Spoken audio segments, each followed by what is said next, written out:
What's up? Hello. I needed an intro while I was still working. I want to get more consistent music involvement.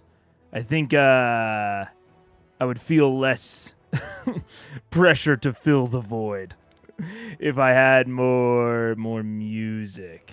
But what's up, everybody? Hello. How are you? How am I? How are we? John, Delphi, Daniel. Goodbye. You just wanted to be different. You could have said bidet. Usual scan of the wiki to see what happens in this episode. I have a feeling. Now, this might be a little bit controversial, but I have a feeling they're going to do some combat. I don't know. It's a feeling in my bones that I just so happen to have. Also, oh wait, I can go into studio mode. He's killing it. Okay. It should be detecting this. Why is it not detecting this? Okay. It's not detecting the world anvil screen. I don't know. That was the one good, like, really good thing about using Obsidian is that OBS always detected it perfectly. OBS never struggled to detect Obsidian. But it struggles to detect the correct, like, Firefox window.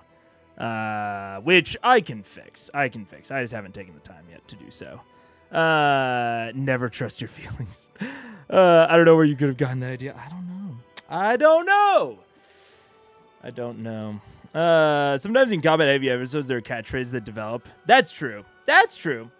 Combat heavy does not mean moment light. That is true. Someone just left a comment on an earlier episode about how they weren't going to watch anymore. They were like, I gave you a chance and you ruined it. No, they were nice. They gave some very, very reasonable, I think, critique. I didn't mind it. But they were like, I can't watch because you speed up things so much. I don't believe that you're like not missing stuff. And I was like, I get if that is how it would seem to you. Like, I don't think I'm missing stuff, but I think that I am obviously biased in this situation to think that.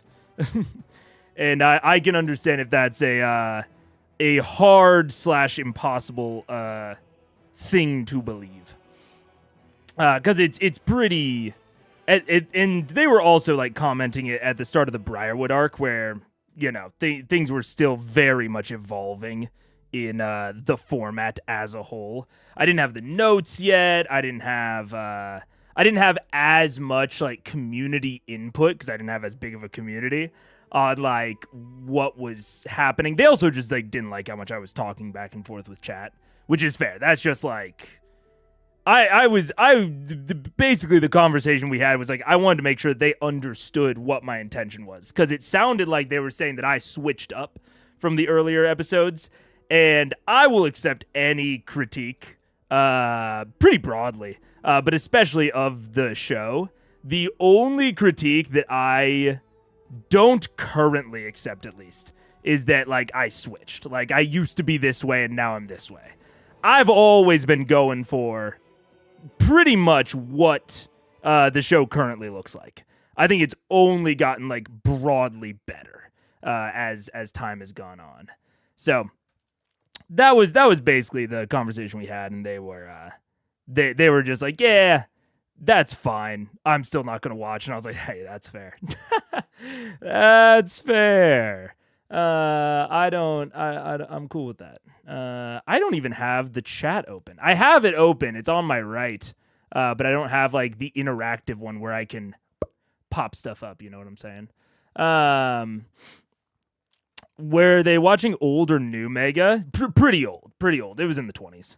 And they skipped all of Orion. They were like, I watched like the first few episodes, skipped past Orion, and the episode's going too fast, and you're talking too much to chat. And I'm like, hey, you know what? Fair.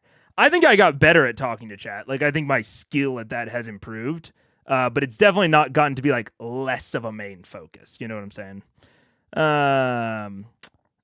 After Vorgal, I just started reading the recaps and got caught up to live. Fair enough. Looks at your extensive notes. Yeah, you miss a lot. Yeah. I mean, there's a reason that I started taking the notes. There's a reason for that. Yeah. The ADHD brain sucks for a lot of things, but it's particularly good at processing in a lot of info quickly when it comes to fast talking and whatnot. At least that's been my experience. Yeah, I mean, I don't. I've heard it said several times of like, I must be missing things. And it's like, man, if there's something that I'm like totally missing, it's never come up.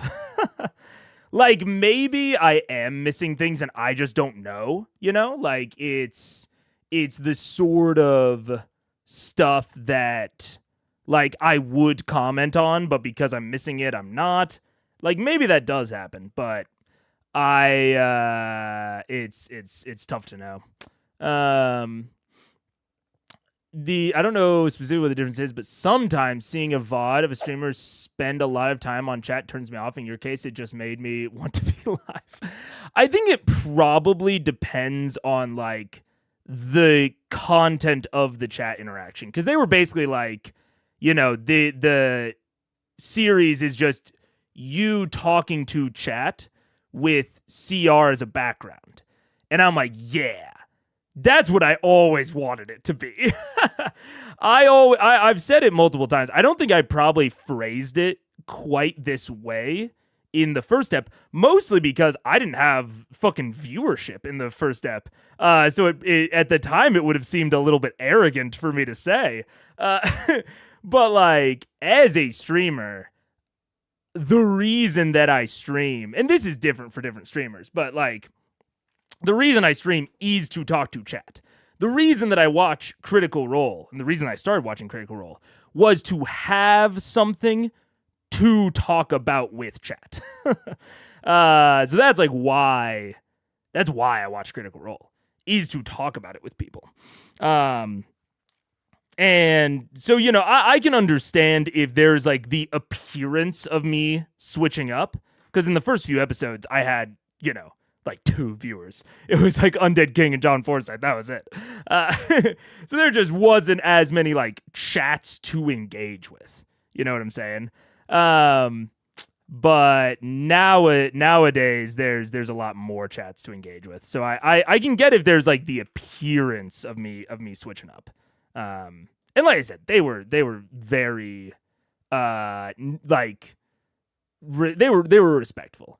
I've only had one that I can. Well, no, I've had more than one, but I get very little true like what I would call like hate comments. My comments are generally even if they are like disagreeing, it's like inevitably been very respectful disagreement, which is rare. I am very lucky to have a comment section like that. Talking to chat is like why you do this, right? Yeah, exactly. It's just not for them, which is fine. The whole point of live stream is interaction, especially for smaller streamers. Then what's the point? I think that they were, and like I fully understand this critique. They were looking for, I think, something more like the Viewmaster format, where it's like 70 to 80% me watching, and like, you know, talking about the show, and then the chat interaction is like a spice on top, you know, which I think is more reasonable for like a bigger streamer. Or just, you know, someone who like, some people want it to be live for different reasons. Like some people get like a rush and a thrill out of the fact that like it can't be edited, and like, you know, there's no like whatever happens just happens. Whoa. that's not particularly what interests me about live. But I know that is a thing for some streamers. Like some streamers basically don't interact with chat at all. So I can understand, especially, you know, as they're watching through the VODs, I can get that perspective. Yeah. You talk to chat maybe a bit more, but that's just because you have more viewers. Yeah, pretty much. Yeah. I don't think you missed stuff. I mean, you take a ton of notes. I never did that when I binged C1. Yeah. I also don't think I missed stuff, but I can especially see if they went from me having basically no viewership. So most of the episode, like the first few episodes, if you watch of Critical Role, is mostly me talking about the show. It's much more probably what they wanted. But it's not as much of what I initially wanted. But that was just because I didn't have viewership. And then if you jump ahead and you don't see the evolution of things, and you jump ahead to the Briarwood arc, I can see that being a very jarring transition. And I told them, I was like, you know, I think I get better at like handling tangents and clipping conversation in like the 50s, 60s, 70s, maybe watch an episode in there. But talking to chat never becomes less of a main focus. So what are you gonna do? Mega spinning the pen. My cat is enjoying that on my TV. Dude, I saw Doug do a fucking fidget toy tier list, and he talked about this being like an S tier fidget toy. It fucking is. I got it based on that tier list, and I'm not even very good at it yet. I've never done any sort of like contact juggling or anything like that. I did Beglary for a little bit, which is like the two balls connected by a string where you like flip it between your fingers. So I have like some like finger muscle memory for these sorts of movements. But I've never had like a balance pen like this. This is a super cheap one. I got 2 of them on Amazon for like $5. So I'm pretty sure that it would be even like better and more satisfying if it was like a higher quality pen. But man, oh man, is this an S tier fidget toy? I fully agree. It's so satisfying to just spin back and forth. Oof. Ooh boy. Definitely less Pogface react and more react discuss DM and player critique. Yeah, it's an analysis show is what I always think of it as. I always think of it as analysis. And like the analysis is like the reason I think about it like that is because that's like I think John was talking about dissecting 20 in the Discord earlier today. And he was talking about like the, you know, kind of 3 pillars of critical eyes and of like what is attractive about my content of like the reacting, because that is a portion of it, like why people come to the channel. It's like the reacting, the theorizing, and the DM advice. And I think that 2 out of the 3 of those are analysis. You know, they're just different analysis focused on different things of the theorizing and the advice. So I think it's like 2/3 an analysis show and like 1/3 sort of react style thing. And for an analysis show, the talking back and forth with chat, I think is a lot more satisfying. Yeah. Strategic thing, if we're only here for CR, you're 100% tied to our interest in CR specifically. Yeah. And I've always wanted to it's so I've been having to like I just moved something on the outlet. There we go.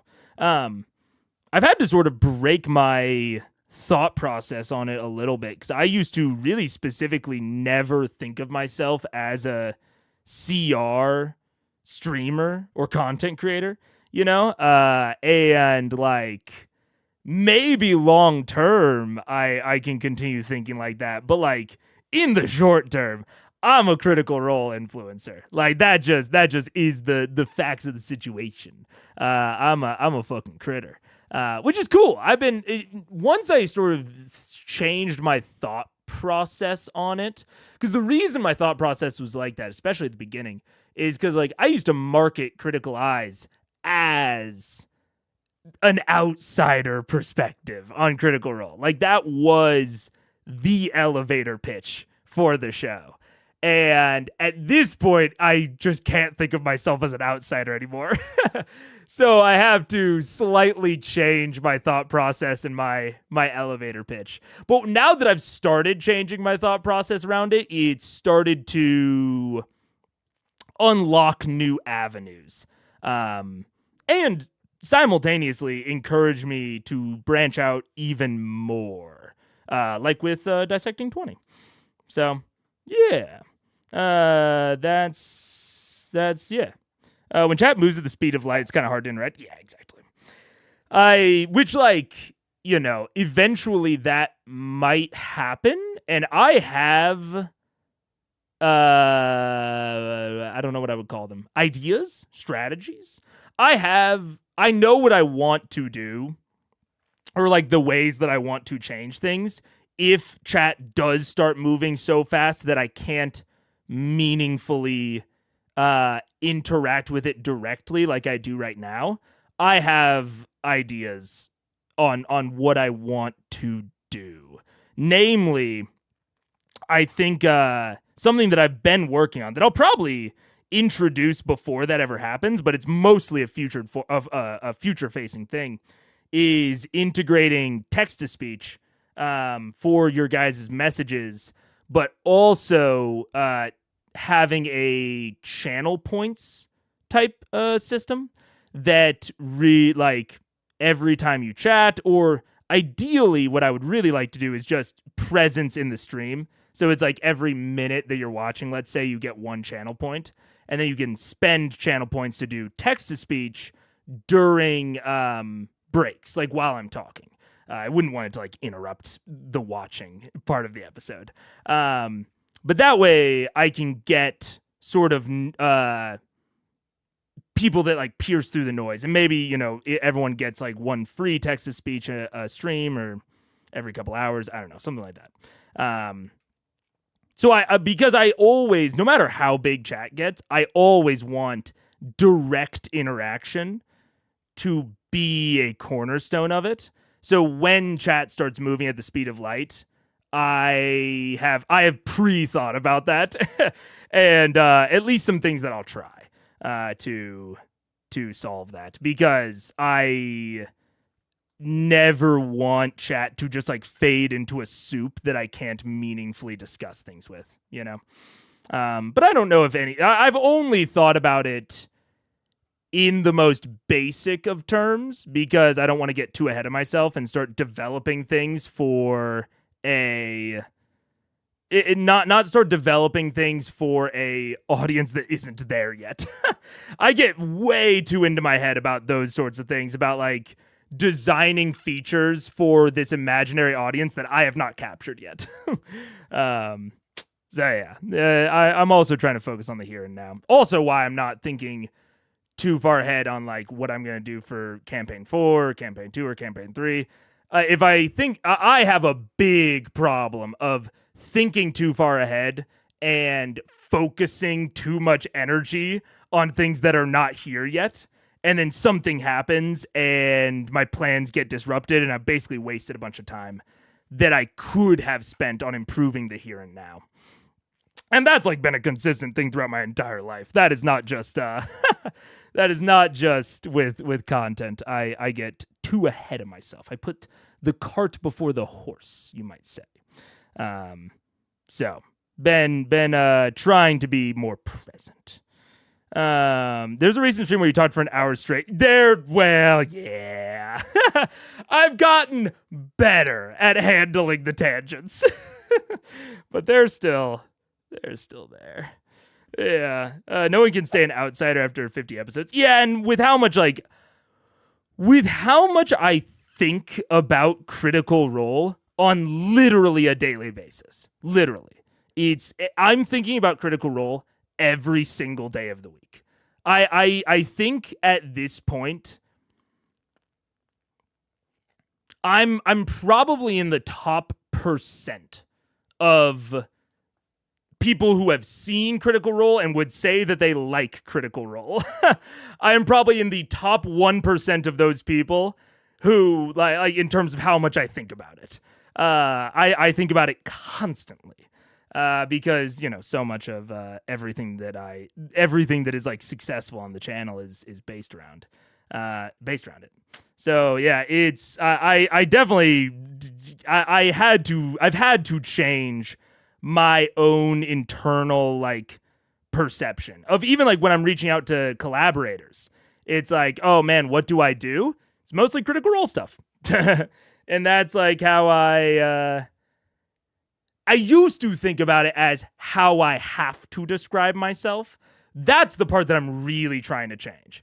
I'm really trying to change like the whole like, I'm just a blah, blah. I enjoy Critical Role. Why I shouldn't be like ashamed of being a Critical Role streamer. I think it's the idea of like basing my work on someone else's IP. That's the part that I find like that I like hesitate back from.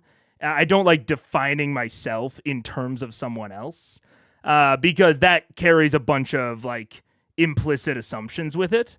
But also like that just is the case right now. So I can't I can't shy away from it too hard, Yeah, but with actual successful content creators say it's a trap to try and branch out too soon, as much as it is to never do it. Yeah, both are a danger. Yeah, I agree.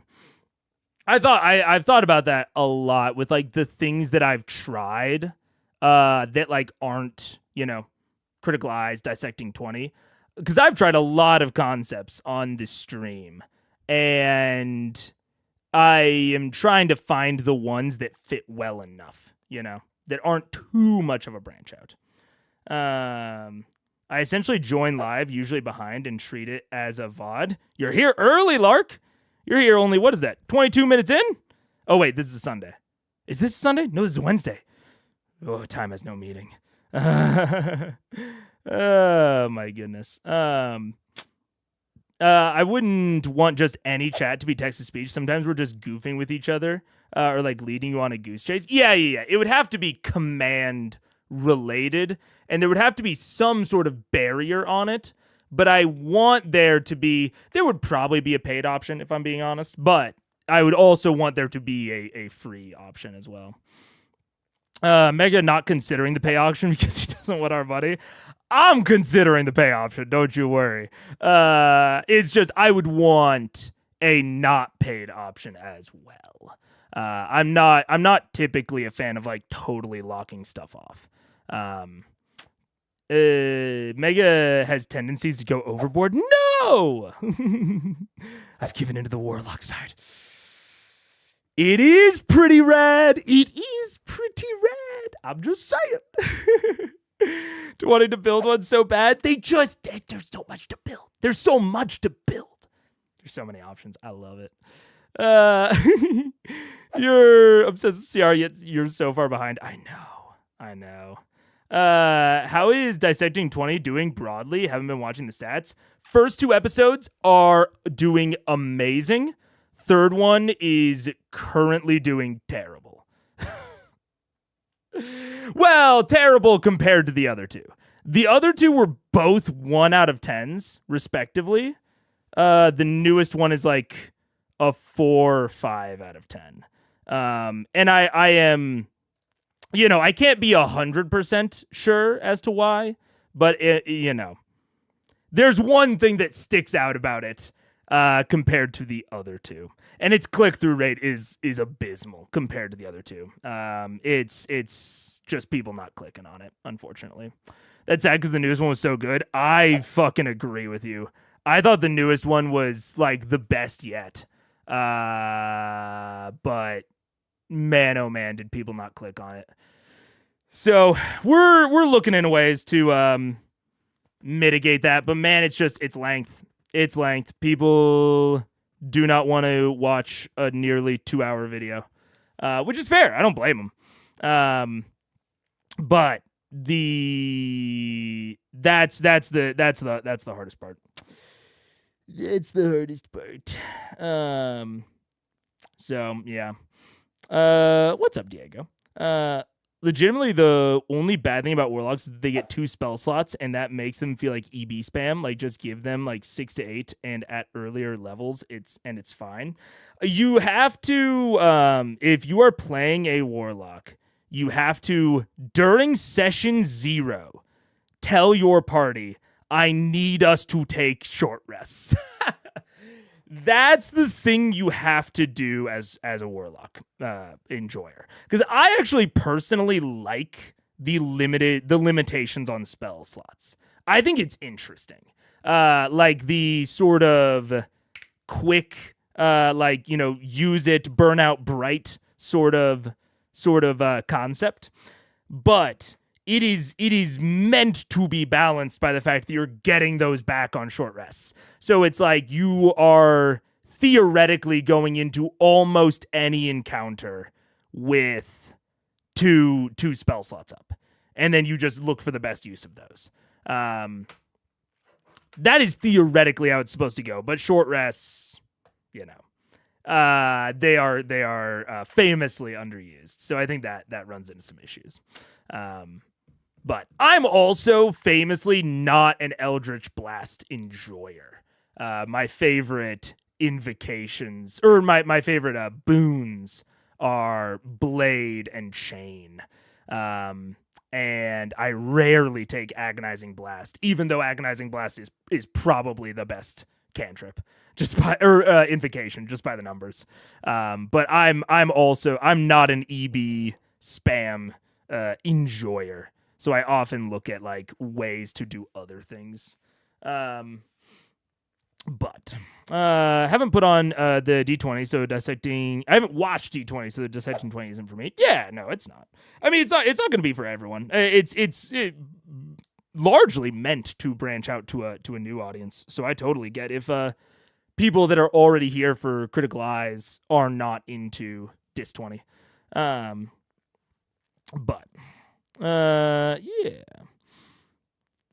I try not to get too caught up on stuff like 1 out of 10. I've heard other YouTubers say it's a bad rabbit hole to go down. It is. The thing of like 1 out of 10 versus 4 out of 10, I don't pay too much heed to.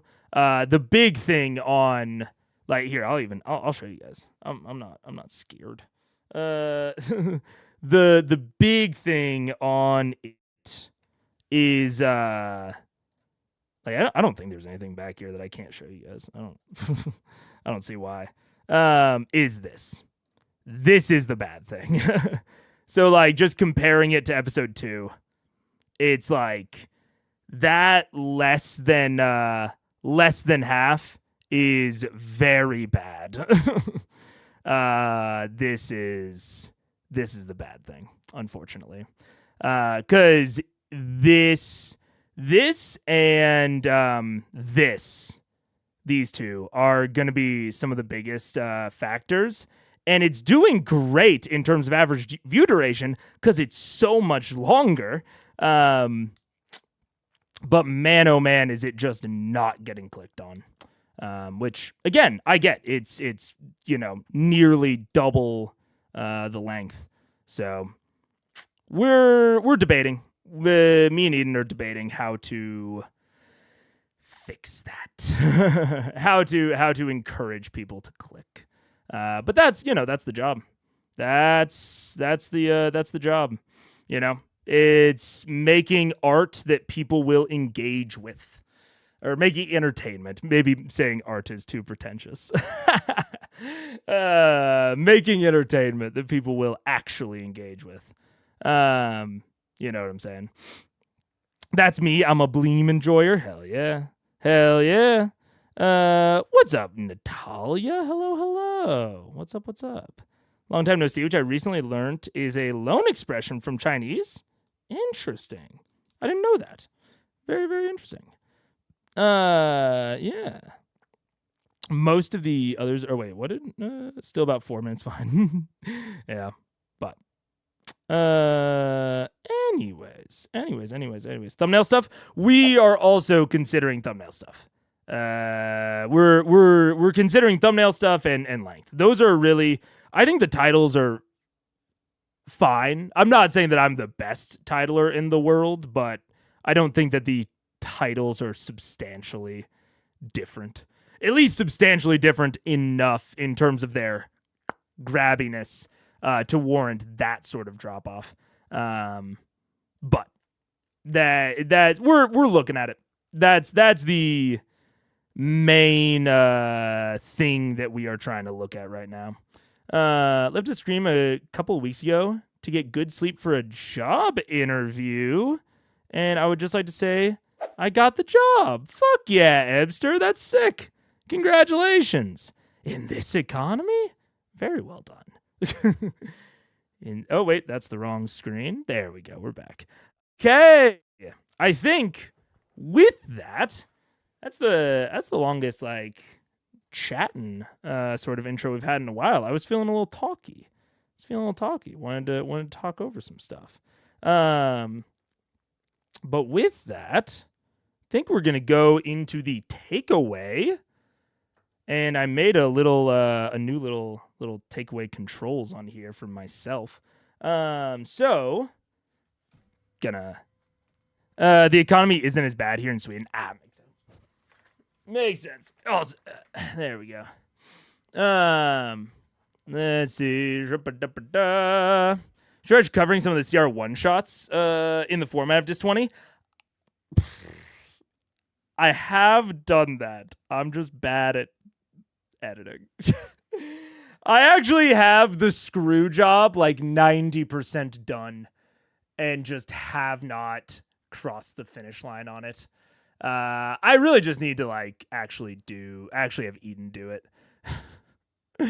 Or like ask him to do it. But no, the CR one shots are on the docket. I have too much shit I want to do. Way too much shit that I want to get done. And so right now it's all like a prioritization game for me. But anyways, let's do the takeaway. Noting the start time. All right. Say hi, YouTube. My takeaway this episode is really just a short compliment, honestly. Probably the shortest takeaway yet. I think it is good that Fort Daxio is under attack. It's an explicit reminder that they can't just ignore Thordak for a day. He's not going to just sit in Iman until they're ready to fight him. Now that they have killed Vorugal, this is an active conflict, and they are going to have to make decisions about how they spend their limited time. That is how you pressure a high-level party, a very powerful party. Vox Machina is incredibly powerful, but they can't be everywhere at once. They either need to split up and weaken themselves or make a decision. It's the classic Batman, Spider-Man, a lot of superhero movies, you will see this sort of thing. The superhero is almost always more powerful than the villain. They will defeat them in a head-to-head fight, so the villain makes them split their attention, save the city or save the girl, because they will succeed at whichever one they choose, so the villain makes them choose. And I think that it is very, very good to, at least in a small way, remind Vox Machina of that. And that's it. Very short takeaway, I think. I don't know. I added on that whole bit about the superhero thing because it just came to me. But I thought it was appropriate.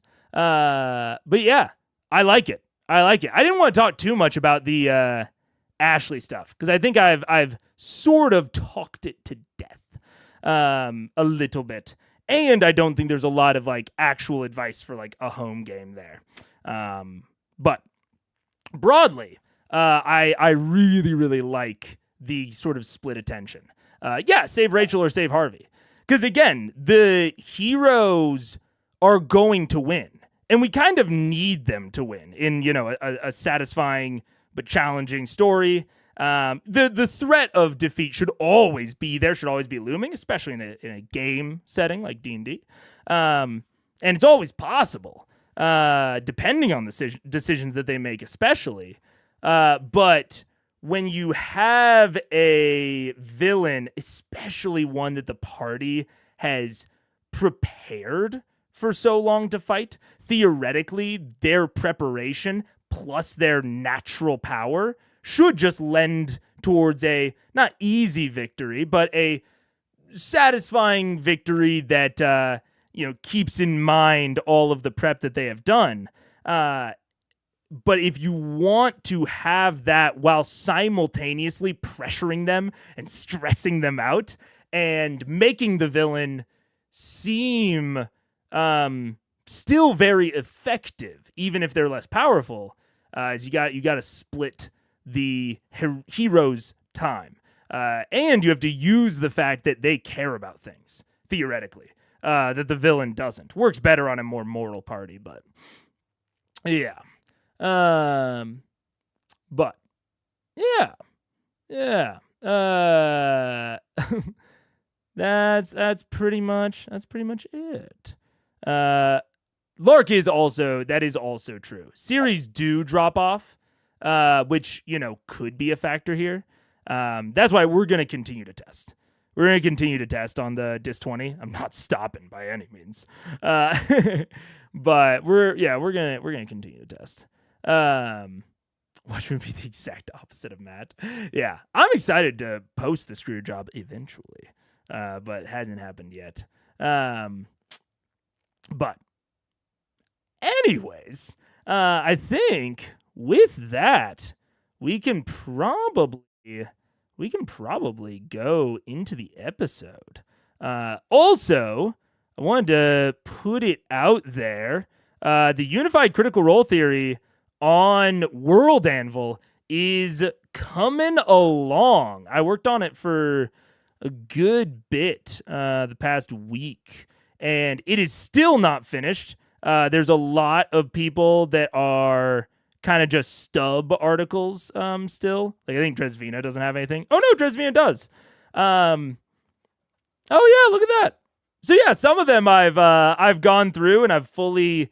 basically, my goal right now is just to get all of the literal words out of Obsidian and into World Anvil, and maybe do some, an easy pass on like linking things and creating the relationship type stuff, and then I'll do once I get it all out of World Anvil, I'll do another pass. Where I go through and make it look pretty. But if you want to follow it currently has 0 followers, I would do so.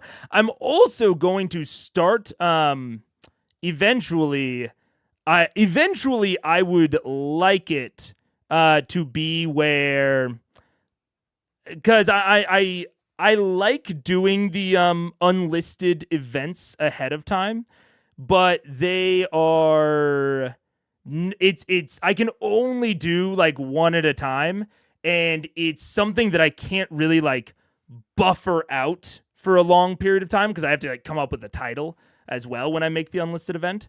So eventually, I would like for the kind of campaign on World Anvil, which is now where I'm taking all of the notes, to kind of serve as that forward scheduling.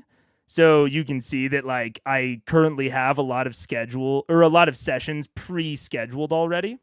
And then possibly, I don't know if there's a way to like set up notifications for that or what have you, but I'm looking into utilizing these sorts of things. And there's also like a live section. So there's, a possibility of doing some stuff there as well. So yeah, I don't know. Leaning more into World Anvil's strengths as we go. But right now, just using it for the note taking and getting everything out of Obsidian. Don't forget to use code Megaphone. That's true. Thank you, Natalia. Thank you so much. I appreciate it. They've been pretty sick. It's been pretty cool. Yeah, and I'm very psyched about it. But yeah, I think with that said, also this oh wait, I actually don't think that this is in the description. I'm gonna put it in chat really quick. And I should start adding it to the description of all the videos. I'm thinking out loud right now at myself about this. I should start doing that. But if you want to follow the unified critical role theory, and this way, you guys, my extra hope here is that I can also like add on, like I have John in there as a writer. I can maybe start adding some other writers or editors to clean up any possible like mistakes that I make, or kind of monitor the notes as I'm taking them, and individual articles as well. So this is just the Orn Blackfoot article. Do have comments here. Now, obviously, that is potentially leaving myself open to another vector for spoilers, but I've already got fucking comments on the videos themselves. So I think that if you're going out to the unified critical role theory, unless it takes on some mind of its own, which I don't see it doing, I think that there's not gonna probably be any spoilers in here. I also call it out on the on here.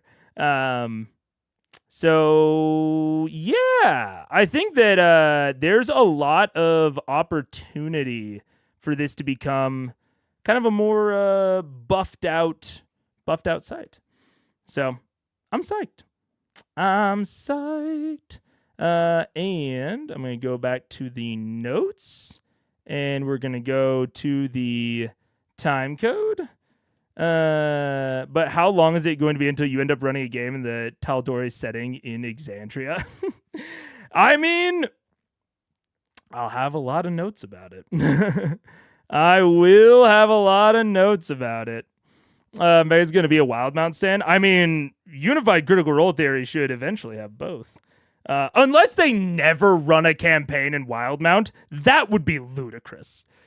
That would be ludicrous if I have heard so much about Wildmount and they never run a goddamn like campaign there. It's like only Exu. I'd be flabbergasted. My ghast would be flabbered. That's all I'll say about it. Because my thoughts keep being like, when are they going to Wildmount? When are they going to Wildmount? Ah!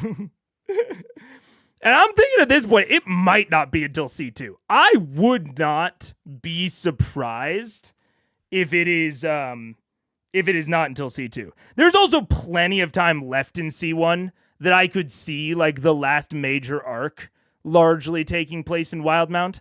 Like as like an off the cuff example, I could see Allura after they take down Thordak coming to them and being like, we've identified the other side of the siphon, and we've like identified where all of the energy is being headed or is being sent, and it's being sent bum bum bum to the capital of Wildmount.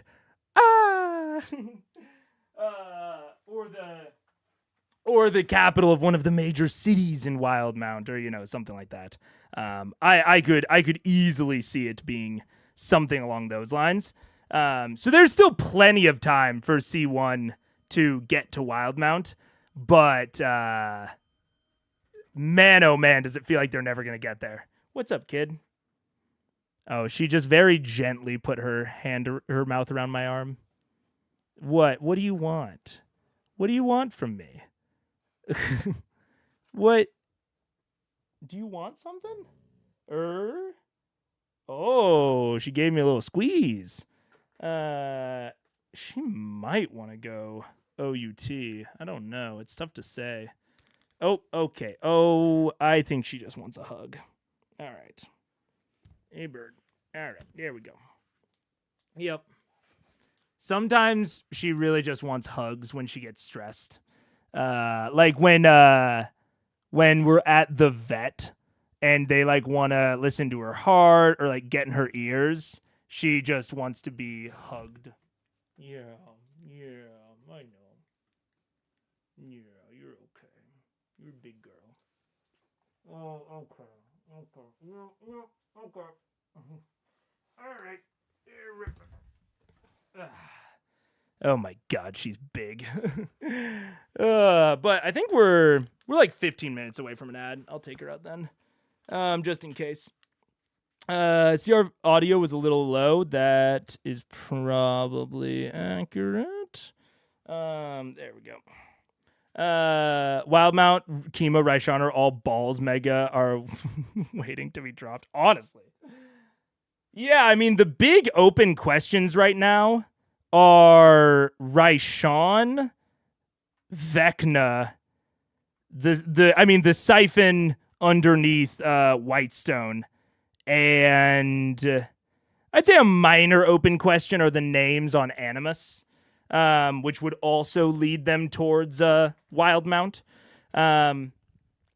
We also don't know. I mean, they also could lead them back to Vasselheim, because we don't know where Osgrood is. I don't think. He might be in Vasselheim, but we don't know how far afield the Slayer's Take will take contracts from. So Oz could also be in Wildmount, and he just put in a request to the Slayer's Take in Vasselheim.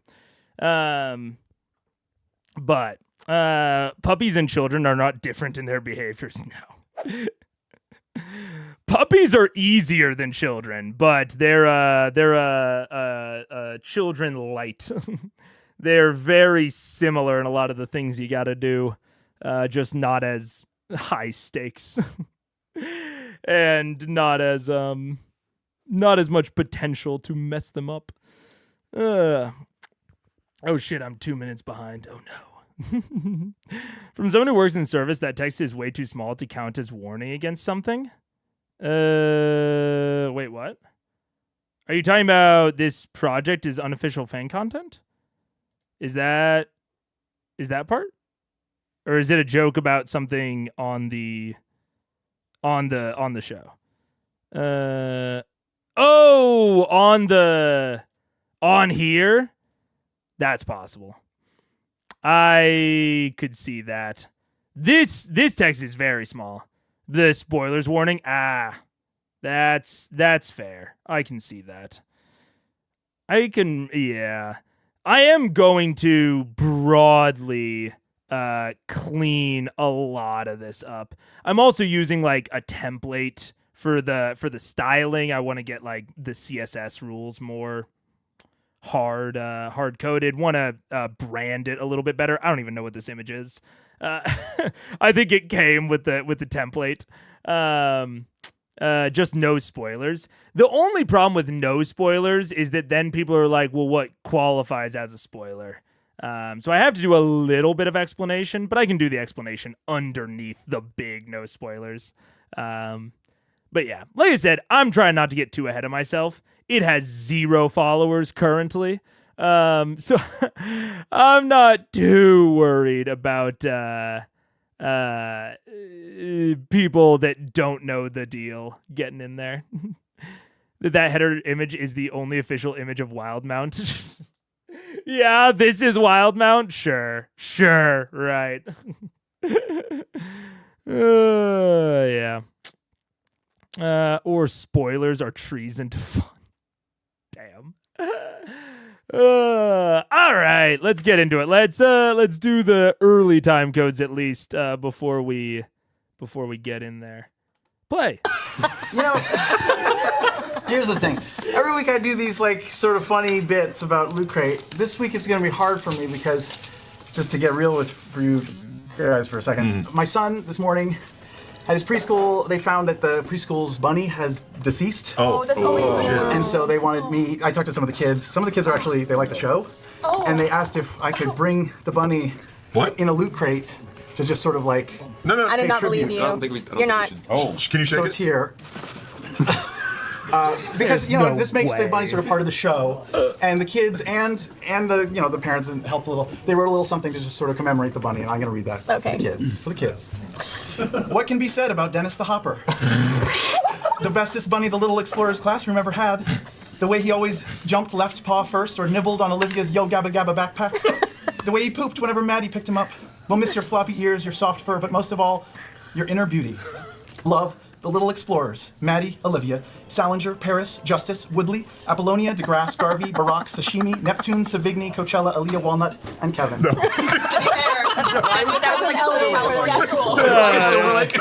He went too far with those names. There's no shot. There's no way, dude. And now to honor their request to make the bunny part of Critical Role forever, I'm going to... Oh, don't touch it, man. We will miss you, Dennis. Yeah. How long has that chicken been sitting in that box? How long? Hi to PETA, by the way. Nancy, thank you, Sam. Well done. Fucking hell. Oh my god, dude. Oh my god, this guy. He's a different breed. Sam is built different. I don't know, man. I'm looking out for like, how can I do an ad like Sam? I don't think I can. I'll try to get close, but there's no doing it like that man right there. This is very mature content. Did you guys have live animals in your like consistently in like preschool or kindergarten or anything like that? I did not. We had lobsters like for like one day, and I think they pinched me. And we had chickens that we hatched and like saw the life cycle, but it was literally just like the day after they hatched, they got removed. And I don't know what I really want to think about where they went after that. But we didn't have like a consistent like thing, but I have heard of this. This is not like a crazy thing. No. Yep. Or Auxiliary might have been saying yep to Sam being a different breed. Consistently, no. The class pet was a stuffed animal. Hamsters? You had a hamster? A hamster named Pumpkin? That's very funny. Unless you count the frogs. We did not. I've never dissected an animal. Ever. I know that's like a common thing. But I never did it in high school, never did it in college. I've never dissected anything. I've never seen a dead body in a classroom. I'll put it like that. I've never. Only live bodies for me. There were pigs nearby the school. Oh, well, that's fair. That's fair. There were farms near my school, so there were like cows near the school, but I wouldn't. Yeah. Do baby trees count? If baby trees count, then we did. But I don't think they do. Live animals. Butterflies? Aw. Interesting. I dissected a lamb's lung? That's intense. In second grade? Holy fuck. That's crazy. We had a stuffed animal that would go home with people. We did have that. I don't even remember what it was though, because I was so not into it. I just kept it in my backpack. My fourth grade teacher had a peregrine falcon. That's wild. I would have loved to fucking meet a bird of prey when I was in like grade school. That's so cool. I love birds. I like bird watching. I like bird learning. I'm not as into birds as Brennan. I know Brennan's got bird facts out his ears. I do not. I don't think I have. I'm trying to think if I have like a special interest like that I went hyper deep on. I know a lot about space. I think space was the closest thing. I learned a lot about space. But space is also like but I don't have the memory for just like fun facts. I think that's part of my problem. Is like I had obsessions, but I don't have the recall ability to spit them out, you know? I've learned a lot of things, but could I tell you them? I don't know. What up, Jonathan? How you doing? You had such fun bets. I know. Brent has everything facts out his ears. It's true. I'm not good at trivia. I've got like vibes-based stuff. Like I think I can. I think I'm really good with. One of my favorite things. Like I don't necessarily think I don't know. I don't know if I want to be a parent. I don't know if I want to have kids. But I am. Me and Paige both don't know.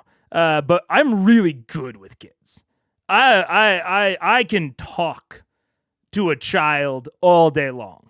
You hand me a kid, well, don't hand them to me, I guess. But if you put me in a room with a kid and you're like, watch them for 4 hours, they're potty trained. I'm not good at handling not potty trained kids.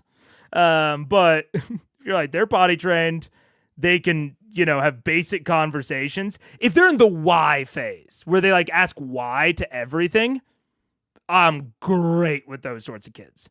Because I can explain how most things that a child could even think of work. Like I deep dived microwaves because I found it interesting. But I can't tell you like exact facts. Like I know about like microwaves relative to other types of radiation and how it functions in a microwave, but I couldn't tell you the frequency that it's, oscillating at. I'm not good at fact recall. But I love it when kids just ask me why. I know that's like a thing that people famously get annoyed with is like, why? It's my favorite thing. Keeps them entertained for hours and I'll beat them. I'll beat them at everything because I was the why kid. I was the why kid until I was like 18. I just like knowing how shit works. It's cool. I think it's neat. But I am not, but I don't have that fact recall, That's not me. That's not me. Being a friend to kids is valuable and important and does not necessarily mean you'd be good at raising that kid. Yeah, that's how I feel. I feel like I would be. I am an uncle. And I feel like I'm a very good uncle. I wish those kids lived closer. I really, really like. I like my brother and sister-in-law a lot, and I like their kids a lot. And I'm good at like being around them and I think like being an uncle.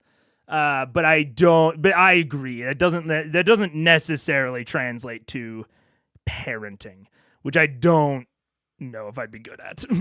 I might. I don't know. We haven't, like I said, we haven't decided yet. We're saving that for later. But yeah, I also, I don't necessarily like impose this onto others, but I like testing myself with things. So it's there's like the classic case of like, if you can take care of a plant, you can take care of an animal. If you can take care of an animal, you can take care of a kid. I don't think that's necessarily true, but like that general logic I'm kind of down with. So I've always said to myself, I want to be like I don't know if this is an international organization, but in the US there's Big Brothers and Big Sisters where you like mentor and provide like older person guidance to like a struggling youth or teen. I don't know. I don't quite know how to describe Big Brothers and Big Sisters if you don't already know what it is. but it requires like consistency. Like they you have to be there consistently for this kid. And I've always thought to myself, ever since I like considered having kids, I was like, I would want to do big brothers and big sisters. I would want to be like a big brother for at least a year before I thought about having kids of my own. Because like if I can't even dedicate myself to like a couple of hours a week, like if that's already too much for me, I don't think I should be I don't think I should be taking on the larger step in responsibility. You know what I'm saying? So that's always been like my kind of litmus test, I suppose. But we have ads in a minute. But yeah, I don't know. So no mega children yet. Anytime soon. I'm jealous. I'm scared of them. I'm good at being a cool aunt, but that's it. Yeah, I'm not like scared. I'm not scared of kids, but I get very like in my head about kids. You know, I don't know. I like overanalyze every action that I make too much, you know. Mega, a confirmed fan of How It's Made on Discovery. Love How It's Made. Yes, sir. Yes, sir. What happens when a kid asks you about why Santa's real? I ask their parents if I can tell them the goddamn truth. Why have we normalized lying?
What's up? Hello, I'm back. I see people are talking Santa in the chat.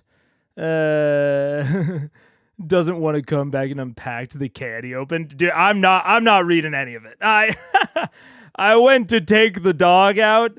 I'm not reading a thing that was put. Look, without knowing what anyone said, I will respect anything that a parent wants me. Like, I respect a parent's autonomy when it comes to like raising their child within reason, as long as it doesn't harm others, or I think is like significantly harmful to the child. Cough, cough, anti-vax. But when it comes to like that sort of thing, I truly think that Santa, this may be one of my more hot takes. I think that the Santa differential of like all adults knowing that Santa is not real, but lying to kids as like a cultural norm about it is an actively harmful thing for the world. I think it is a truly actively harmful thing. I don't believe in lying to kids. I think that it creates like more opportunities. It's a similar line of logic to why like I don't hate uniforms in schools. Like, I think that it provides too much opportunity for children to fuck with each other, because kids will do that. And to like make each other sad and to instill distrust in authorities. So I don't know, man. But also, again, with this specific one, I don't think that the harm is huge. So if my stepsister brother-in-law and sister-in-law were like, yeah, we want you to tell them that Santa's real, I'd do that. Easy enough. That's fine.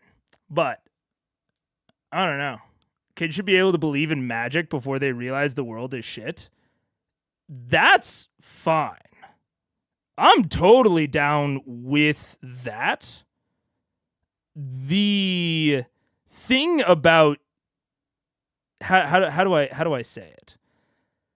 I'm not out here trying to like decimate a child's, childlike whimsy, but I think there are so many beautiful and wondrous and impossible seeming things in the world that we don't need to make things up. I'm a big believer in the beauty of the world. When I was Catholic and like actively engaged in Catholic apologetics, which is like arguing for the faith, the natural beauty and like natural wonder in the world was one of the most convincing things to me. I think our world is truly, truly amazing. I'm a big believer in the spectacular nature of Earth and even human civilization, which I know is maybe more controversial than natural beauty. I think it's incredible. So I don't see the necessity for something like Santa in that. You know what I'm saying? I also think it puts inequitable expectations upon families who maybe can't like afford Christmas presents or shit like that.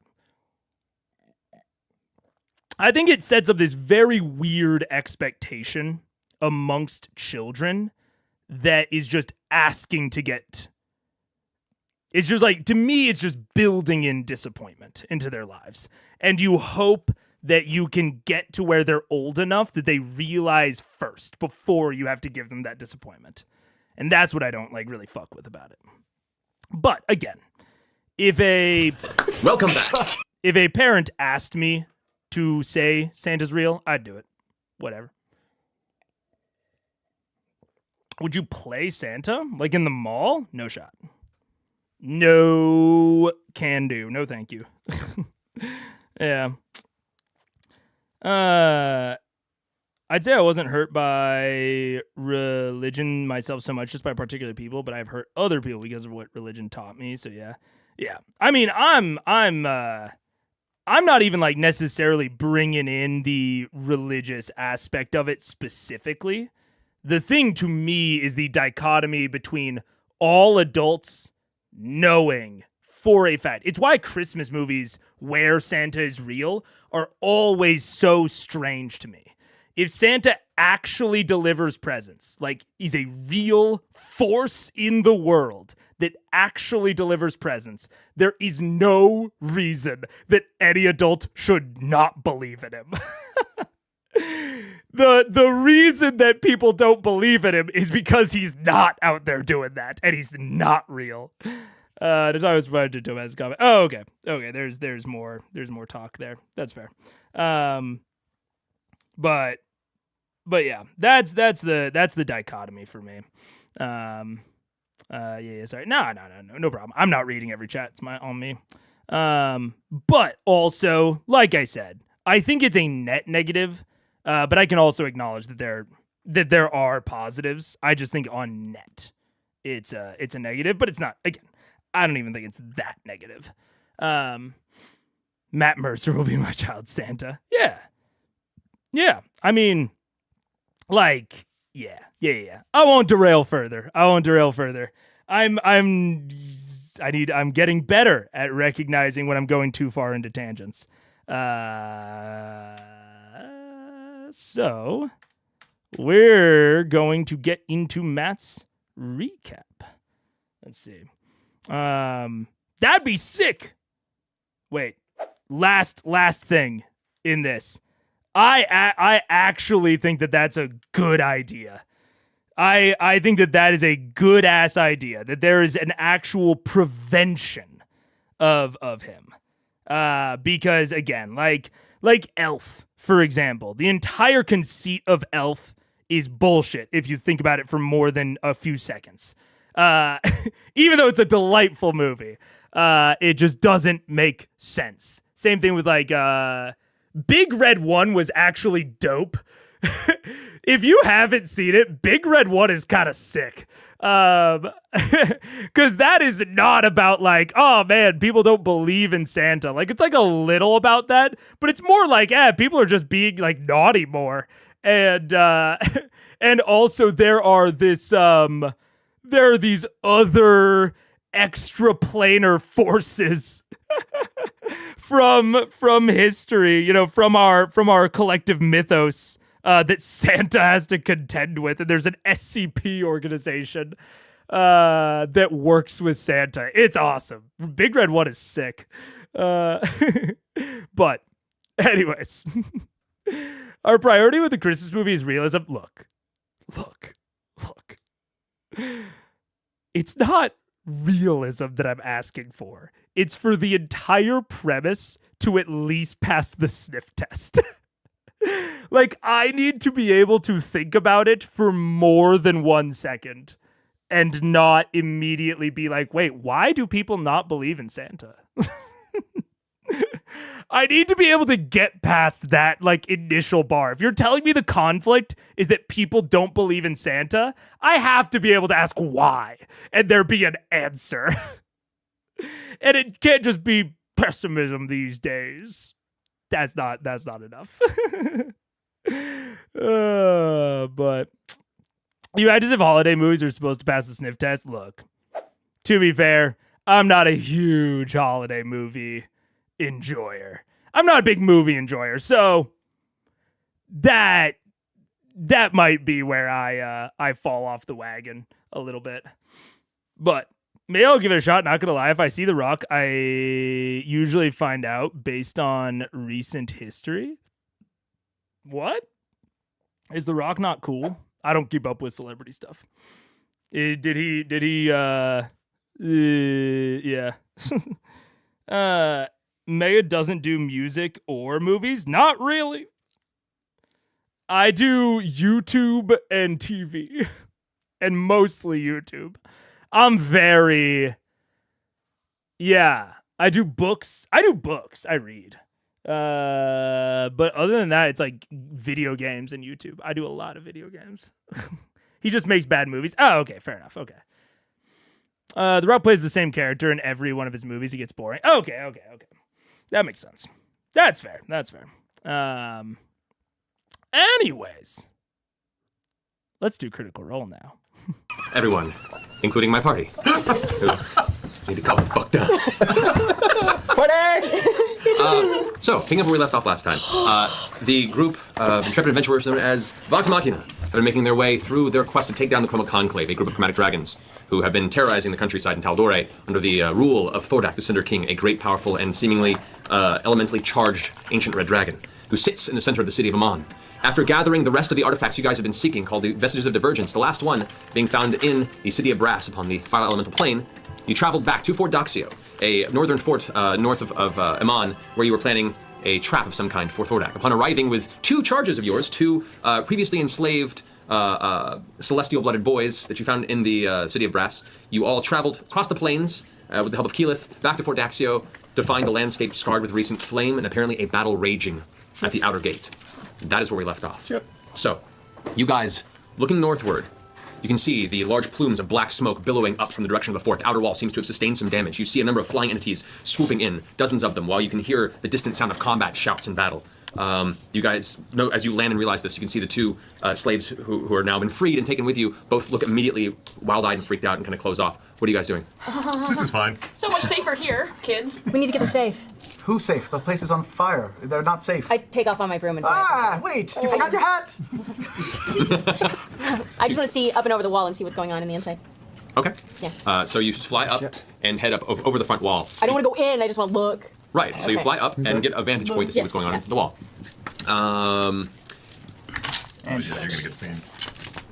As you crest up in the air, you notice that there are a number of soldiers currently battling what looks like possibly 100 or more lizard men that have swarmed into the fort, as well as a number of... And go make a perception check, actually, just so you can Okay. make some good detailed elements out. First roll tonight. First roll. I'm just Here we go. 27. 27. Yeah. All right. These are Wyvern Riders. This is a group of Wyvern Riders with lizard men that have swooped in. You can see what looks to be a number of the siege elements that have been kind of built by Percy over there. Some have been firing off on the inside, or at least ones that were installed in the actual fort base. You also see a distant explosion, a flash of light on one of the walls on the inside. There's the outer wall, and there's a courtyard in the actual fortress itself. It looks like the front gates to the inner courtyard have already been breached, and most of the battle is happening inside the main courtyard. Are we outside the courtyard or inside? As you're noticing this, you watch as two wyverns are now swooping in your direction from the outside of the outer wall. They saw you. So we're on the You know outside what? of the wall. You guys are far south, probably a good quarter-mile south of the fort, on the outside of the wall. I say we start making our way and deal with this. Yeah. I draw. Are they close enough to shoot them? I will. Okay, so I was thinking about this battle, surprisingly, before we started stream today.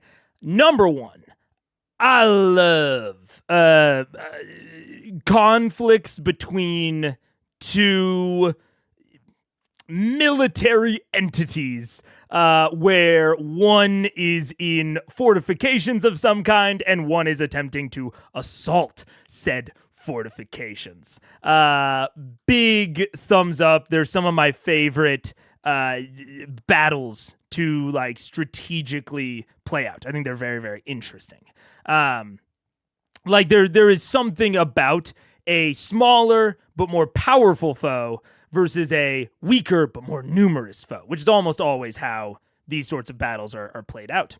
And in D&D specifically, I think that siege warfare is actually very cool. But in these sorts of battles, I think there's also a lot of opportunity for what we would think of as like smaller strike forces on both sides. Let's say, for the sake of thought, that it's a D&D party. If you have a D&D party, I think there's opportunity on both sides of the wall for interesting stuff with them.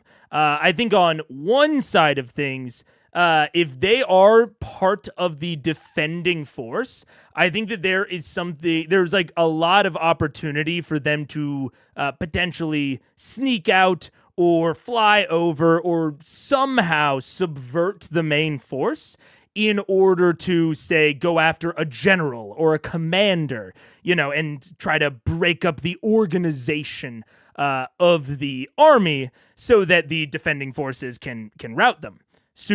I think, really fun opportunities there, especially if they're a little bit higher leveled and have access to either like, a very good stealth ability or access to like very quick flight or something like that.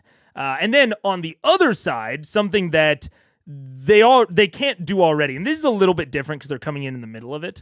But in this one, if you're on the attacking side, breaking open the front gate, classic like quest where it's like, okay, you have a specialized unit go in over the defenses or behind or through somehow, small force like a D&D party, and go in and like open up the main gate or take out a particular defense, maybe sabotage a siege weapon or something like that. You can also have them do that on defense, or you can also do the exact same thing as the attacking side. You can have them go after a commander.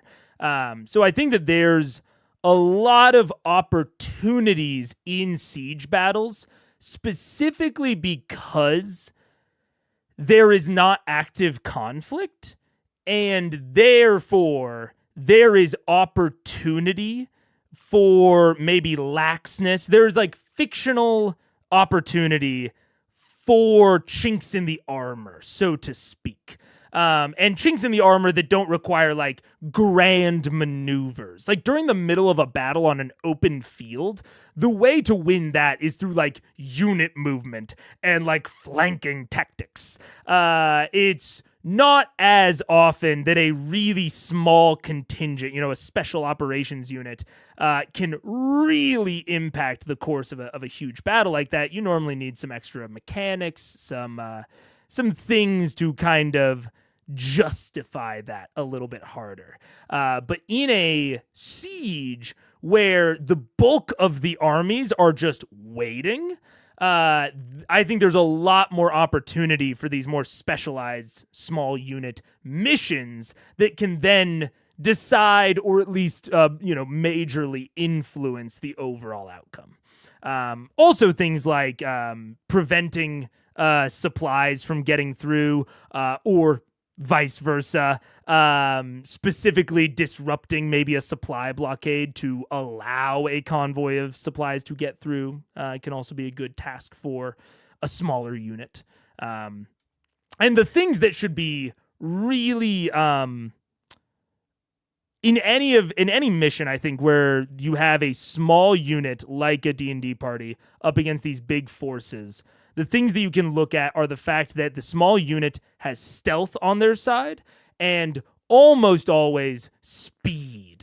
Those are the two things that they are going to have. That is the reason that they can do whatever they're needed to do, that like the bigger army can't just handle. They've got speed, they've got mobility, and they've got stealth. It's much easier to move 6 people stealthily than it is to move 100.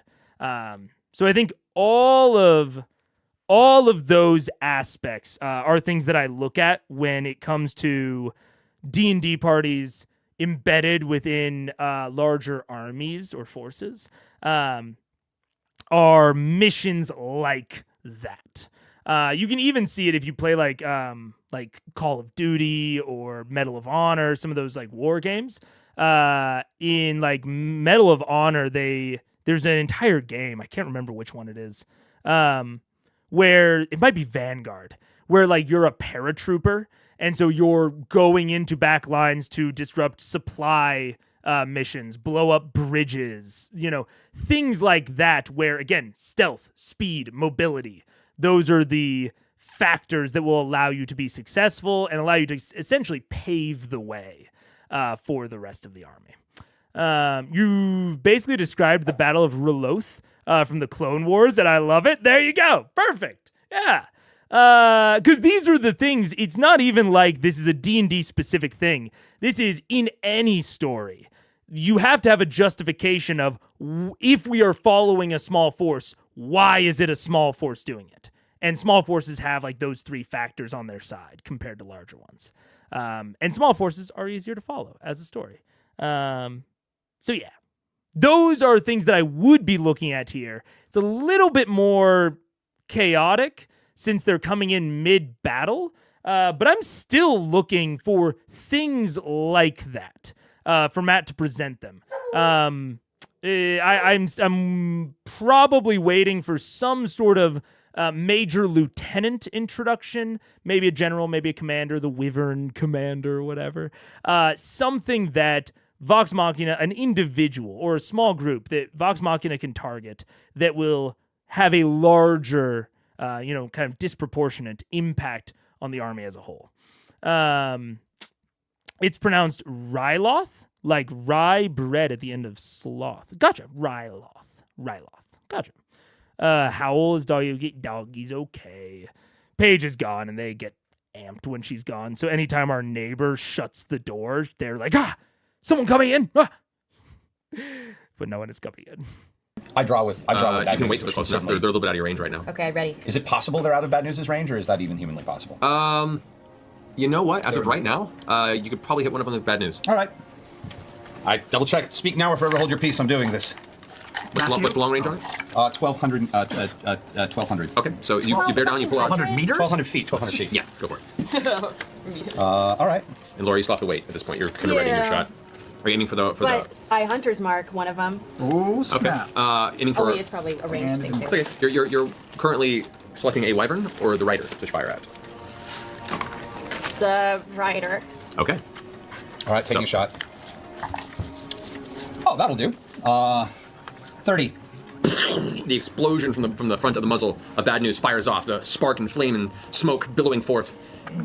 The shot has no impact. It looks like from gauging at this distance, it was just outside of the range. Oh, they're 1,200 feet away. They're that It's hard to gauge really at that distance whether or not they were there, but apparently the bullet lost momentum by the time it reached them position. Reload. Let's move in. Can I shout down and yell, "Get the boys safe"?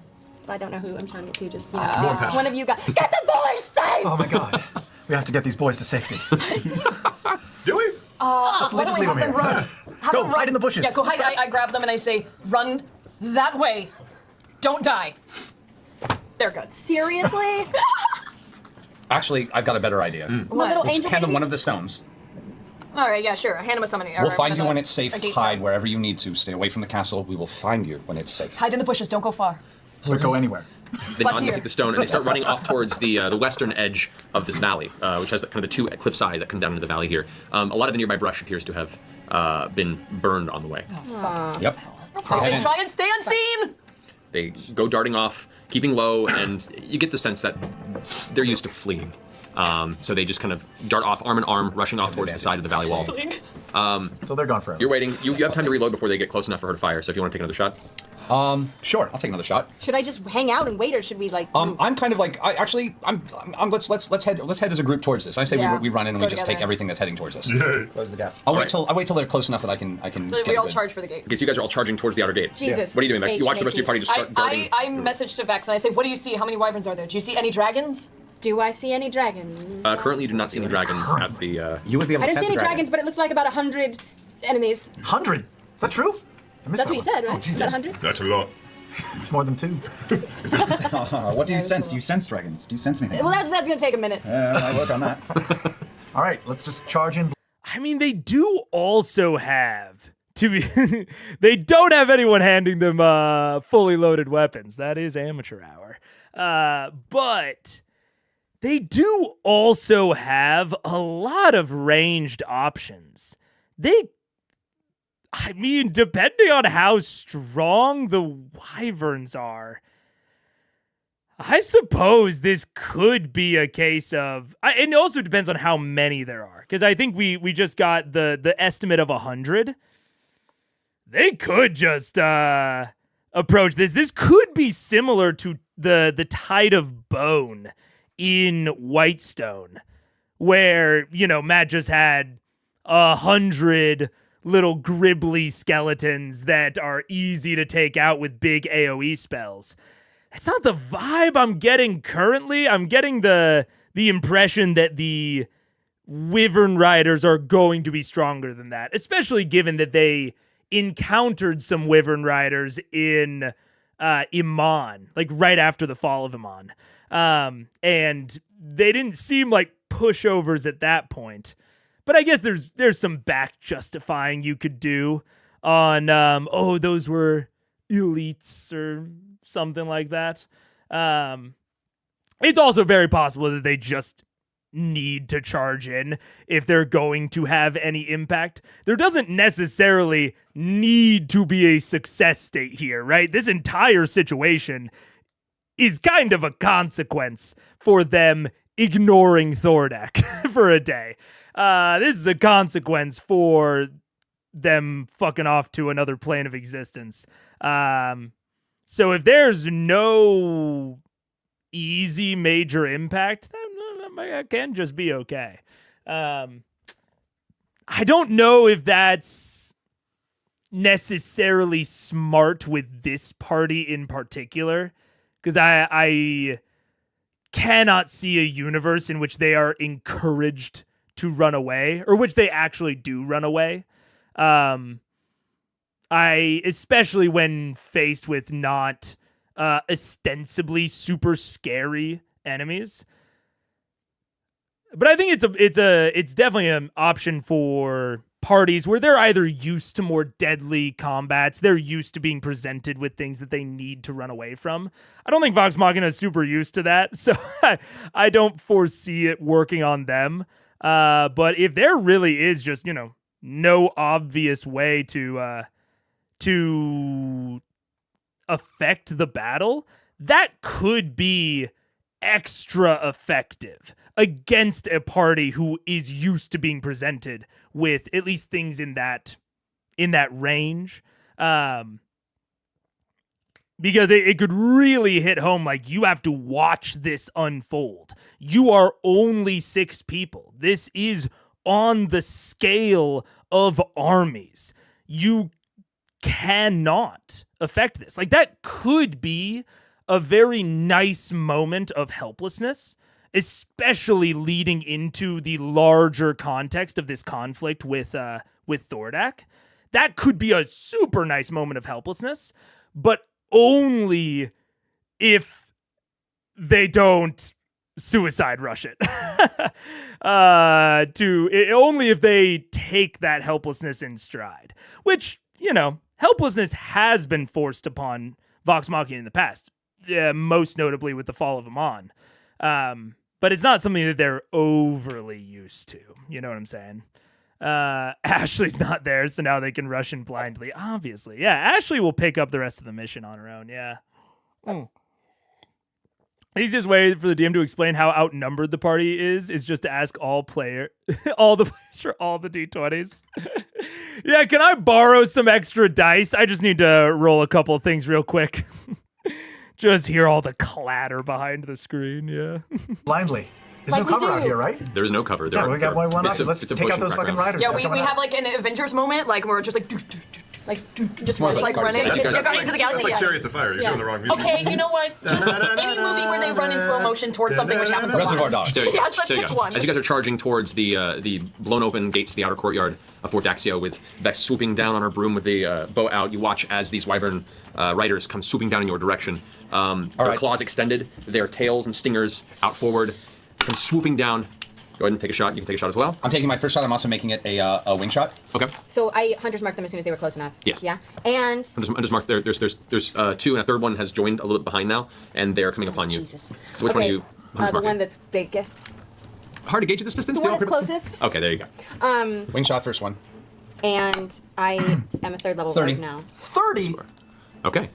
All right. So I get advantage on my attack if they haven't attacked me yet, right? If they haven't taken a turn. I believe looking at the specifics there. As an assassin, As an- at a right. 3rd level, So you just got Wow. your you get rogue. advantage if you get the drop if they haven't taken a turn yet. Technically, yeah.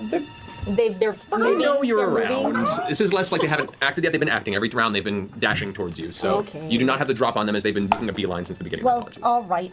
I guess I'll just have a 32 attack then. Okay, I want you. Dude, that's why it's like I wouldn't not recommend Assassin if a player was super psyched about it. But Assassin is one of those oddly worded abilities that, or it's not oddly worded, it's actually very clearly worded. It just interacts a little strangely with like the natural flow of gameplay. Sometimes it's very clear. It's like, okay, they're surprised they haven't acted yet. But other times you're like trying to read it by the book and it doesn't fully mesh with like the feel of the character. I don't know. And I know why they worded it that way, right? They worded it that way so that Assassin could be more consistently useful.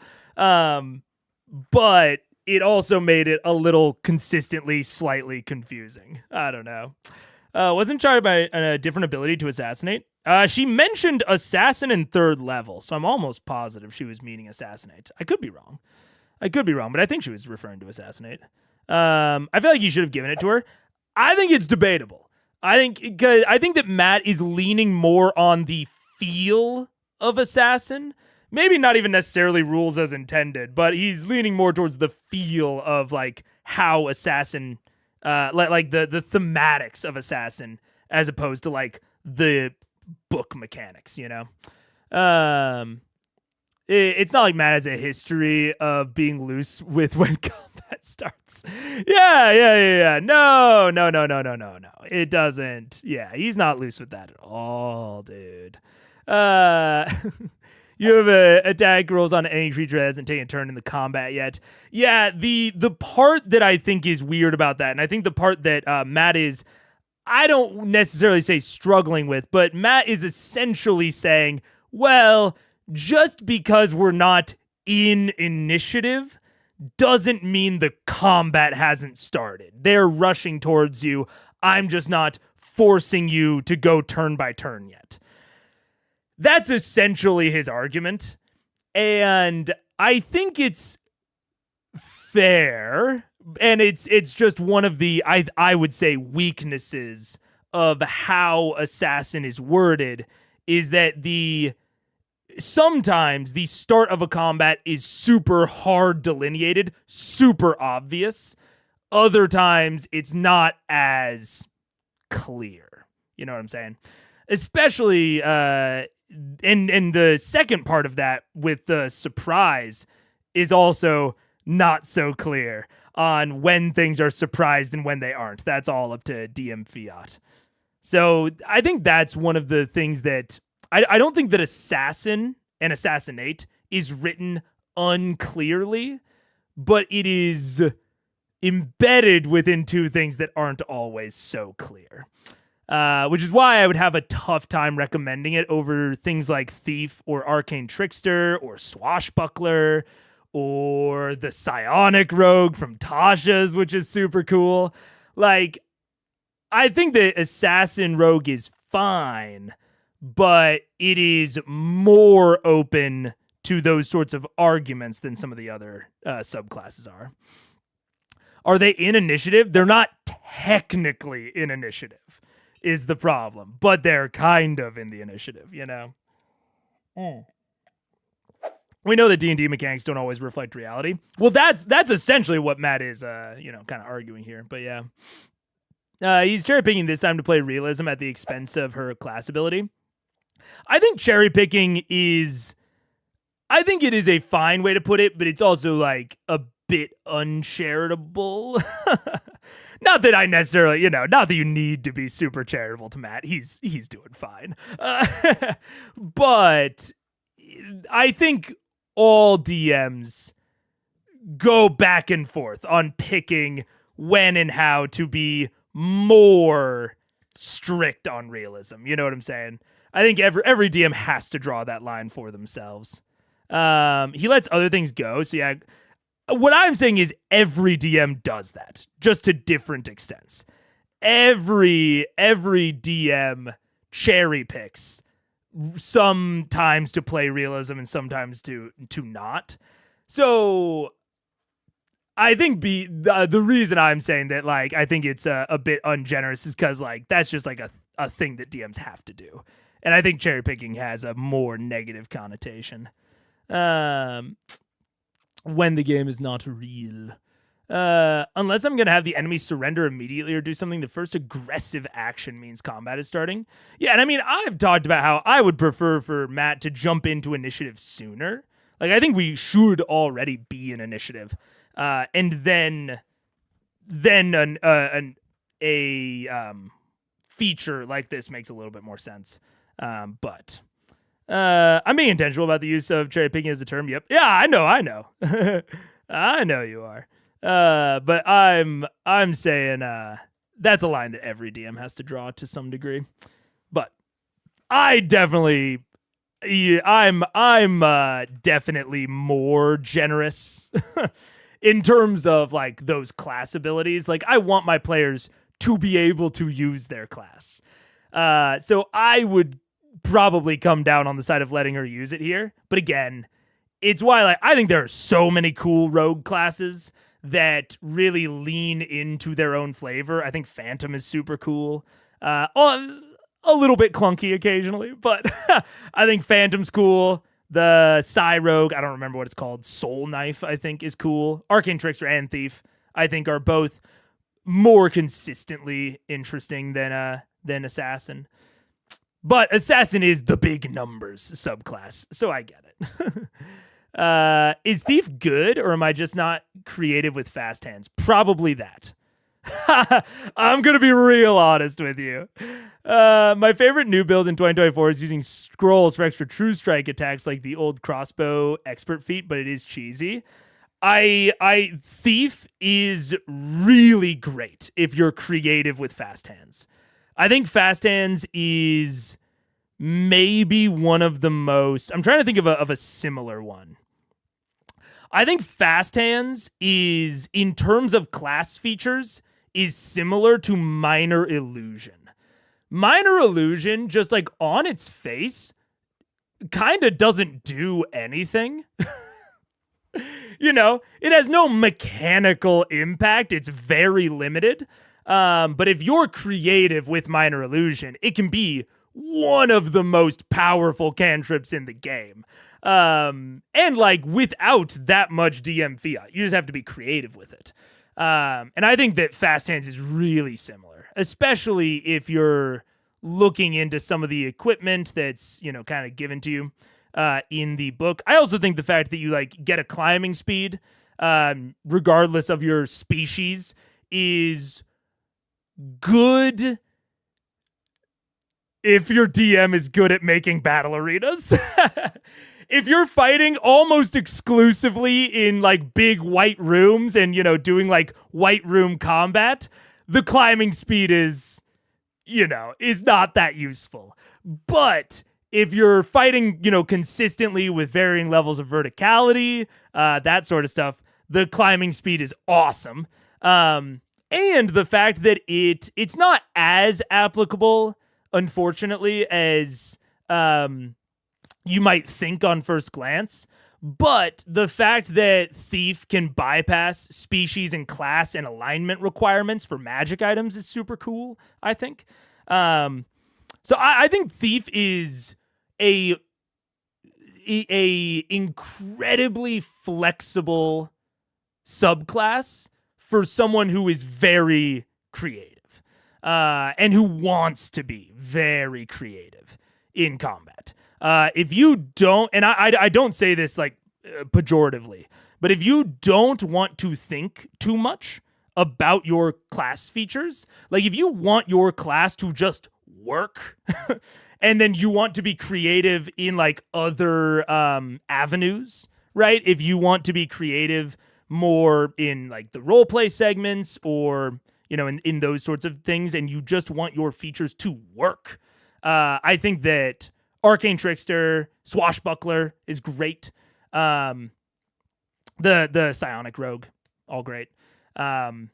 Inquisitive and mastermind are a little iffy. They're very flavorful, but they're not always going to be that useful. So the fact that the mastermind can help at a distance runs into a really not quite the same problem, but a similar problem to assassinate, where it's like that's a cool mechanical ability, but it is kind of weird to narrate in fiction of like how does a mastermind rogue do the help action at 30 feet? I think you run into really consistently like they distract the enemy, and that's kind of just how it falls down to, I think, pretty consistently, which is I don't love. I think that like runs into like weird boringness in like the flavorful description, whereas I think like so many of the other classes have really consistent fun flavoring. I think the swashbuckler is great in terms of like flavor and strength, you know. But my youngest is watching Jackson says, "Are all those your friends at school?" I do have so many friends at school. I love it. That's funny. It's one of the most. Oh yeah, I mean in BG3 they replaced the more creative 5e feature with a feature that just works, and it works to a disgusting degree in BG3. Yeah, I mean 2 bonus actions is crazy. That didn't end too well. Doesn't help that Assassinate is one of the hardest subclasses to run because the requirements to use the ability is so niche. Yeah, and and again, I think that it runs into this issue of like when a combat starts is theoretically up to the DM, and so I think you run into an issue of it's a feature that is entirely based on theoretically DM fiat. Of like, when does the combat start? Are they surprised? It's very powerful when it does work, but it kind of requires the DM to like, in the moment, you know, litigate some things, which isn't necessarily what you want. Illusion magic in general is the most open to interpretation and DM ruling, which can make it be the worst or best. True. The rogue is the second subclass feature is so late. Yeah, you have to make the third level feature really feel good, which I think is why because I believe Arcane Trickster gets Mage Hand Ledgermane at 3rd level. Am I remembering that right? D&D Beyond, fucking Arcane Trickster. I probably didn't need to look up D&D Beyond. Yeah, that's gonna get me so many dumb things. Okay, there we go. Wikidot.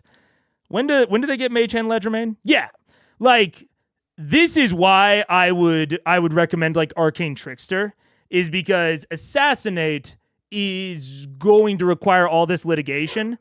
Mage Hand Ledgermane, it's tough because I think some people that like go martial classes are often going to be like hesitant to play like a 3rd caster, but I think that Arcane Trickster is one of the coolest 3rd casters, and it gives you its cool ability right out the fucking gate. Like Mage Hand Ledgermane, immediately you understand how it works. It's so cool, and it opens up so many possibilities within roleplay. Within out of combat roleplay, and the fact that it I believe it allows you to use it to help. Is that correct? Am I remembering? Oh no, it doesn't. Maybe that's later. Oh yeah, Versatile Trickster later.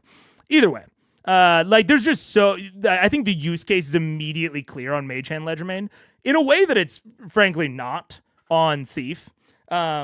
So out of the PHB subclasses, I would recommend Arcane Trickster every time. I think you're going to get the most consistently fun experience, especially if you're inexperienced. But it's certainly playing like a Gish class is not everyone's cup of tea, which I totally get. Yeah. Oh God, the chat is too small. And In my experience, climbing is not great for a melee fighter because being on a wall doesn't help in combat, but it's good for range. Yes, which does well. I mean, again, it kind of depends on the combats that your DM is setting up. It can be good if you're like sort of quasi filling a monk type role where you're like running down distant ranged enemies. Climbing can be amazing for that, like a climbing speed. Especially because of the cunning action dash. Rogues are maybe intuitively, maybe counterintuitively, depending on your intuition, I guess. But rogues are one of the fastest classes in practical terms because of their cunning action dashing, right? So it can be good for melee classes, or for like a melee rogue. But there are also, there are plenty of ranged rogues out there. Yeah. But I play with Psionic Soul Knife Rogue and has a ton of fun, does so many useful things. I think that the Psionic Rogue is very cool. I think that it has a similar thing with Mage. I don't know that it necessarily feels super psionic to me. Like, it doesn't, like, when I think of, like, what a psychic class does, I think more of, like, the psionic fighter from Tasha's. But if I strip away, the flavor and just, like, look at the mechanics, I think the mechanics are, like, immediately intuitive. You immediately see the use case for a rogue. They're immediately fun. So if I kind of... And I don't think that, like, the flavor's terrible on it. Like, it still makes sense as psionic abilities. It just doesn't feel, like, overly, like, the psionic subclass to me. But it's super fun. How many magic items have alignment requirements through, like, 5? I mean, yeah, that's why I say... that's why I was a little hesitant on, like, the, they can ignore requirements. Because there's not as many requirements in 5th edition as there were in previous. They stripped away a lot of the requirements. But there are a couple. Yeah. Anyways. Gonna come in with a hot take. Mage Hand isn't that useful. I think that's fair, especially without Mage Hand Ledgerman. It's only good for stealing or disarming traps, but some games do traps rarely, or stealing may not come up at all beyond gimmicks. I think it's also good for things that are physically separated from you, but within eyesight. I think that's a really consistent, good use of Mage Hand. So things like pulling levers through like a barred grate, things like retrieving. It's just good for anything where you are physically separated, but you can see it. And that is something that I don't want to say it's not intuitive for for DMs, but I don't think it's as intuitive for DMs. I think that Mage Hand Ledgermain, I will slightly disagree. The fact that you can make the Mage Hand invisible, I think opens up so much for the Mage Hand itself. I think the moment you can make the Mage Hand invisible, its use cases really broaden out. Because so many of the things you would want to do with Mage Hand are like social things, you know what I'm saying? Like stealing or something like that. And without with a visible Mage Hand, those are a lot harder. But I think an invisible Mage Hand, I think it's easier. And like stealing may not come up, but also like if you have a rogue, I think it's gonna come up more often. Also, things like lockpicking, at a range, at a distance are nice. But like I said, and I didn't even mention the fact that you get spellcasting, which is also immediately more like clearly useful than something like fast hands is. A little bit less creativity needed to make spellcasting work. The first time you find yourself fighting in a forest, everyone's gonna want to climb speed. I'm saying. That's true. And unless you're a strength-based rogue, you're not you're probably not having a great athletics score. So the climbing speed in a forest is nothing to scoff at. I'll give you the levers thing. Maybe it's better for levels like 1 to 4 when you give players more challenges outside of combat. Yeah, I think so. And like by the time, like I think the other thing about it is the spell casting as well. Gives you a lot of flexibility in a lot of situations. And I think that that's kind of my thing with both the thief and arcane trickster compared to the assassin, is that the assassin's ability is so niche and it is like dependent on table tone in a way that I think the thief and arcane trickster are not. Which is why I'm not, gonna ban it at my table. If one of my players wanted to play it, they like came to me and they were like, yeah, I'm playing an assassin rogue. I probably don't even say shit. But if they're like, what, I want to play rogue, what subclass should I play? Assassin's not making my top 5. Just because I think the other ones are a little bit more immediately useful. You and Percy both roll damage on those attacks, as these are both guided at the same individual. Okay. Be my proper guys. I have not thought this through. Where are we? Come on, there we go. 21, and then that is awesome. 26 points of damage. 26 points of damage. And he has to make a strength save against becoming prone. Do I get sneak attack on this? No, you would not. Okay, so it's just 21 damage with 4 of lightning. Okay. So, as you hear the explosion at the front of the muzzle of bad news take off, the arrow whizzing through the air, both impacting into each side of the wyvern. You watch one of its wings tears open, and it tumbles forward. The rider thrown off its back and clutching onto its reins, flipping over the side as it corkscrews and slams into the ground about 150, 200 feet behind you, skidding across the dirt. I did 200 damage. Go for it. An additional 3. Whoa. Okay. Effectively slammed and left behind in the dust right now. It's going to have to get up and rush, try and catch up to you guys. The other two are swooping down now and have managed to get up. Do I get my second You attack? get your second attack, yes. And you can as well for your round. 21. Hits. Same thing with a drop. Okay. Can I extend my arm with my wand of fireball ready to shoot? Jesus. Yeah, actually. You crit on a 19. I know I Is really that need a that. 18 damage. Okay. How far are they? At this point, they're maybe 150 feet from you.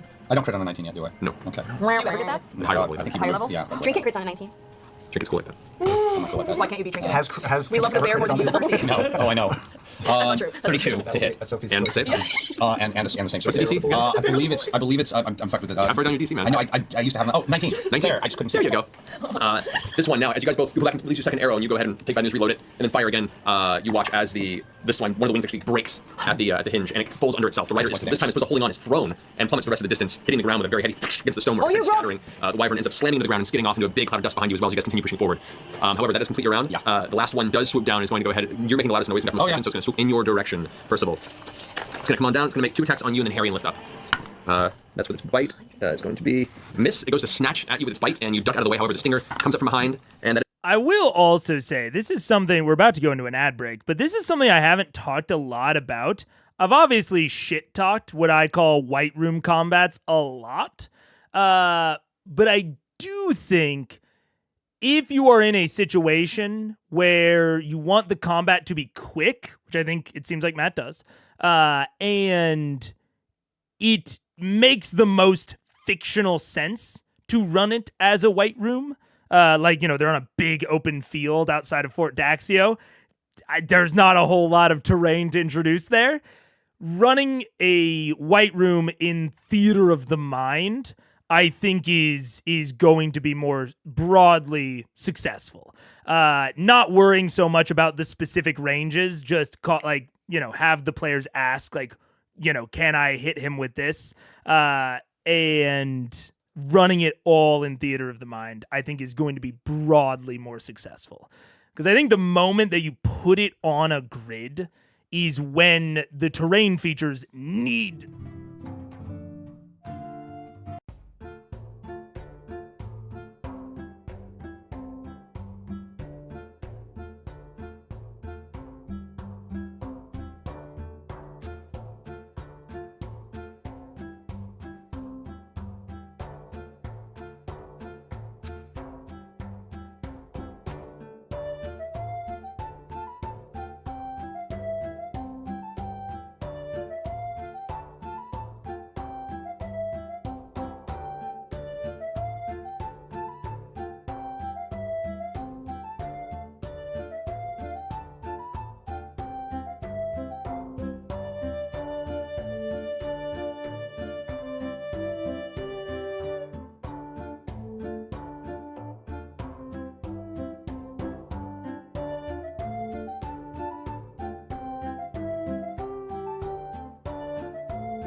What's up? Hello, we're back.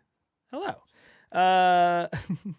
We'll never know what they need. We'll never know. No, I think broadly, if I think the more gridded something is, the more you should take advantage of that through like terrain features. And the more White Room you're running it, the more often you should run in Theater of the Mind.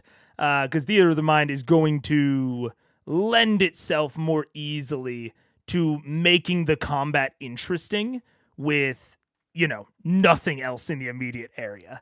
You can narrate it in a more fun way, like Matt narrating, the wyvern, tumbling off into the dirt behind them as they continue to make their way forward, that sort of thing. It is, so they do kind of seem like chumps so far. We'll see. I mean, obviously, Vox isn't doing necessarily chump damage, but I honestly can't remember how scary they even seemed back in the Iman fight. They might have been chumps there as well. And if this is just an ant stomp, I think that could be cool. Like, if Vox is just taking down hundreds of enemies, but they still find the fort a ruined mess, it's a good way to debatably, especially for, a party that doesn't run, debatably, it can still instill a feeling of hopelessness and helplessness and really drive that point home through, wow, you guys, the 6 of you, as a party, single-handedly dealt with this entire threat. But because you were late, Fort Daxio is now in ruin. That could be a way to reinforce the feeling even stronger. So I think I like that. Yeah. I think my current impression, my current gut instincts are that this either needs to be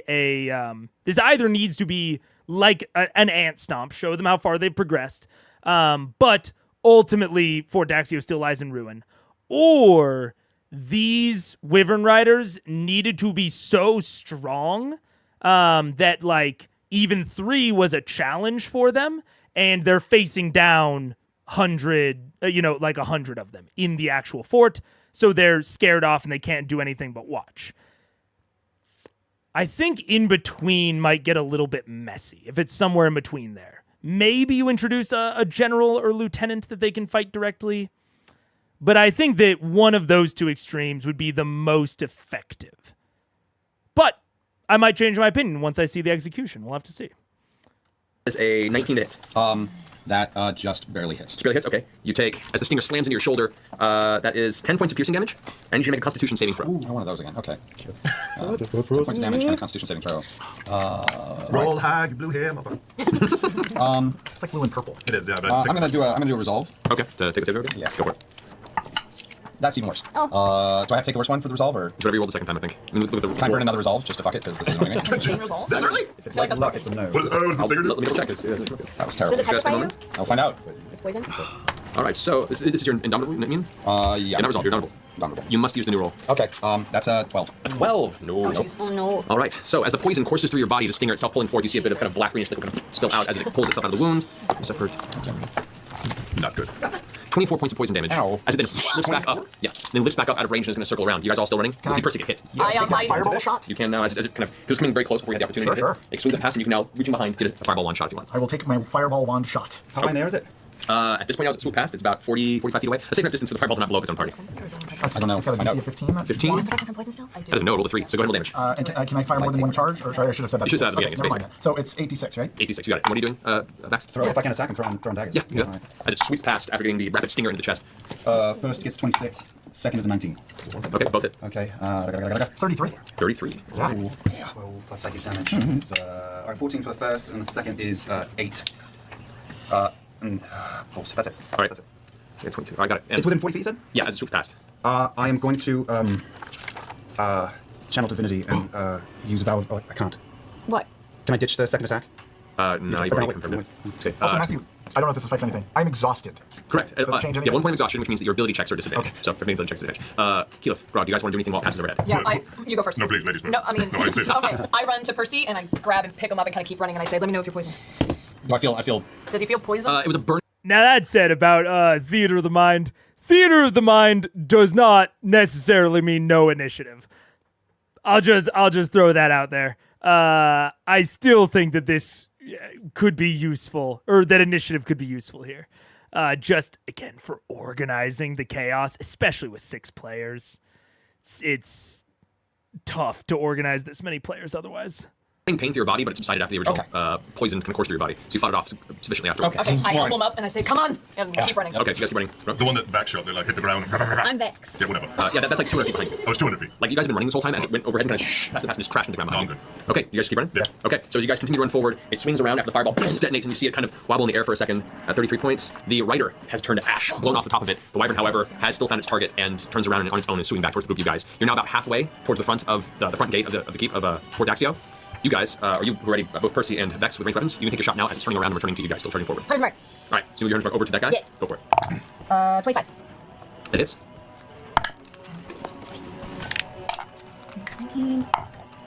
23. All right. 23 damage. Nice. Yeah. Alrighty. On the first arrow. Yeah. Go for the second one. That is what? What? I get what you're both saying, Jonathan and oh no, where'd the chat window go? There we go. Jonathan and Albie, of wanting to keep it fast, wanting to keep them, theoretically rushing forward. I get that. I think, and it's something you might have to experiment with if you're running this at your own table. I think that keeping it in theater of the mind and just like narrating that, hey, you guys are still rushing forward as you're doing this, I think that would be enough. But I certainly take your point that initiative does slow things down, and he wants this to be, several quick sort of checks, essentially. I still lean towards initiative being more useful here, but it's something you would have to kind of litmus test with your own table to see if going into initiative did change their mentality. It'll change their mentality no matter what, but exactly how? Because I think your assumptions that it might slow them down are reasonable. I just don't know if they would slow them down enough. You know what I'm saying? I think a skill challenge would actually be best here.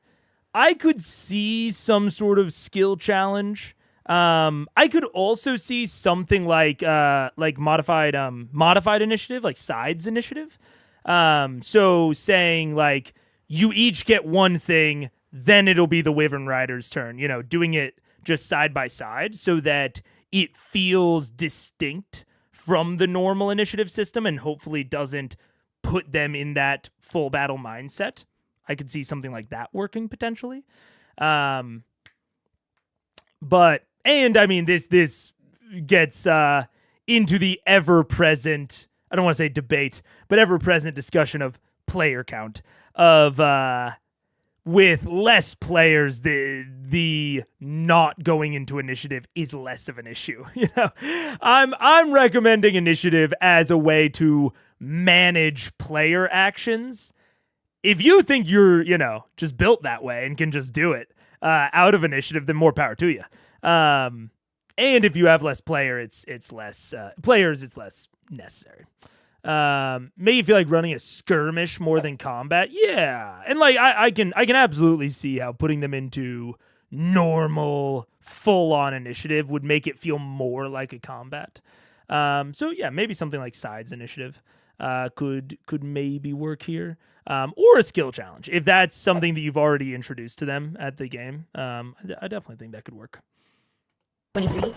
Yeah, 23. 22. 22.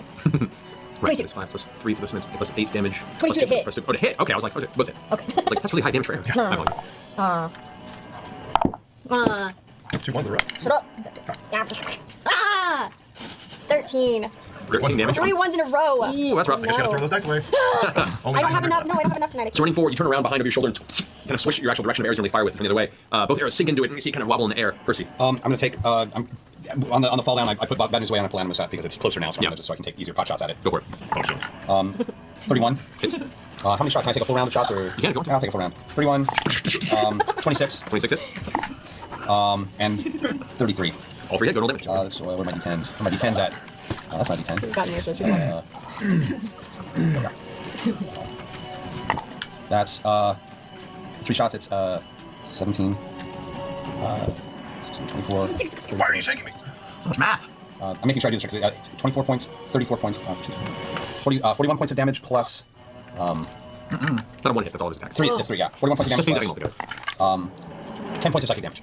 Nice. So 3 shots. That was 3 shots. nice. shots. Alrighty, so all 3 shots pelted in the chest. You can see giant sections of its meaty chest blown open and streaking dark white blood behind it. However, it's still flying. The kind of fervor in its face as it's near death is just causing it to get more intense as it swoops down towards you, streaking out. The tail ends up pulling beneath. It's going to go ahead and take a shot towards you, Percy, as you were the one most recently hit and do the most damage. With a bite, that is a 24 to hit. Oh, that hit. And the stinger is at only a 13 to hit. That does not hit. So the stinger, you seeing it coming this way, you duck out of the way. However, its giant wyvern jaws clamp down and streak across your shoulder as momentum pulls it past, more dragging it across the back. For that, you suffer 10 points piercing damage. That's not too bad. As it comes down at that point, it's back in range for any melee folk that want to go ahead and take a swing at it. All right. Yeah, can I rage? Sure. And can I take a swing at Falcor, please? Yes, you can. Lovely. And we have no initiative, so I don't know who's where. Am I close enough to go after Grog? Yes, I'm keeping in touch. This is more like a flyby as you guys are running. Can I make it a reckless attack, please? Sure. Yeah, a lot of these are having some hit this thing, so. Beautiful. That's good. 25. That hits. Go damage. That's true. 9. I can do a compound or down. 22 plus 2 points of necrotic, 24. Okay, as it swoops down and bites into Percy's arm as it drags up in the air, you watch as a very fast running Grog who's been ahead of the group at this point. Speed is anybody. Just kind of spins around, acts in the air, and just carves right through the front of its chest to its back and slides into 2 pieces that have been scattered on the ground, smearing black darkness across the dry desert floor. You guys continue to run forward. Currently, all of your harrying wyverns are way too far behind and damaged or not paying attention. Before you guys are just now reaching the outside of the busted Fort Daxio outer wall where the front gates are collapsed inward and slightly burned. Didn't seem like that big of a problem. It's not so tough. There's 100 more guys inside, Grog. I know, you keep saying that number like I know what it means. Grog, 100 needs 3 hands to make. How many hands? It needs How many? just keep running, keep running, keep running. It's not helpful. Alrighty. I love imagining that. You guys all go in through the front gates? I'm on the broom, so I'm up and over the wall. You come up over the top of the wall. As you get up over the top, immediately you see they have 2 large ballistas. The number of ballistas installed throughout the walls here, 2 of them have already been torn apart, and whoever was manning them is lying on the ground, torn open and dead. But you do also see a number of other dead lizardmen. Looks like a fight has been going on for a short time here, and it's been back and forth. As you guys all into the main courtyard, you find the ground itself is charred with small flames that are still burning on bushes and elements of piles of broken wood and things that were part of the encampment that had just caught fire. You can see groups of lizardmen battling various soldiers, some of them still screaming and the sound of lizard-like battle cries just as they charge and slamming weapon against weapon, shield against face. This is an actual small-scale war happening inside here. It's hard to tell which side's winning. A lot of the soldiers are better trained, but occasionally you watch as a wyvern swoops down and picks up the soldier and throws him off the side, and he slams into the ground, no longer moving. Do we see anyone we know? Where's Ellie? Do we see Allura? Make a perception check. Come on, roll the dice. That's not bad, that's not bad. 26. Oh, disadvantage. Disadvantage, anybody? Oh, okay. 14. Okay. So the 2 of you, as soon as you dart inside and glance over, you can see nobody that catches your familiar eye. Everyone who's in armor is in full armor, helmets, full plate. They're all in the actual Fort Daxio defense regalia, and they are covered in blood. They're covered in soot, and they are not paying attention to you because they're fighting for their life right now. You can see there are a number of tents to the side, dried trees that have burnt out entirely. You can see a number of the trebuchets that you had repaired earlier have already been torn down, or at least have suffered partial damage from fire or other elements, bludgeoning. But there doesn't seem to be any Talbirds from Iman or any Talbirds from Elf City or Single or Singor? anything No, like it that. looks like when this began, currently only Daxio's army was here, and is here currently. I mean, that still sucks, but okay. No, but that's better than it could be. Yeah, Okay. you do watch and see as currently there's no tension towards you because the battles that are happening right now are still happening. You see multiple soldiers gathering around wyverns that have been dragged to the ground with chain or had nets thrown over them, and the soldiers are gashing, running up and slashing them and stabbing as they can while the lizard man carves its way through and takes a spear and starts piercing out with its shield. As you just look around, there's nothing but insanity going around. What are you guys doing? Are there any clusters that just look like not a lot of our soldiers around, just lizardmen? Or is it all mixed in together? It's all kind of mixed in right now. It's a free-for-all. Yeah, I mean, it's a tough place to leave the party at.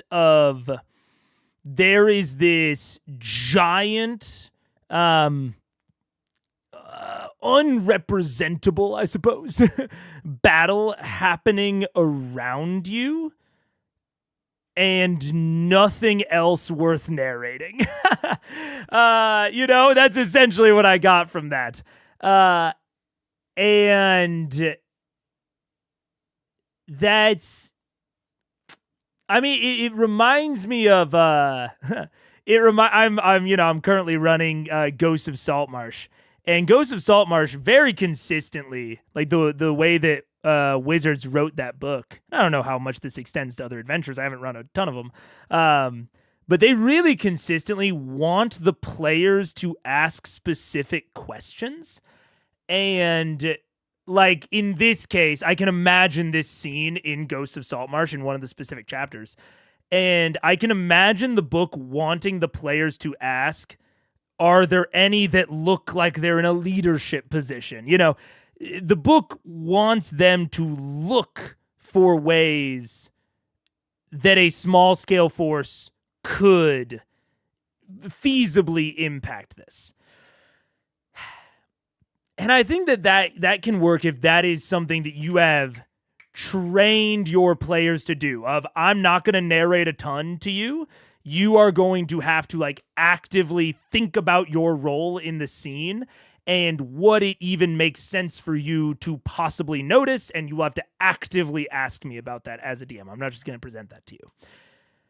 I don't think that that's the way that Matt has run most of this campaign. Occasionally parts of it, I won't lie, you know, especially with the way that he runs traps. But I'm very curious as to what he expects them to do here. Like, does he expect them to try to get involved with some of these small pockets and we run like little mini combats? Because that doesn't sound overly trackable or satisfying. So as a player, I think I would feel slightly lost. And as a player, I think it's fair to potentially ask your DM of, hey, is there, think through what could a small force do on the scale of a battle, and start asking those questions of, does it look like there's a leader? Are they using any points of interest, essentially, things that stand out, special bruiser lizard folk that's just tearing through big swaths of soldiers, you know, something that is specialized that our special force can go after. But yeah, I don't know. I don't know what he's expecting out of them. If it's not, they need to start asking those sorts of questions. Can't Matt ask them to do insight, perception, intelligence, and then give them info about identifying an officer or something? I think you could use passives. Theoretically, the only problem with that is that ability checks are designed to be procced by the players asking to do something, essentially. So the players need to ask, can I do this, or can I see this? And that would proc the insight or the perception or what have you. And that is often what like the modules want the players to do, is like, oh, ask if I see any sort of, if I can find a hidden door in this room. If they ask that, they roll perception. Maybe they find the door, maybe they don't. But I don't, you know, if it's something that's just like happening to them, it should be saving. And if it's something that, you know, is just passive around them, that should be their passive scores. But you might just have a table that is dumb today and doesn't think of the right questions. I know, and that's something that you have to weigh out as a DM of how much to put it on the players to ask. You know what I'm saying? And that is something you sometimes do have to feel out by the day. Sometimes your players are dumber than others. So some days they're dumber than others. Yeah.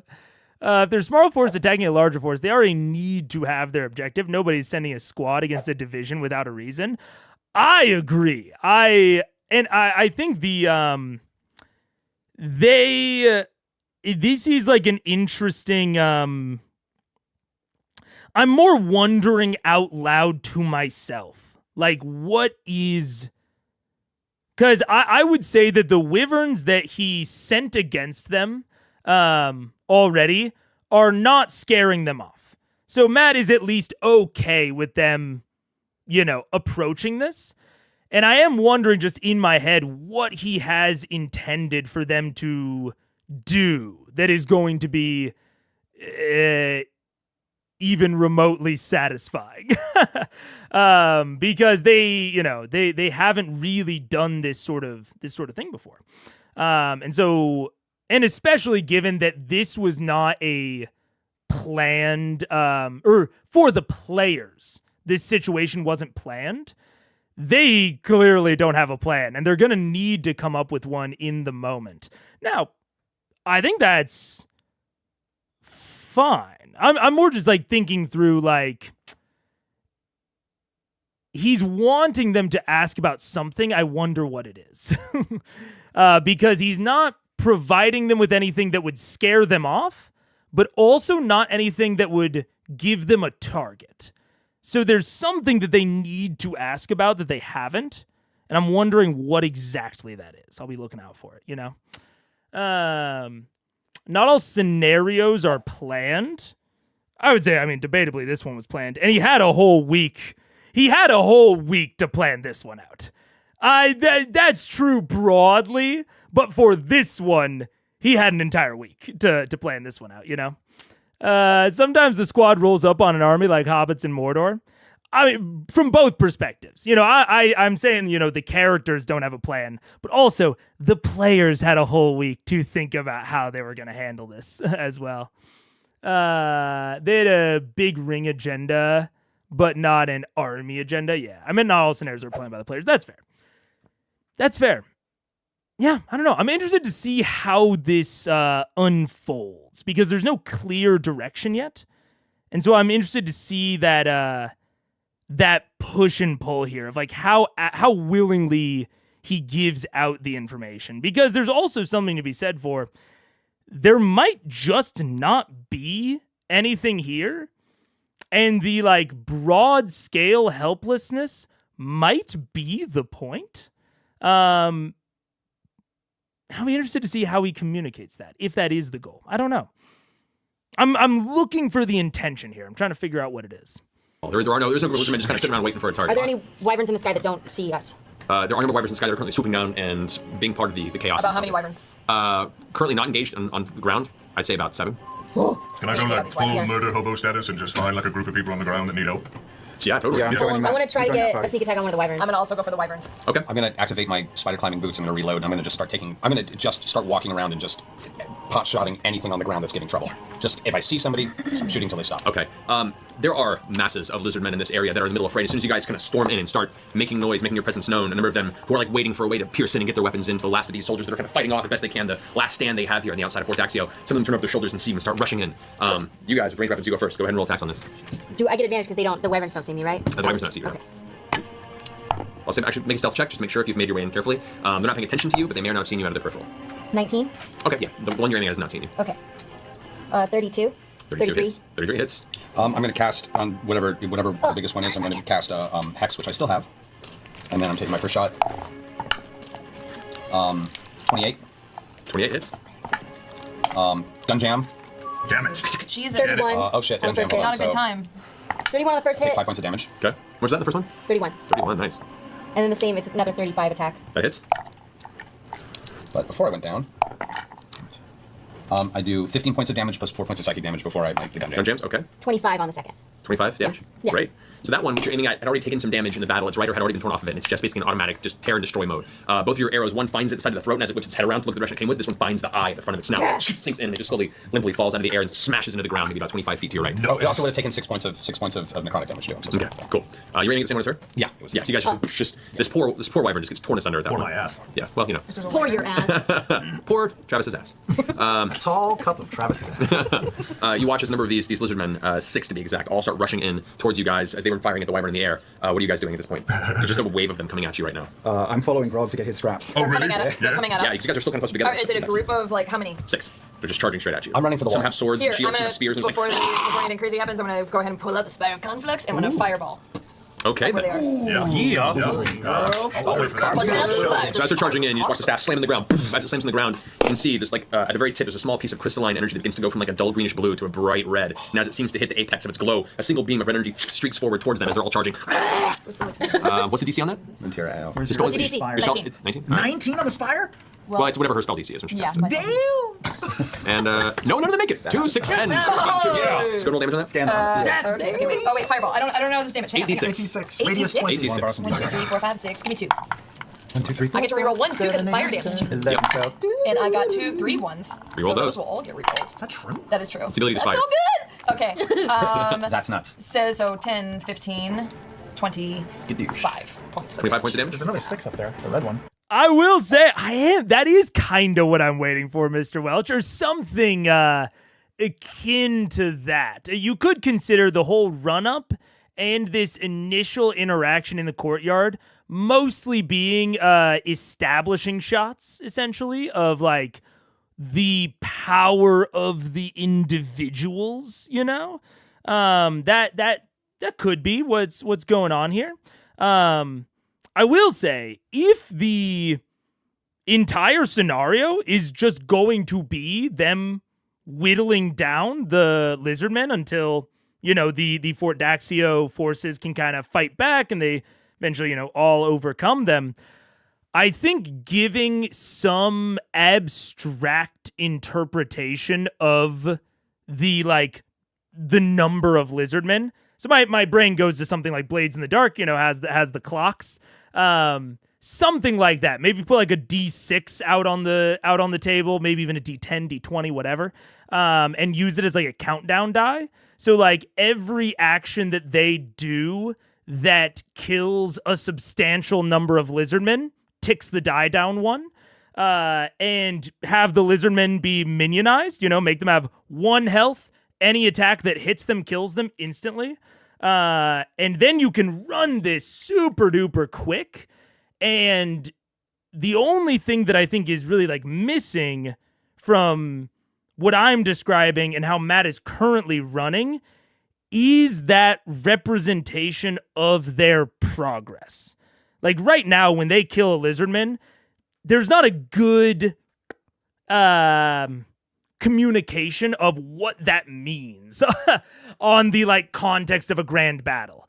So in my head, they're either spinning their wheels until an event happens. And, you know, Matt's just using this to show off what the strength of these lizardmen is. Or we're just missing that sense of the overall progress. And maybe he'll narrate it to us after every turn. That's possible. God, D&D would benefit from any way to abstract anything. I mean, you can rip that sort of shit, right? You can rip that straight from other games. Like, there's no reason you couldn't put a bit D clock in here. You can rip that from other shit. So yeah, I don't know. We'll see. I'm gonna keep going. Keep moving, because I think, you know, we're progressing towards whatever's going on here, because I don't think we're just gonna do this for 2 hours. 1, 2, 3, 4, 5, 6, 7, 8, 25, 20, 30. 30 points of fire damage. As you guys are getting ready weapons right, you have both your daggers up to the side, you have your axe in a batter up position. You watch how suddenly they burst into red flame, and a number of their charred burning bodies tumble to the ground motionless. As the fire subsides, all 6 have been destroyed by the blast of fire. That's what we're going to do, right? I mean, yeah, that's Sorry. what we had in mind. This knife does the same fucking I thing. thought so. I've seen it happen. Really, I have. There. Impressive, Keely. It's impressive. Yeah. Point towards enemy, okay? Oh, Matt. As the chaos is still happening, you watch as another blast of flame explodes in the top tower that is the front of the fortress itself, and you hear what sounds like dual Wilhelm screams as 2 guys who are situated on the top, running to the blast just get blown off and both slam into the ground, just faces and necks snap from the impact on the floor. Looking up in that direction, you watch as another streak of bluish green arcane energy shoots out a few hundred feet in that sky, and then as a signal. Shit. No. You look up top as you see one wyvern is kind of now curling its way, perched up on the edge of it, and they're jumping onto its back. You see what looks to be an elf. An elf with kind of longish blonde hair, robes that are bloodied, but currently gives up and holds onto the reins. How far? At this point, he's probably about 80 feet from you. You guys are halfway through across the courtyard to the actual fortress. So. He's up on the wall. Can I shoot him with lightning? If you want to get up close.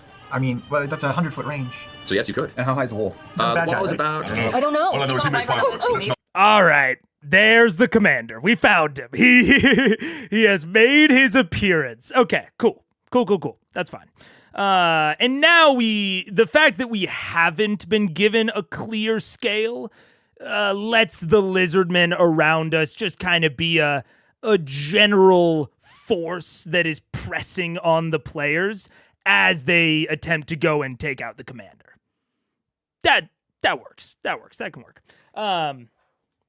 The only thing is now the lizardmen do have to act as a force. So we'll see how fluid that kind of goes. But you can essentially just say, once they kill the commander, I'm sure that they'll be like killing lizardmen the whole time. And so it's like once they've killed the commander, suddenly they've, fictionally killed enough lizardmen for the Fort Daxio forces to overwhelm them, and we win the day. Yeah. Commander. Cool. That works. Can I shoot him with a bramble shot? About 45 feet up. I want to try to shoot him with a bramble shot. Shoot him? Yeah. Okay. Wait, he's on a bad wyvern, right? This is a bad guy. I think so. For the purposes of this, guys, He's not like a friend, is he? we're going to go ahead and roll initiative. Oh, God. And there's where we go into initiative. We don't know if he's a bad guy or not, but he's Well, on the that's why I'm battlefield. bramble shotting him, because I'm just trying to, Are you keeping it? Yes, I am. Alrighty, guys. So as Pike has been having a hard time keeping up with everyone with their tiny short legs. trying to run. Come on, Pike, come on. I am rolling really poorly. Oh, no. Yeah, me too. Wait, do you have your snitch? Yeah, no, it's just rolling poorly. Do you want one of mine? No. Carlson, reset. I'll take my clothes off. Oh, no. What is it? Do it. Do it, Sam. Do it slowly. Do it. And I will say, to the people who were talking about, no initiative before, there's something to be said about that here of there's a kind of implication, with him revealing this elf wyvern rider, and then right after that, roll initiative. There's a pretty clear implication there to the shirt. That was quite the time to pause. There's what the fuck was I even saying? Yeah, there's a pretty clear implication of like, okay, we've established that the lizardmen are Gribblies. They're going to be something you probably need to deal with because they did do damage to Taliesin earlier, or to Percy. But now that the elf is revealed, now we roll damage. That's the real target. That all makes sense. Oh,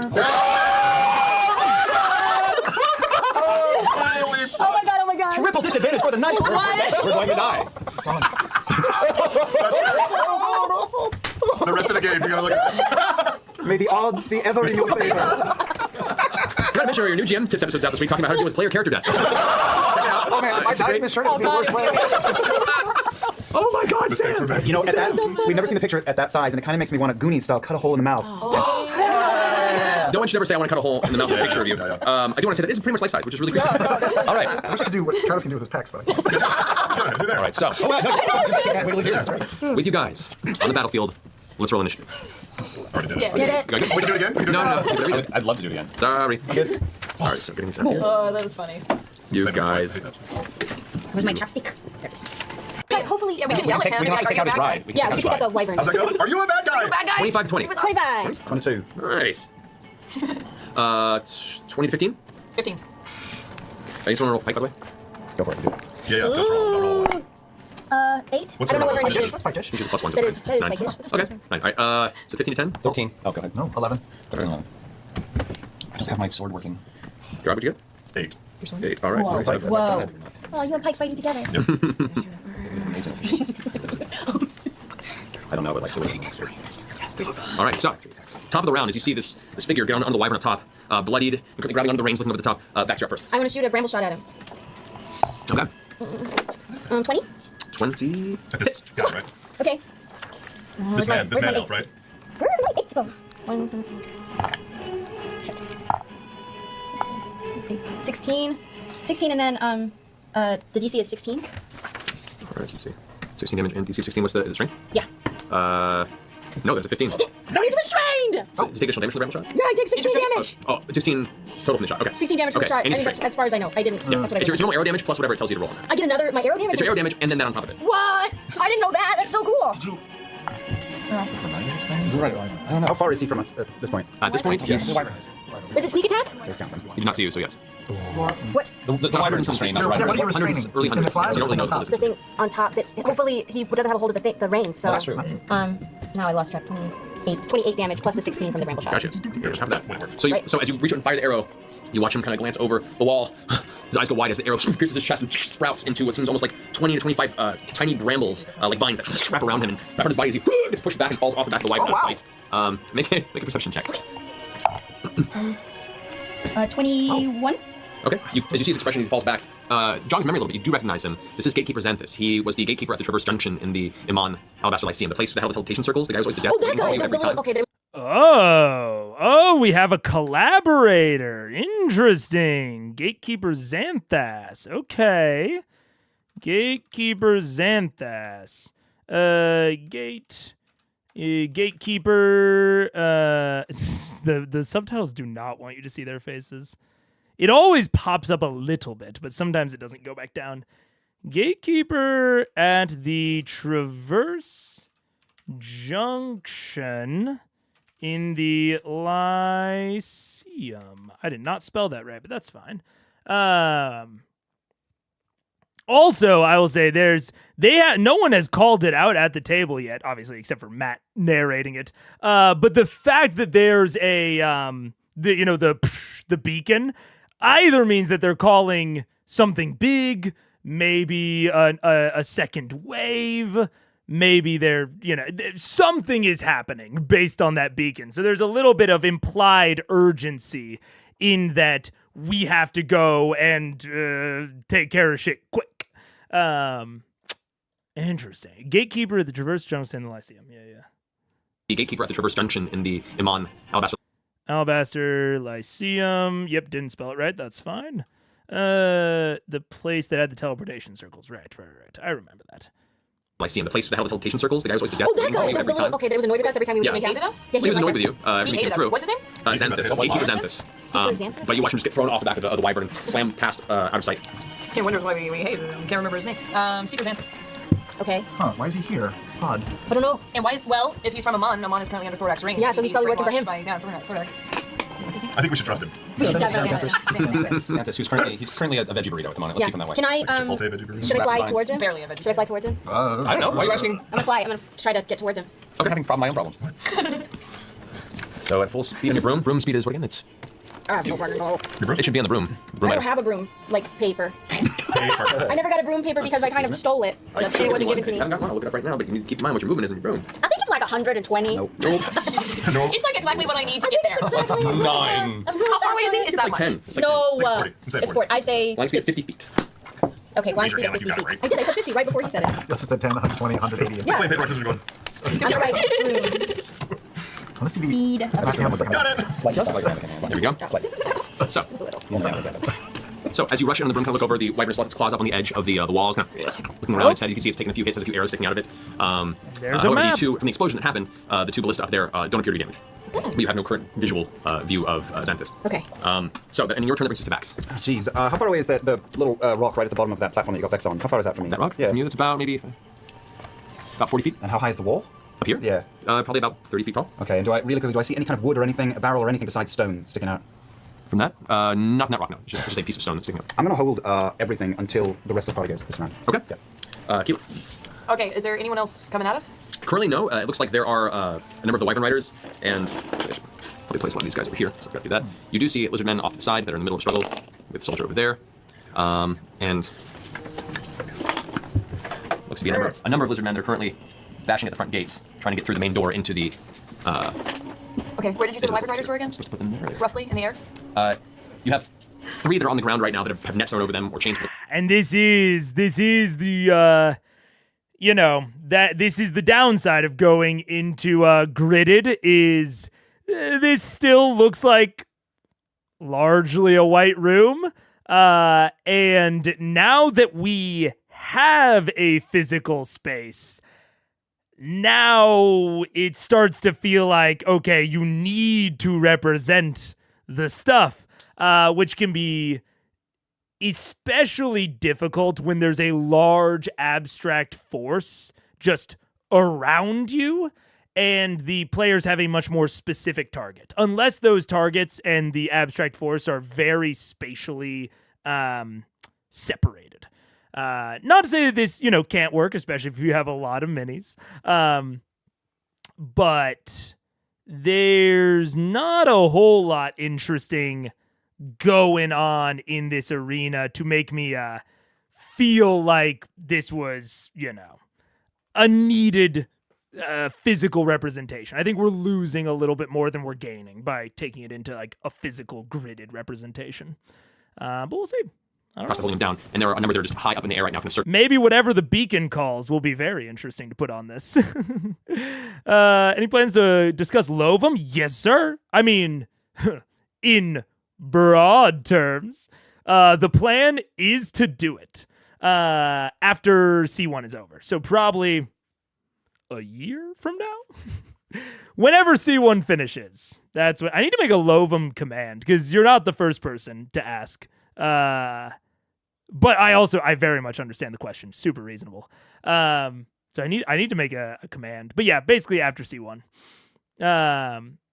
There's a lot of merit to treating an ongoing battle around the PCs like a monster lair with its own lair actions that could have helped him here, I think. Ooh, yeah, I could really see that.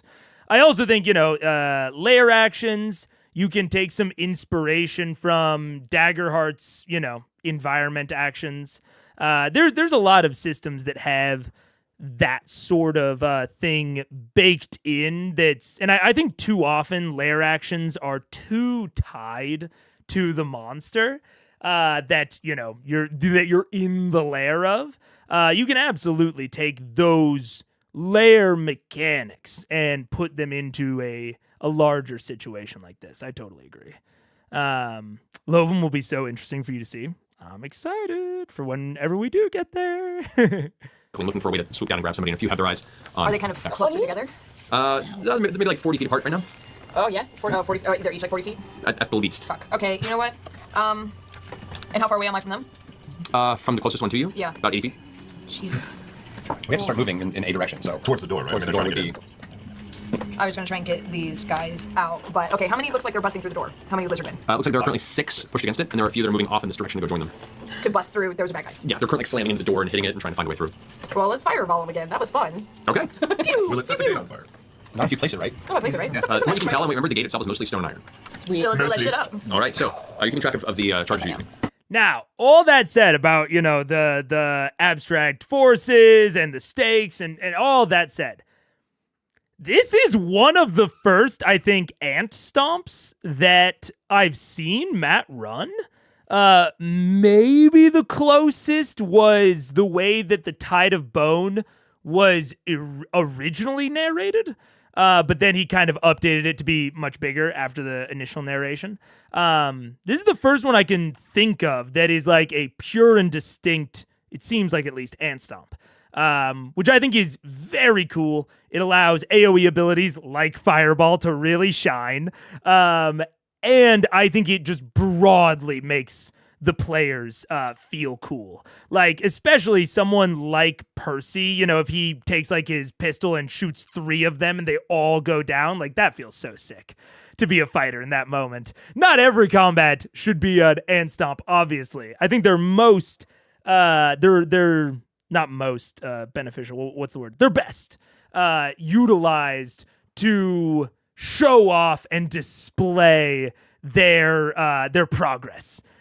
Especially after they were just on the elemental plane of fire, the city of brass. They just fought a fucking pit fiend, one of the most, I think, the highest CR opponent that they've fought. Period. And it was a buffed up pit fiend. It had its stats buffed. So going from that back to the material plane to seeing these like little Griblies fighting and just being able to take out swaths of them, I think that juxtaposition is going to be really nice in hammering home just how far they've progressed. And it'll be interesting to see if that is purposefully utilized or contrasted against how little effect they actually, had here.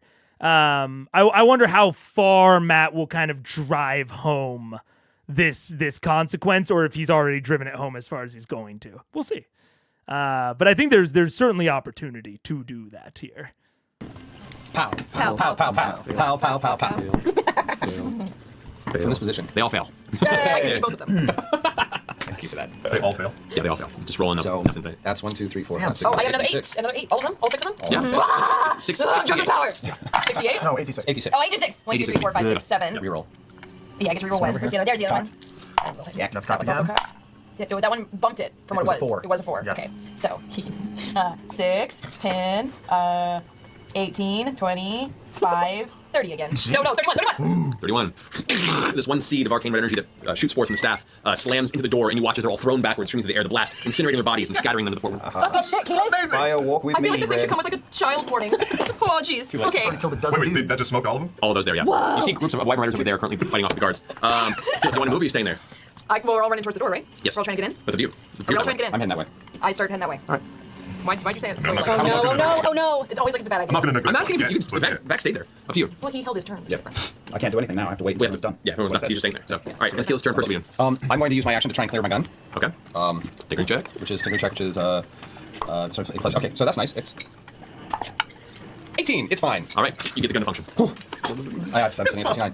I take 6 steps forward, I take 6 steps back. and then I use my bonus We action. got together because I was subtracting you. Now your turn, Keyleth. I'm going to use my bonus action to move my hex to one of the wyvern that is currently under the net. So Okay. yeah, I'm just calling it Wyvern or the rider? The wyvern. Okay. Yeah, it's fighting everybody too, right? Correct, yeah. Okay. It's thrashing about. Okay. It's gonna make life easier for everybody. Cool. Seth finishes around there, Prissy. Scanlan, now's your turn. Oh, I'll move forward with the rest of the gang if I can, and I mean I don't know. I'll lightning bolt the wyvern up there who was holding the elf. Why not? Okay. So you, Not knowing if what he is or if he's good or bad. you're rushing forward and your tiny gnome feet, arm out in front, release a bolt of energy that slams into the front of the edge of the tower itself, and then as you coast it upward, it burns a dark spot across the stonework before slamming into the wyvern itself. The wyvern tries to duck out of the way. What is the DC on I that? guess it would be 19 since I didn't call it. It's true. That's true. It's true. No, it does not succeed. Nice. Noise. There's no dex bonus, so it's a straight 15. 86. 86.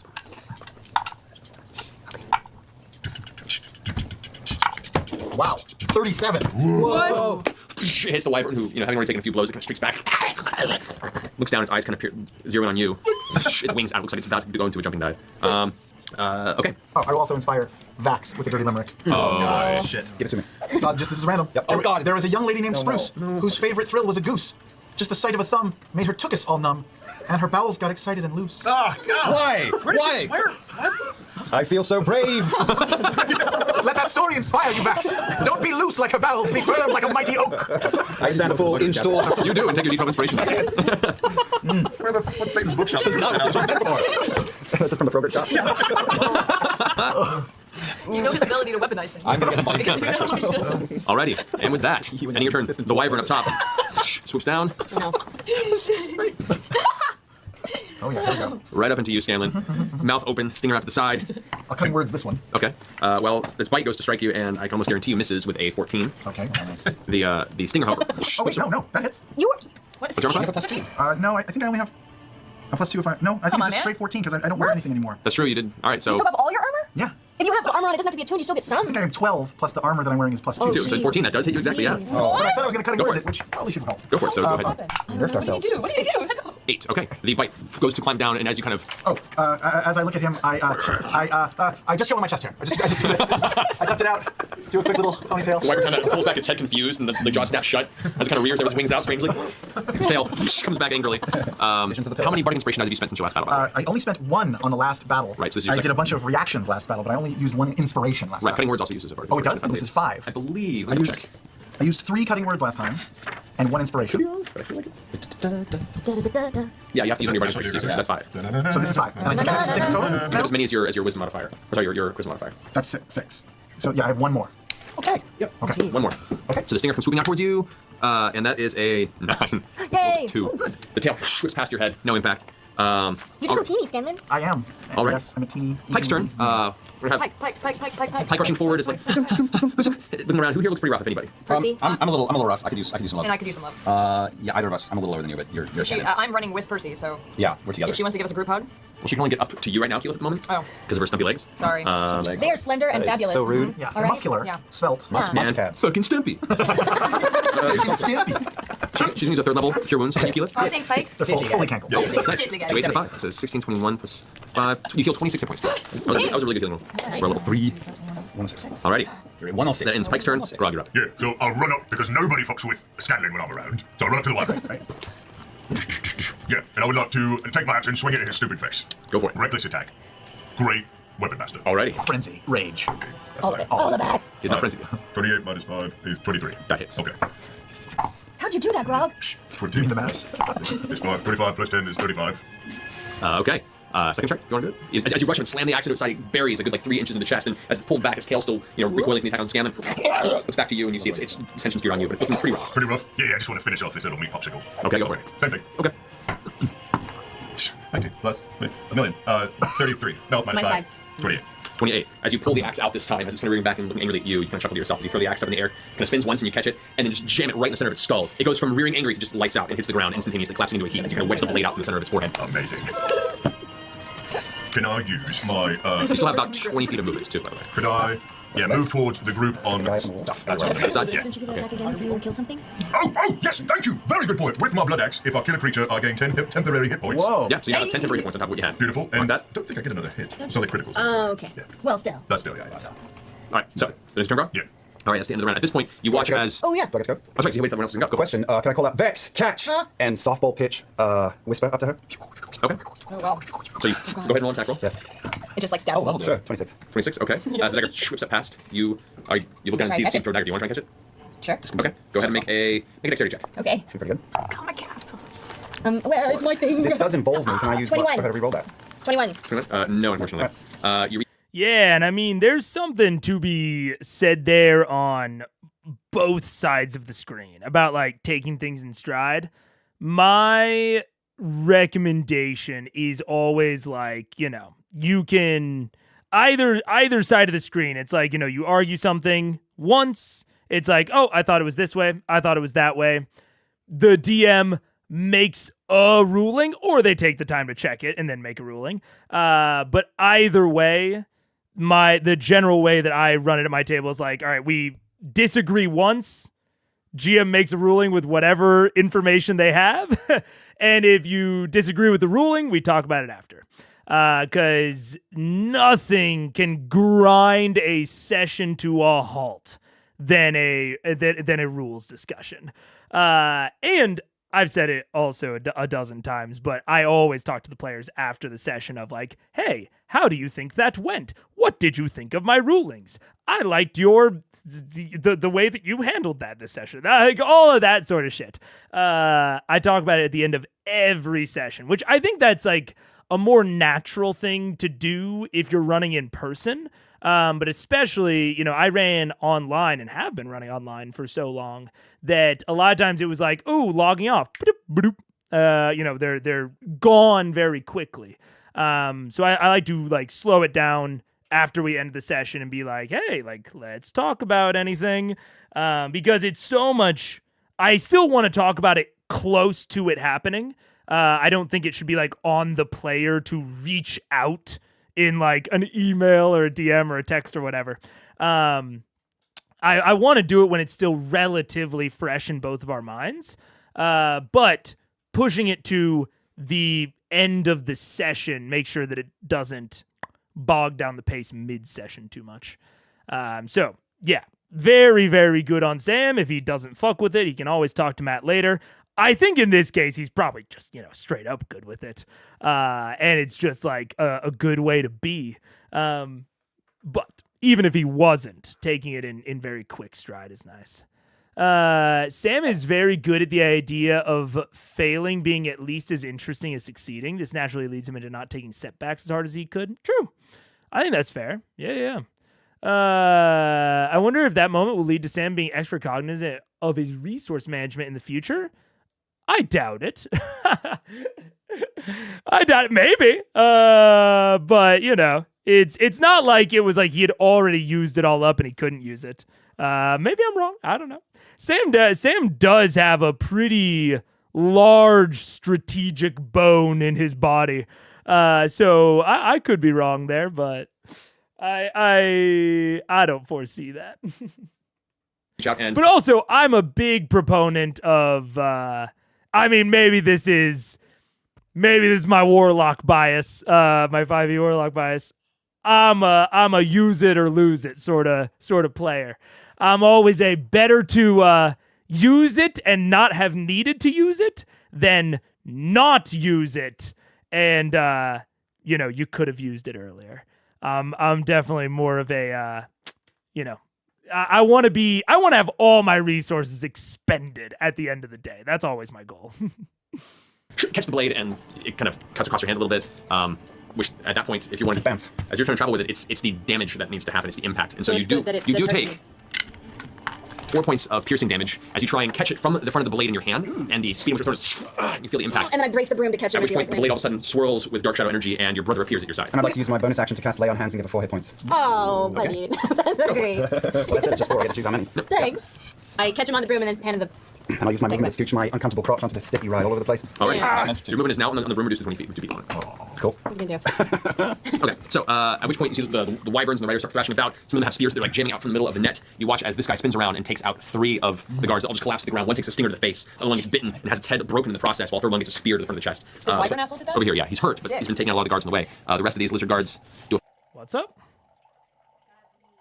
That's you? It does pertain to what we're talking about. Paige just showed me a meme. I don't know if it'll be backwards on the screen. Will it? I will just read it. Reading memes out loud is always, I feel like the flow doesn't go with it. Any video game ever. Here's a limited resource you should be careful not to use too often. Me. Never use it. Gotcha. Game. No. Me. Hoard it like a dragon. Loud and clear. That's you. That is Paige. Paige is a hoarder in all video games, in all senses. Yeah, she said, literally, we were playing Baldur's Gate 3 together the other day, and I talked about using a spell scroll that we'd had since Act 1, and we're now in Act 3. And she was like, but what if we need it later? And I'm like, dude, we are both near max level casters. I'm gonna use the spell scroll. It's fine. I want you to know that it's very difficult not to make a dirty joke about what you just said, yeah. Full double dash this way. Double dash. Past that guard there is going to give him chase. These guys will all rush up and try and make their way to the front door again. They can't really do anything yet to the door, but they can get there. At this point in time... Oh boy. Keep me around. Vex. Yeah. On your vantage point, up the top on the broom, you hear this distant, kind of echoing horn sound. It's different and echoing through the valley. You glance over your shoulder and you see what looks to be a bead of burning red light making its way in your direction. Can we see? Wings flapping. It's closer than you think. And as it comes closer and closer towards you, Thordak just comes and kills us all, right? Yeah, this is happy 2016. you feel the blood rush from your face as your immediate instinct is, oh God, Yeah. the Cinder King is here. While there are flames involved, the size is not as immense as you would expect from Thordak. Instead, what you see is a large, red, winged bird with flames trailing off the edges of its wings, flapping in your direction, coming over the wall on the outside of the fortress. On its back, you see what looks to be a humanoid, but much larger than anyone of your size. Armored with like dark black and grayish silver trimmed iron armor, a giant maul in one hand, itself in a reddish flame-like hair. This is a fire giant, similar to the ones you encountered in the city of Brass, riding on the back of this ember rock type creature. As it comes cruising over the top, you hear it holding a horn in its other hand, as it starts shouting out, The Cinder King calls for swift execution. I deliver his hate with absolute strength. and it's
what's up? We're back. Hello.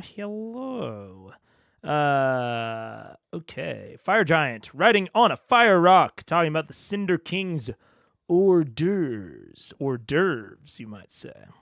I will also say, so the recommended break time is that.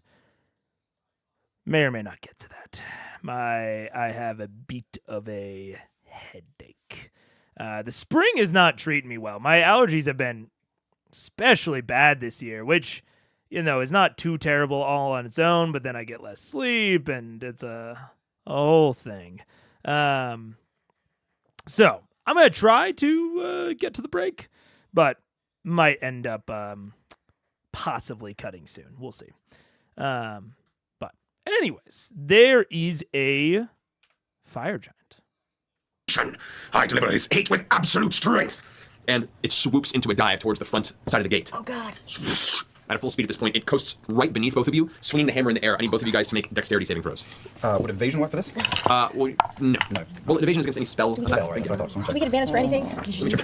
You do not get advantage for anything. Why not? I admire you checking for any given possibility. 16 for me. I'm going to use my last luck. You have inspiration. Oh, I do, and I added to that save, right? Yeah, sure. Good. Oh, then I'm 29. Okay, Roll roll. 11 off of that. Thanks, 16, okay. So you manage to lift up onto the broom, almost doing a complete handstand to get out of the way. However, the bottom of it catches your sister in the side. Her leg causes the broom to lurch and begin to lose control of it. You both manage to hold on to the broom. That's good. But you, from the impact of the hammer, do suffer 16 points of bludgeoning damage. As the bird, now in a full dive, slams in a giant fiery crash into the front two gates. Did it go, how close was it to us?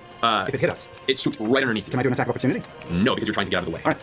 It was to do that, you would have been completely off the room, you would fall. As it, in this full dive, slams into the two front gates, which then explode into a cloud of dust, broken rock, masonry, and iron. You watch as the dust settles briefly, and now the giant is stepping off of the back of this giant flaming bird and looks around, clutching its hammer in its hand. Fuck. Oh, no. What? That's like from a different set of action figures. I think the scale is wrong, man. I think you accidentally put things that are bigger than us on This is like when I made my Barbies date my G.I. Joes. Yeah. That was an Amazon Why is women. G.I. Joe so much shorter than Barbie? Damn it. Did the lizard men take damage, by the way? Actually, yeah, as that's clear, the lizard men that were at the gate were all destroyed in the impact, crushed, their bones broken, and you can see like one arm twitching out of the center of the rubble. The doors are currently blown open and off the hinges there.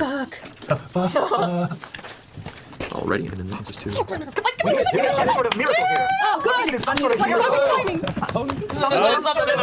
And there's Ashley, fresh off the airplane. All right. Yeah, I mean, boring map. We'll see. Especially if you kind of have this scripted entrance, maybe it knocks down a wall to make something a little bit more interesting. Maybe one of the outer walls has like been knocked in and there's like a big thing that they can play around. Maybe a tower has fully fallen down. Who knows? So yeah. I said last time, I was like, maybe Matt just has to think in 3 dimensions or what have you. He needs to think in like physical props. This one, unless something, updates or whatever, this map isn't particularly grabbing me, but we'll see. Matt's face is good enough to put on a shirt. That's not a bad one. That's not a bad Matt face. And she's gotta be strong as a god. gotta be a cleric with Gotta be locked with life. Fresh off the Hello, everybody. welcome. Intervention. We need a hero! That is I've awesome. lost my voice a little bit. But you know what? Fuck it. Durender.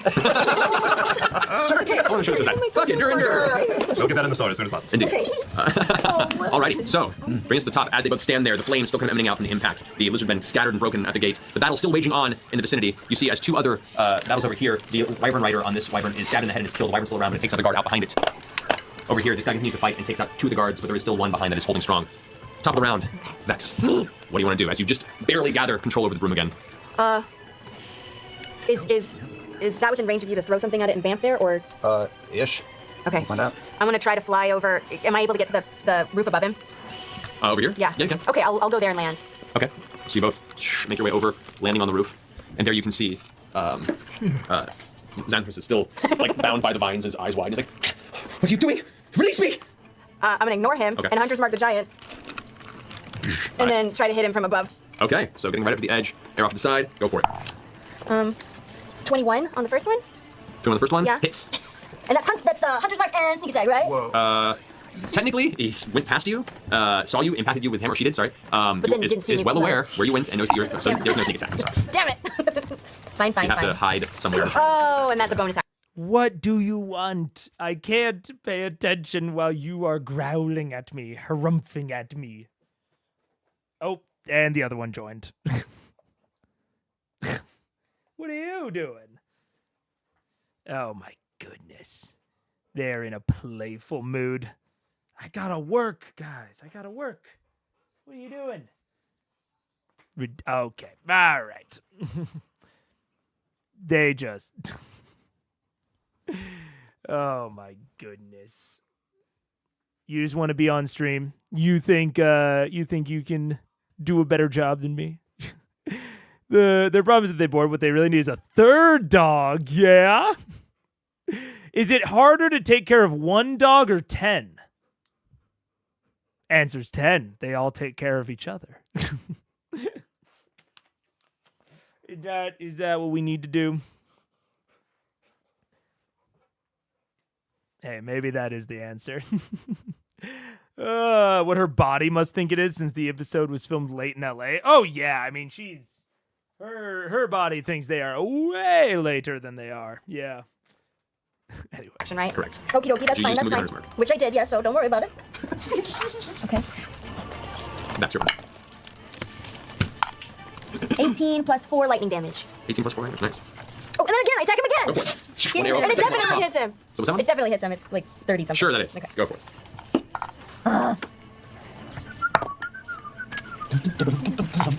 17 plus 4 lightning damage. Alrighty. Get him! Both arrows.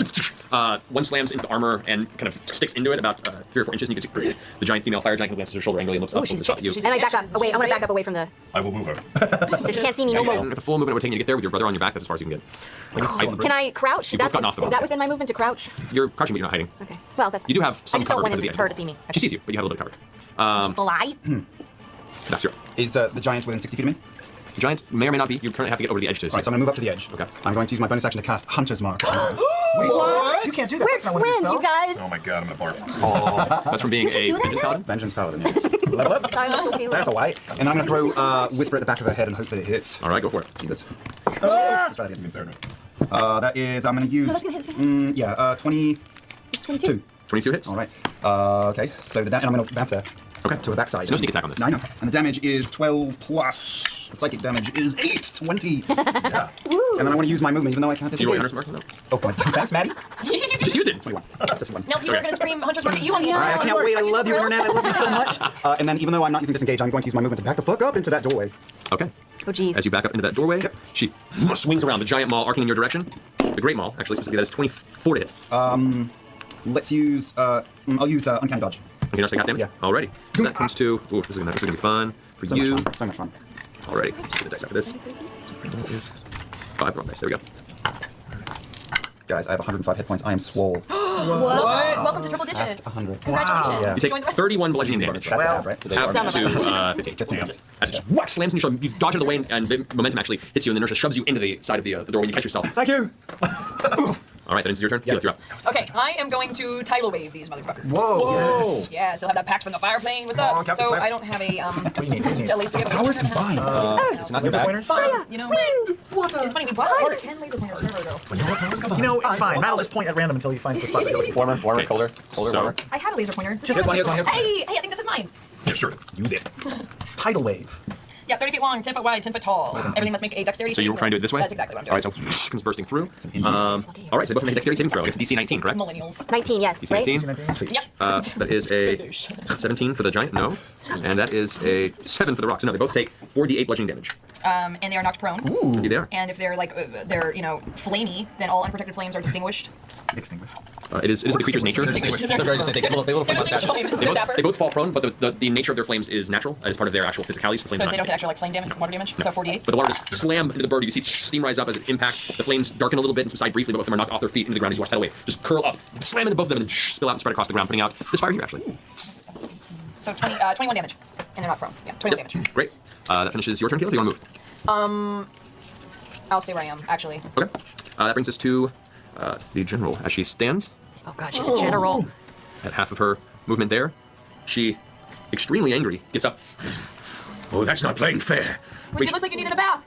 looks back at a piece of the rubble, grabs it. Actually, she's going to use her flaming anger, which is an ability she has. She gets Flaming anger. extremely furious and just kind of tenses up. You can see muscles bulging in her forehead. She grabs a big chunk of the nearby rubble, and you can watch as the rubble stuff already on fire from the impact, the fire impact of the site begins to heat up. Lobs it at you. Oh! That is a natural one. As it goes, Can I just kind of watch it be like, yeah, it just goes off and actually impacts one of the wyverns like sky and hits it. And it goes down over the outer wall. Echoing from the gate, you hear. arm! Using her flaming anger, however, she angrily grabs another piece, something larger, both hands over the head, the great maul kind of hanging at her side, oh. and throws it at you. This time, that is a 19 to hit. Yeah, that hits. Oh no. Okay. You suffer 15 plus 8, 33 points of bludgeoning damage Yikes. from the impact, plus 10 points of fire damage from the heat. Because it just lands into you, almost knocking you onto your back. You manage to catch yourself, but the pieces of it hit you and then break apart and fall to the ground around you, and you find your whole front side just charred from the impact. With the rest of her movement is going to, let's see, which one is one piece? She's going to go 1, 2, 3, 4 in your direction, picking her great maul up in her hand and swinging it. Thank you, boyfriend glasses delivery. And Jim's Percy, you're up. Okay. Scanlan, you're on deck. She throws rocks.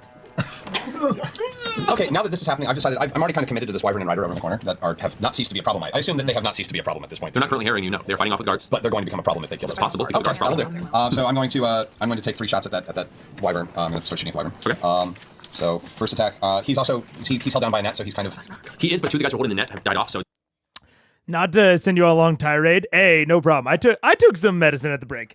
A lot of the times during the break, I am handling anything like that. You know, taking the dogs out, taking headache, whatever. So no, I'm fine. I'm fine to keep going. I'll self-regulate if I don't feel like talking about something. But have you ever expounded on above the table spoilers, like calling her the general? I have not. I mean, they are. I guess it depends on how purposeful it is. Because I certainly will sometimes slip up and, say that sort of thing out loud. I'm generally not super into doing it purposefully, like tactically. How exactly do I say it? I don't see a huge benefit to like tactically displaying information above the table that may be useful later on. Like the fact that she's a general. Now, I assumed that she was of, some level of command here. So it's not the biggest spoiler we could have gotten. But I'm trying to think through like what a potential benefit of that. I mean, you could say that that sort of thing could be employed in a similar way that a cutscene could be employed, right? That could be a way to give dramatic irony where the players know something that the characters do not. But the difference, and why I think even if you are wanting to get some dramatic irony, I think this is weaker than doing something like a cutscene, is because it's not clear that it's purposeful. You know what I'm saying? It's not with a cutscene. It's very clear. This is information that you, the players, have. Your characters do not have it. Whereas this one, there is, if the players think about it for a moment, that's obvious, but there's not a huge, there's not a big red line between the two, and I think that they could easily accidentally meld it into their character knowledge kind of without realizing it. And beyond the dramatic irony, I'm not saying that there's not things that it could accomplish and they could have a benefit on. It's also like, it's not anything that you would casually reveal like that. I can't imagine having a huge negative.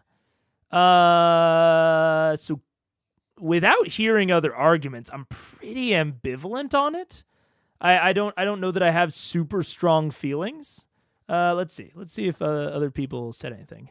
I could see using that to try and nudge your players into running from a difficult fight, but that's marginal for sure. Yeah. I mean, there's certainly some things that you could work into above the table spoilers, quote unquote, if that's what we're going to call it. I think that's fair. That communicate things that your players might not get like the vibe of. Like it could essentially be a way to like bridge the gap between all of the indescribable things that our characters pick up on but our characters don't. Because there's all sorts of things that the characters will see that the players won't. Body language, size, like relative size. With the minis, they can see it to a degree, but they'll never get the visceral feeling of being looked down on by a giant, right? So there's all sorts of those indescribable aspects to a scene that revealing something like that in an above-the-table setting, it's not going to one-to-one communicate those things to the players, but it might give them a similar tone or feel or vibe. I could see that. I love doing above-the-table stuff like that. Ooh, okay. Probably influenced by Dark Souls boss and arena names popping up and the intro name card cutscenes from Borderlands. So that, to me, that sounds like an intimidation factor. Similar to what we're talking about with the indescribable aspect to things of communicating intimidation or fear or, communicating those sorts of things through this like proper noun reveal type stuff. I could see that. I'm also less invested in the moment-to-moment verisimilitude of the world. It gives the right people and places a narrative weight that is quick and impactful. I can see that, yeah. I'm not overly concerned about it. About the, moment-to-moment verisimilitude. I was just thinking of like what is like the distinct benefit of this that you can't get anywhere else.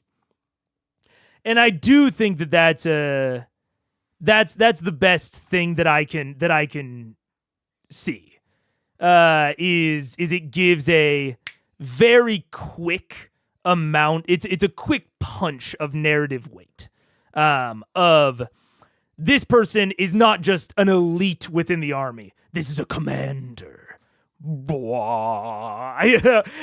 There's definitely something to be said with that. That we can imagine our characters picking up on that just from existing in the world and in the story. They would pick up on those sorts of things, but we might not as a player.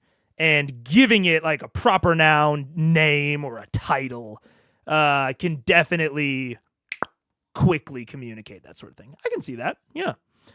Yeah, it's not something I've thought about too much. Maybe I'll think about it a little bit more.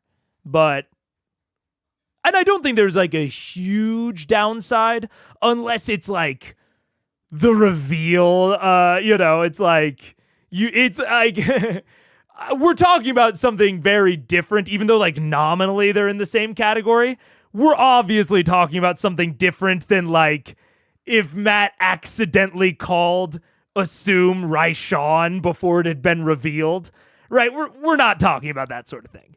Even though, again, nominally they're in the same category, there's a split that we can all recognize between one type of spoiler and another. Because knowing that this person is a commander absolutely adds that narrative weight, and he's technically a spoiler. But there's so little downside to finding that out compared to something like, the Raishan reveal. I'm not sure how exactly to delineate that difference, like rigorously. But I think there's a difference that we can all see there. And on the, revealing that she is the commander, on that side of things, yeah, go nuts. I can absolutely see the narrative weight thing. And then, obviously, don't give, a massive spoiler reveal if you can help it. Terrify your players by suddenly playing boss music. Yeah, it's sort of equivalent to a boss music cue. Yeah, I can hear that. Something that's very similar of something that your characters wouldn't hear, but you're communicating something to the players to help establish the things that the characters would be feeling. Get them on the same emotional page by... even if the literal things that they're experiencing are separated. Yeah. Efficiency comes to mind, to go back to a term we keep using lately. Yeah. There's definitely an efficiency bent to it. I can see that, yeah. I frame my games as a movie. We are all co-directing, which is very different from Matt's approach. That's true. Yeah. That's much more...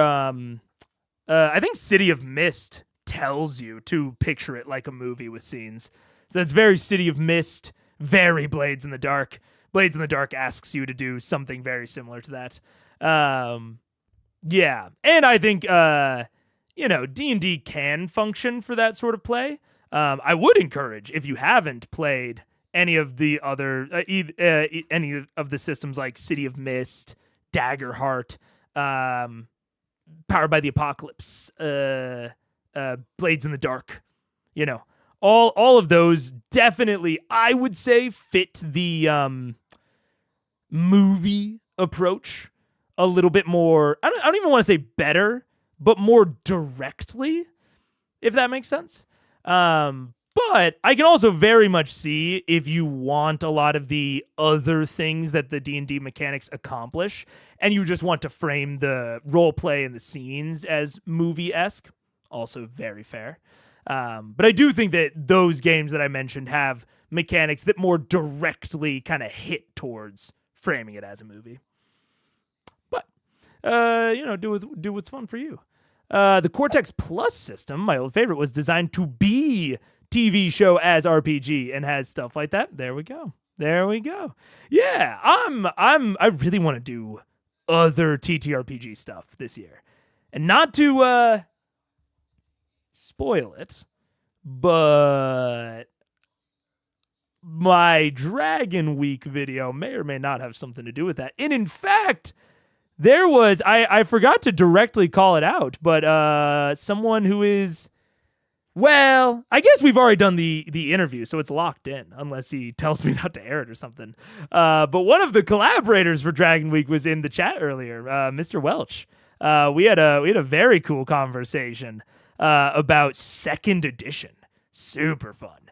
Super interesting. I've never talked to someone who's had a lot of experience with 2nd edition. Very interesting convo.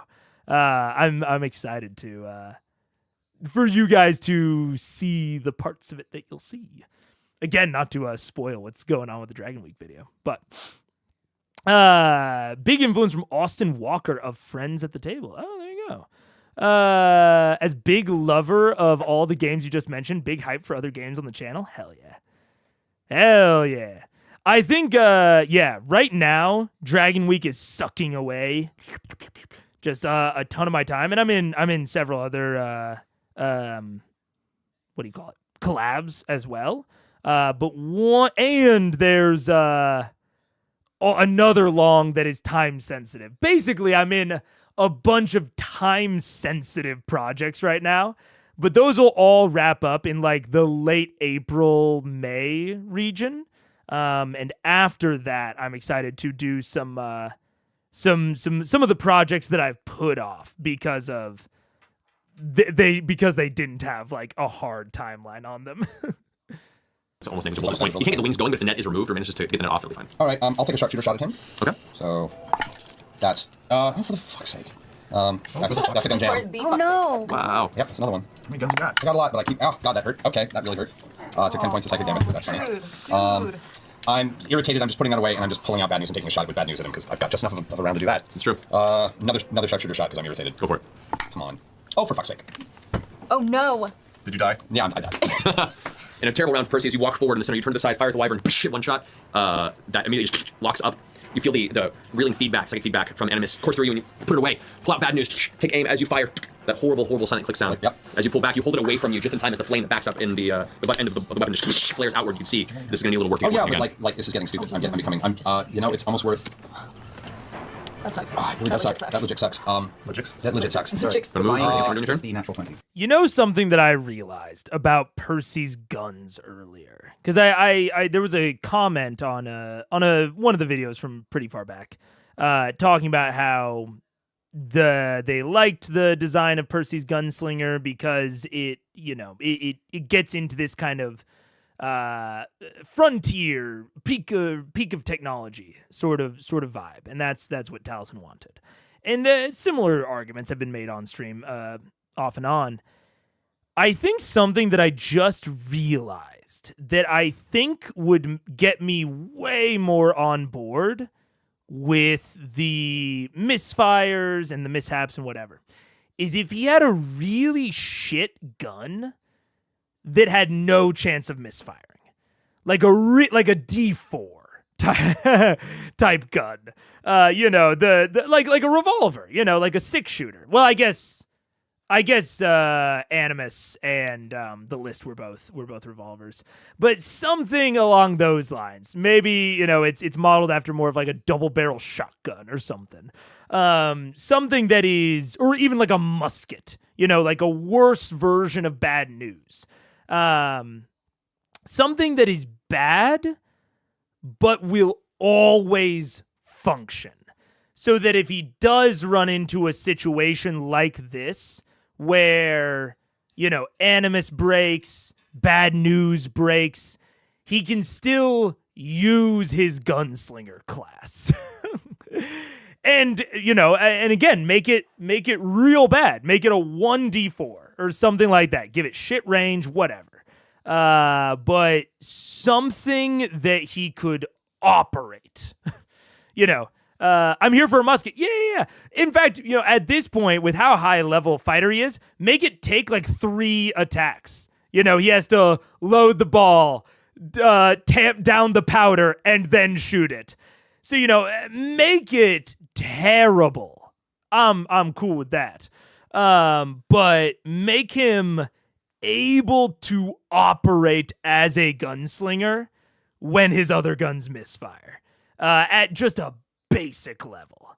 I think that would solve a lot of my gut instinct problems with the current implementation. Oh yeah, no, I am. I'm paying a deadly price for this shit right now. I'm going to run towards the. That's a like some sort of a steel weapon over there. Is there a Which one? Over? No, to your yeah, right there. Right there? Yeah. That is a crate and a chest. What's the thing in the circle? Oh, this right here, you mean? Yeah. Oh, that is one of the trebuchets that you had repaired. One of them isn't damaged yet. I'm running towards it. Okay. Oh yeah. I'm irritated. Nice. Press X to use. There you go. Yeah, all right. It is loaded. It has not been used. It looks like the men that were currently fighting the wyvern across the way had loaded it up and then were assaulted when they threw the net over, and so it currently is ready for use. Okay. Hot. It's a difficult thing to aim. All right, that ends Percy's turn. Scanlan, you're up. I'm gonna move. Okay, I will say, I called this map boring. I'll eat my words slightly. I'll eat the tiniest bit of crow. I'll eat a single feather of crow here. It does not appear as though the trebuchet has a clear effectiveness to it for this battle. However, good on Matt for making it functional. Because that does add a point of interest to this map. And even though the rest of the terrain is pretty basic, doesn't seem like there's a whole lot else interesting going on, hey, one thing, it gives someone something to aim towards. And specifically narrating it as one of the ones that he fixed is a nice little touch to make him feel a little nice.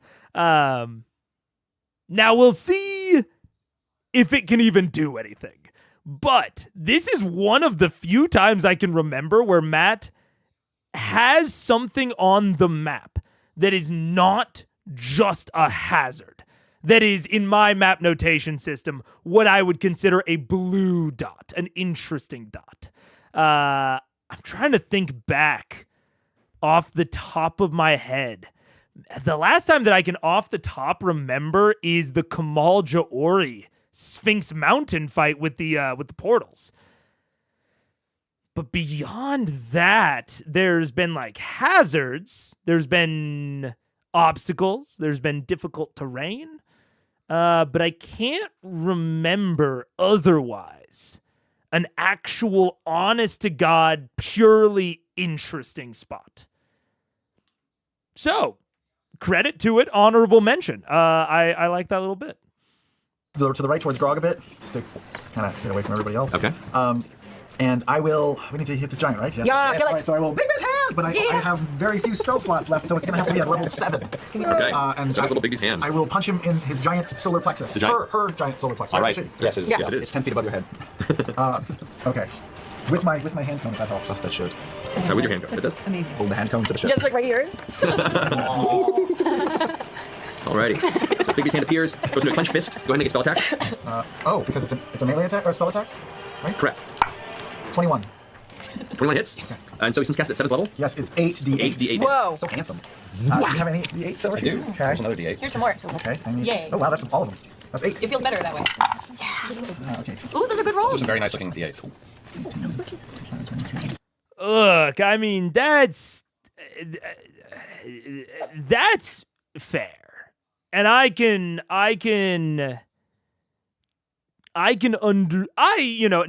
only can I understand, I fully believe that Taliesin Jaffe was down with that. I 100% believe it. However, from what I've seen of him, he's not what we would call a standard player, I would say. And so it's like, if I'm looking at the class, I can totally believe it. And if he says that it was his perfect darling, I totally believe it.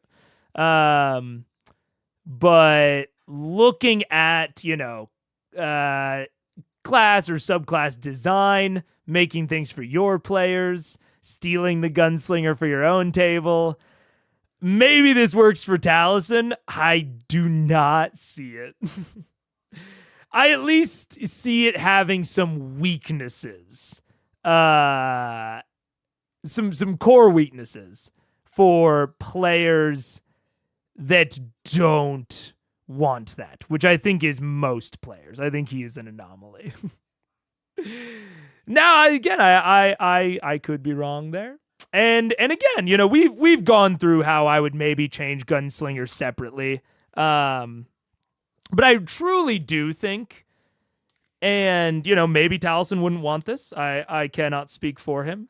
But some terrible fallback gun, I think, really makes it all good for me. I like the idea of a gunslinger that has, these different guns for the different situations.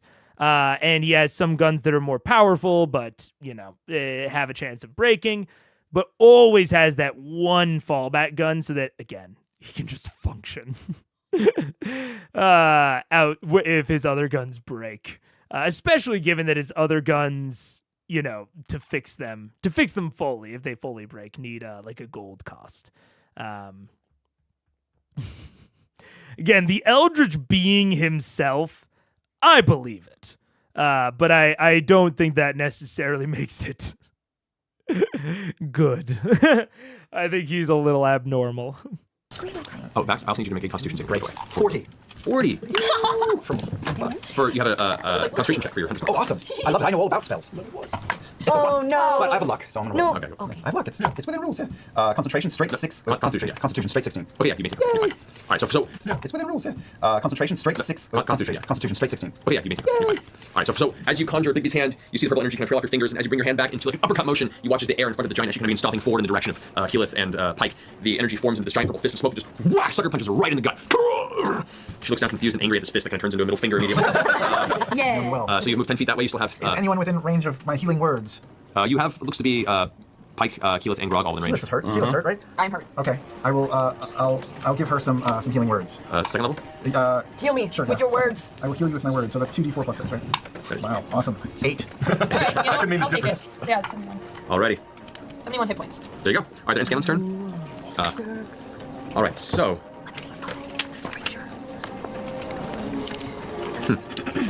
Vex. What? I need you to make a wisdom saving throw if you could. Oh, that asshole that I'm standing next to. Fucking dick. Get him. That's a 7. It's a 7. As you were kind of like looking off the side, getting your arrows ready for a second round, you hear a couple whispers off to your side, and before you glance over, you make eye contact with Xanthus, who has managed to shrug off the bramble vines on his body. As soon as he finishes talking, he kind of points a finger towards you, and you're listening. You snap to attention. Oh no. He goes, why don't you take a walk off the edge of that? No. Shit. Wait a second. You can't do that. But when I'm doing it, I'm also still intelligent, right? Am I You're still intelligent. Oh, Yeah. you look very good smart. doing it. Right on the head, you look great. I'm gonna walk. You're so confident. You know exactly what I you're look at him. I walk off. Can I pull out my broom as I walk off the edge and land on the broom? Because I did what he told me technically. So, yeah, so he's Yeah, you can see the land. 260 full mushroom. 260 full mushroom. Up on the top. I'm just double checking to make sure I can do off the cap. I don't think you can. I mentioned this the other day when it comes to enchantment, mind control magic, of it putting the players in an awkward position of like wanting to do malicious compliance, especially, or actually, sorry. Oh, I just realized I didn't talk about this the other day.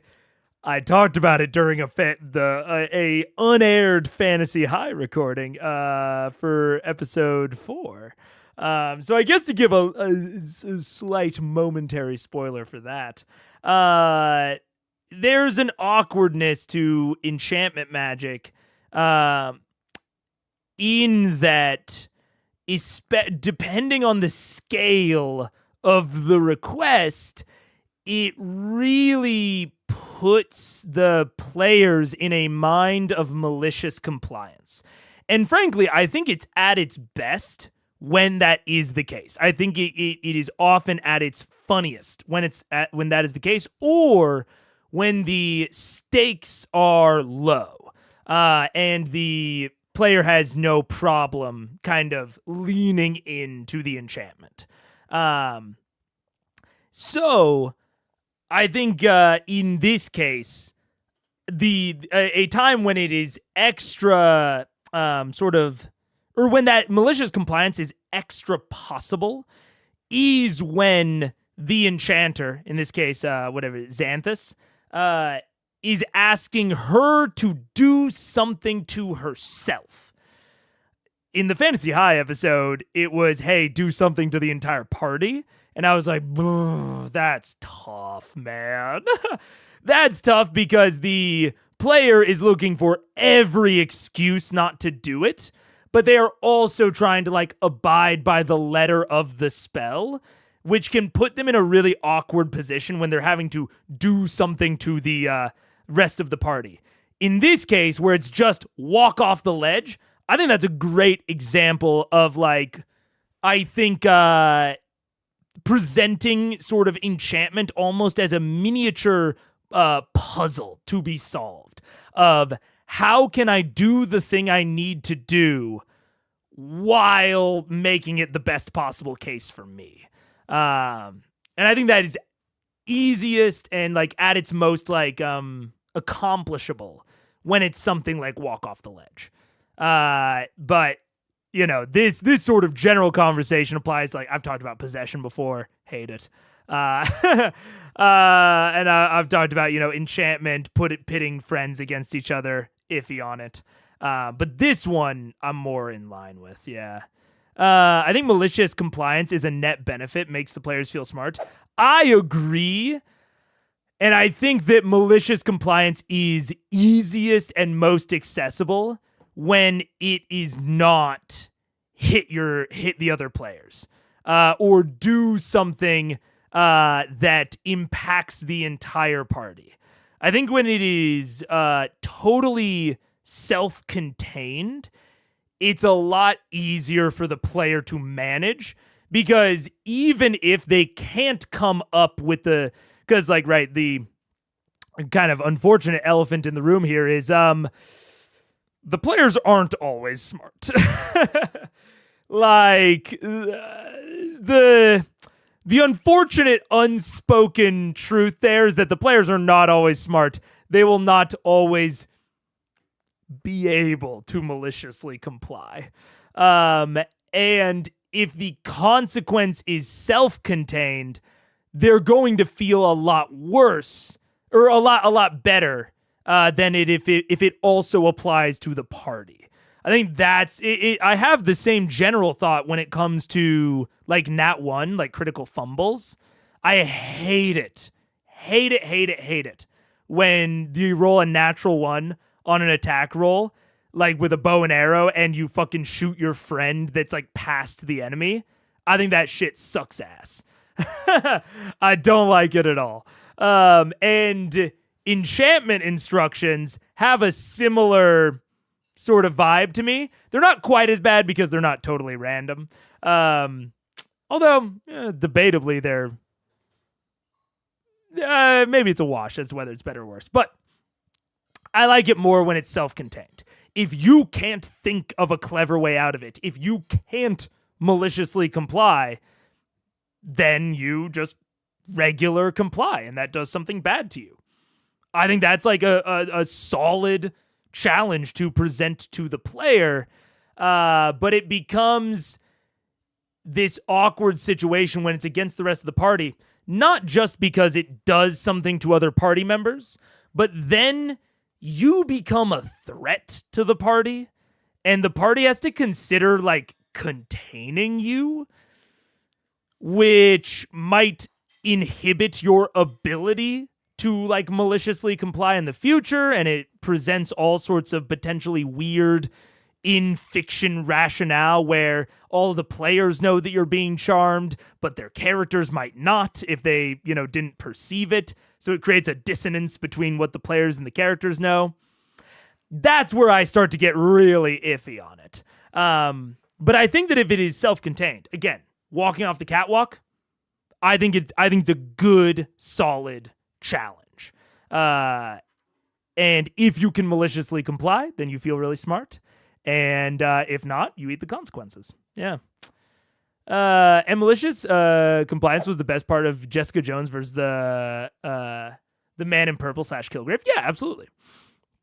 Absolutely, I agree. And I mean, that's, a good example, I think, of why I don't think it always works if you're like having to do something to the other characters. Spoilers for FH4, but one of the characters is mind controlled to try and like turn the car off the road that all of the characters are like fleeing in. And I was like, man, oh man, that puts a lot of pressure on that player. And if they fail that, individualized challenge, they fuck it for the rest of the party, which is a lot of pressure to put on that single player. And again, it creates this really weird dissonance where all the other players know that this challenge is on them, but none of their characters know, probably. At least in that case, they didn't. And so none of the characters can, like, interact to stop, but they're all kind of on the edge of their seats, just waiting. I think it creates a very awkward interaction, as opposed to if it was, like, throw yourself out of the car. That I like more. That I like much, much more. But, anywho. On the catwalk, yeah. Off the catwalk. I don't think you can command someone to hurt themselves. It doesn't say that you can. Really? Really? Each time it takes damage, it gets to retake a saving throw. If once you complete his instructions, you can do anything. No, that's what I mean. I'm gonna walk off the edge and then pull out the broom. Okay. And just fly. Okay. Yep. So you come up and you go off the edge, and you have the broom there. All right. Yes. And you were just kind of coasting right there with your broom. And I give him a thumbs up. He goes, Thanks, boss. and darts down the stairs into the building. And as he's kind of rushing off, he's like, Well, all right, shoot your friends! Shouts it over his shoulder. That was awesome. So now it is Pike's turn. Okay, so just getting up to speed here, So Percy's kind of low. Percy's low. Yes, I'm low. He's low. Okay. I have on my sprinter's boots. You're next to me. I'm next to you, and Percy's over by the trebuchet in the corner. Can I make it to the trebuchet in the corner with my sprinter's boots, or even without? To get Not without. I mean, you could, but it would take your whole turn. Okay, I'll use my sprinter's boots. All right. You sound like an actual member. Yeah, you really do. So you can get over there to the trebuchet. Yeah. Okay, so I'll cast Cure Wounds. Percy, Taliesin, where are you at? Controversial spell use over here. Controversial spell. It will be addressed on Vox He's trying Machina. to It argue will be that addressed he's on taking Vox damage, and I'm trying to show him that he's wrong. Oh. Sorry. Well, thank you, Percy. You're welcome. Damn you, Scanlan. Hi. If I were DMing, is that okay? That was okay. I'll allow but it. It was on them. Oh, sorry. Yes. do something else before I move it. That's fine. No, because now I can't do it to Scanlan. Okay, so what are you at? What are you at? I'm at 59. Okay, so let's do a third level Cure Wounds. That'll do. Okay. By the way, you used one earlier, so you have one more third level spell slot after this. Oh, Matt did a third level. Before you got here. So just so you know. Maybe we should do. I'm gonna do fourth level because we need you. Oh, okay. I'm not being very useful at the moment, but Well, yeah, you're I'll at get the back there. trebuchet now. Okay. So I do Good life, man. Shifting back down here. Grog, you're on deck, by the way. Can I ask a question while she's waiting? A prone enemy, do you get advantage on them if they're prone? If they're prone with melee attacks in the vicinity, Crit, right? No, that's... no, it has advantage if you're within 5 feet of it. Yeah.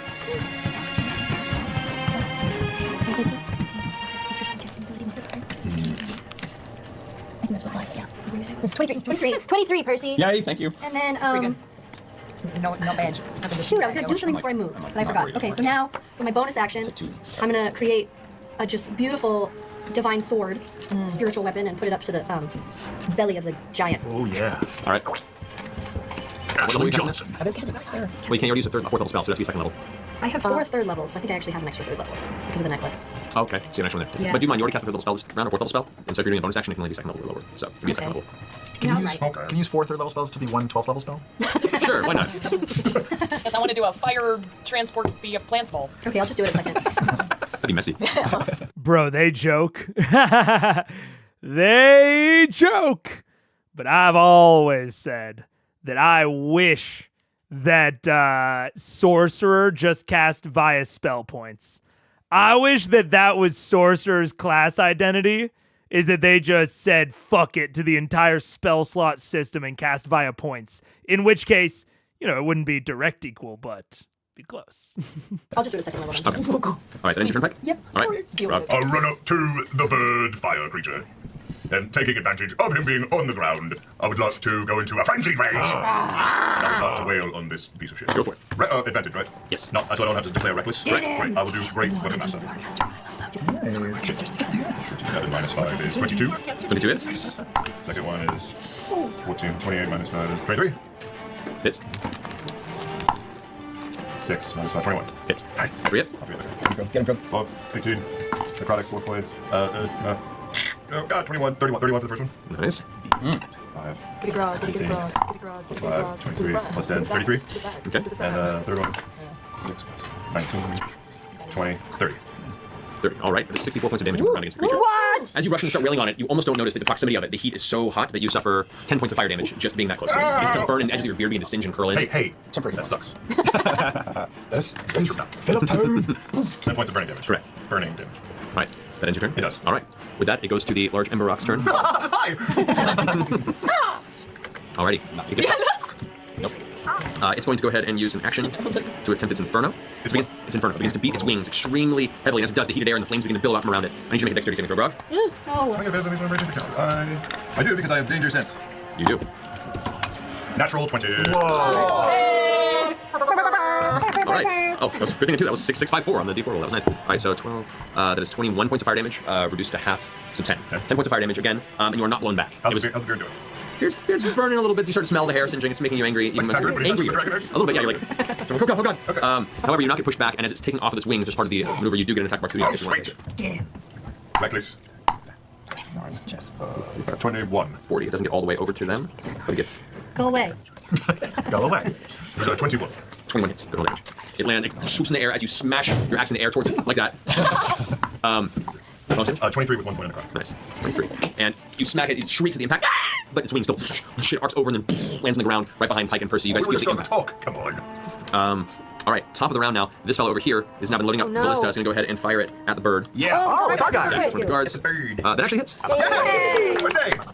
That is 12 points of piercing damage Good against job, Percy. Good job. I've got crew people. I got people. I got friends. Alrighty, and over here, during this fray, this guy manages to destroy the last guard, dispatch him, and get the rest of the net off. Oh, no. So that takes its full turns, but now that is available over there. He's These, available, yo. these 3 guards, one of them dies, but in the process, they do manage to hack down the rest of the wyverns. The wyvern does die. Yay. This wyvern does dispatch the last guard, however, and manage. This does seem to be potentially, if not what we talked about in the Vorugol fight, at least very close. This does seem scripted, in a good way. In a good way. Don't use fucking CR haters get in here. It seems like he worked out ahead of time, at least how parts of the battle would go, if Vox did not interfere at all, and that is now just playing out around them. Because I haven't, at least that I've noticed, I haven't directly seen Matt rolling for these guys, unless he's doing it stealthily while they're doing other stuff, which is very possible. But with that, I mean, there seems to be a decent amount going on around them, but he's getting through it very quickly. I'm still struggling a bit with the scale. I don't know that our encounter is really. It doesn't feel like it's nestling in well to this larger battle. It more just feels like the larger battle shrunk the moment we got placed into it. That's just my own personal feel of how this feels. So I also think that part of that has to do with the fact that we are seeing it all, or at least a lot of it physically. I think if it was in Theater of the Mind, it might not feel quite that way. But hard to say. Hard to know. But yeah, so I mean, it's positive and negative, I would say. Just to take off its chain, which is currently lodged in the back of the wyvern. It pulls it forth from the wound with a spray of blood, and now the wyvern is no longer bound. So you now have 2 wyvern riders on the battlefield. Cool, so much fun. Awesome. Vex, it's your turn. You have to attack your friends. I don't get to make a saving throw? At the end of your turn, you do. Fuck. Actually, it's not in person. I don't think you do. It's when you take damage. Let me see. I have really high. Yeah. I love that technically. Maybe he has to tell me to attack. So It's take damage. It's when I take damage? You have to take damage. You have to complete all of your actions. Oh shit, I should have just fallen off the fucking roof. That was your choice. You can't do that now, though. Nope. You're on your broom, and you look down, and the person who's closest to you with your friends is Grog. And so you're like, oh, gotta attack my friends. Sponge. Make 2 shots against him. I'm sorry. I don't believe you. Oh, natural 1! Yeah, and 20. Oh. That's a 20. Oh, that didn't even matter. No. 20 hits. 20 hits So you roll damage against Grog with 1 arrow. Grog, as you're angrily finish slashing as the Ember Rock flies overhead, 1 arrow hits the ground next to you. You're like, what the hell? And then, you feel the pain right in the back of the neck as an arrow has embedded itself about 2 inches in your meaty Goliath throat. 15 piercing damage. Half Okay. percent. What's the That's like a really bad save And- for you. I didn't even have to. I think it is / it depends. I think that I think the easiest strat to even generally address it is to find a way to isolate the encounter, right? Once the party encounter starts, or potentially the very nature of the encounter needs to be isolated in some way. It doesn't have to be like they're inside of the building and the rest of the battle is happening outside. It can be an elevation difference. So maybe he lands on like the roof of the keep and they have to go fight him up there or something like that. That is certainly a possibility. I also just think that broadly, keeping it in Theater of the Mind is going to make maintaining that sense of scale substantially easier. The fact that we have it in gridded and we have lots of things on the grid is solidifying the encounter around us in our heads. Now, obviously, there's a limit, but if we don't put it on a grid and if we keep it in Theater of the Mind, it is easier to imagine, things weaving in and out, lizard folk running, burning across the screen, what have you. So I do think that maintaining a sense of scale is hard if you're on a grid and if the party encounter is meant to be kind of placed within a larger battle. I think that will make it hard. And frankly, like, I think it depends on your priorities. It's like if your priority is a cool internal encounter that like really makes great use of the map and of the gridded space, then maybe maintaining scale, isn't as important to you. But in this case, with this specific scene, I wouldn't say that Matt is making especially great use of the gridded environment and of the physical environment. He's making fine use of it, don't get me wrong, but like there's nothing about it that I think is that makes the gridded space especially necessary. I think he could run this in Theater of the Mind perfectly fine. And I think it would probably do just as well and be easier to maintain that sense of scale. So it's all balancing. I think you do have to think about like what is important to you, but you also have to think about like, am I just doing this because it's what I always do, or it feels like the default, and kind of ask yourself what benefits you're getting from doing it. Like, are you getting a benefit from having a physical map, or is it actually, maybe unintuitively constraining you? Which I think in this case, it kind of is for Matt. Did Matt say what the spell was? Like dominate person or charm? I think it's dominate person. I was calling it charm.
What's up? Hello. Let's get going pretty immediately. Oh, unless Scott Dingo said something interesting. I ran superhero games with Theater of the Mind. I found it really good with large environments and large enemies, as long as you remember to separate areas' vibes. Yeah.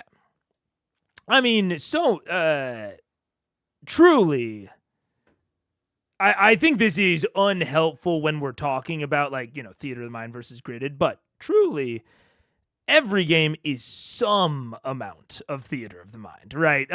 We're not all of us aren't dressing up most of the time, and even if we are, we're not acting out the actions of our characters. There is some amount of Theater of the Mind in every game, and it just is the degree to which you utilize it as a DM. I think most of the time, and it's more useful when talking specifically about like combats, you know, Theater of the Mind combats versus gridded combats.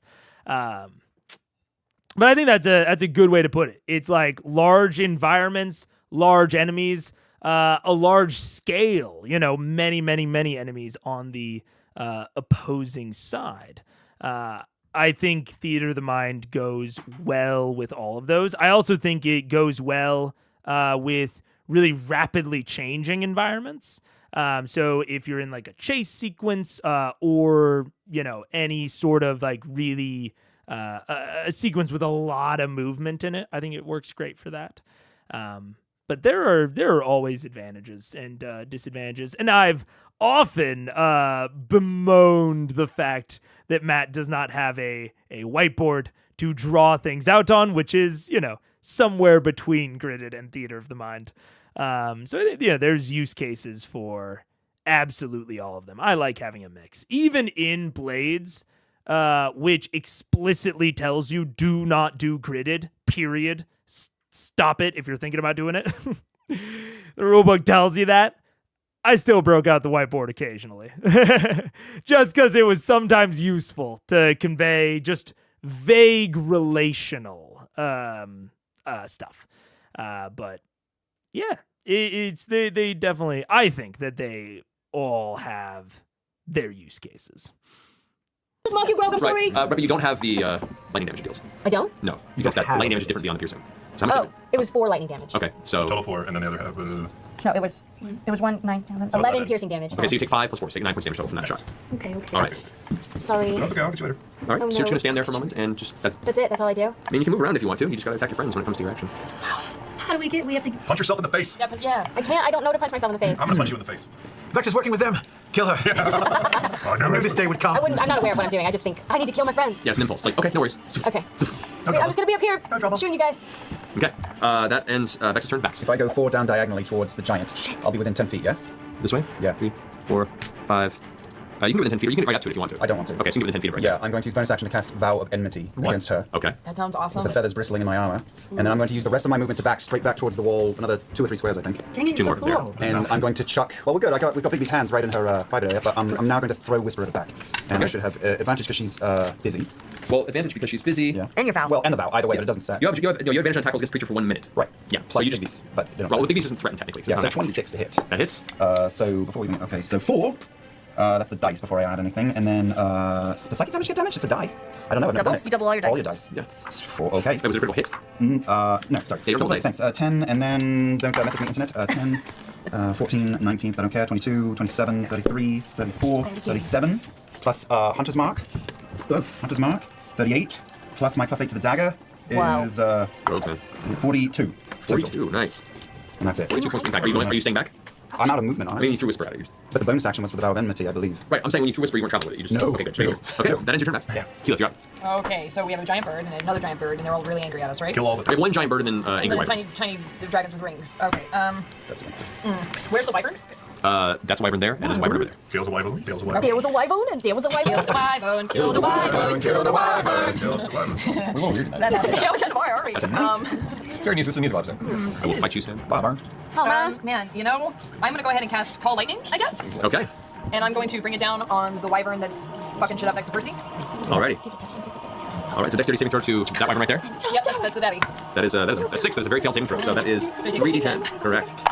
That's okay. That's not a great roll. So 10 points of lightning damage. 10 points of lightning damage. All right, so the wyvern, right? To the wyvern. Yeah. So the wyvern rider barely pulls out of the way as the bolt of lightning from the slowly conjured storm in the sky strikes out and slams into the back of the wyvern. You see the energy kind of arcing through its body before it dissipates, and the wyvern kind of shakes from the impact balloon and looks around angrily. The rider kind of like pulls the reins and gets it refocused. Well, technically, doesn't call lightning.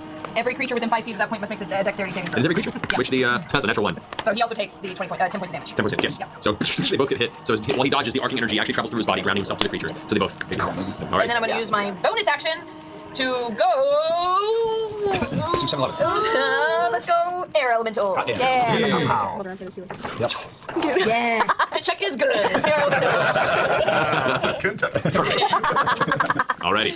You are now elemental. You can move in your elemental form. You haven't moved yet, so you can still move in your form if you want.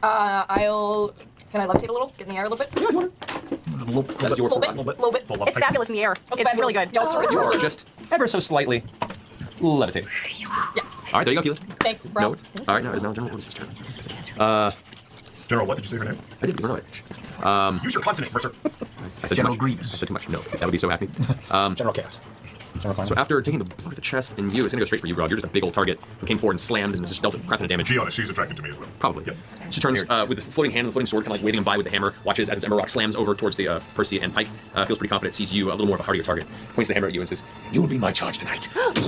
No. 3 days. No. Get away from him. Get away from him. Does not return charge stunning anger, unfortunately, but will take 2 great maul attacks against you. Okay.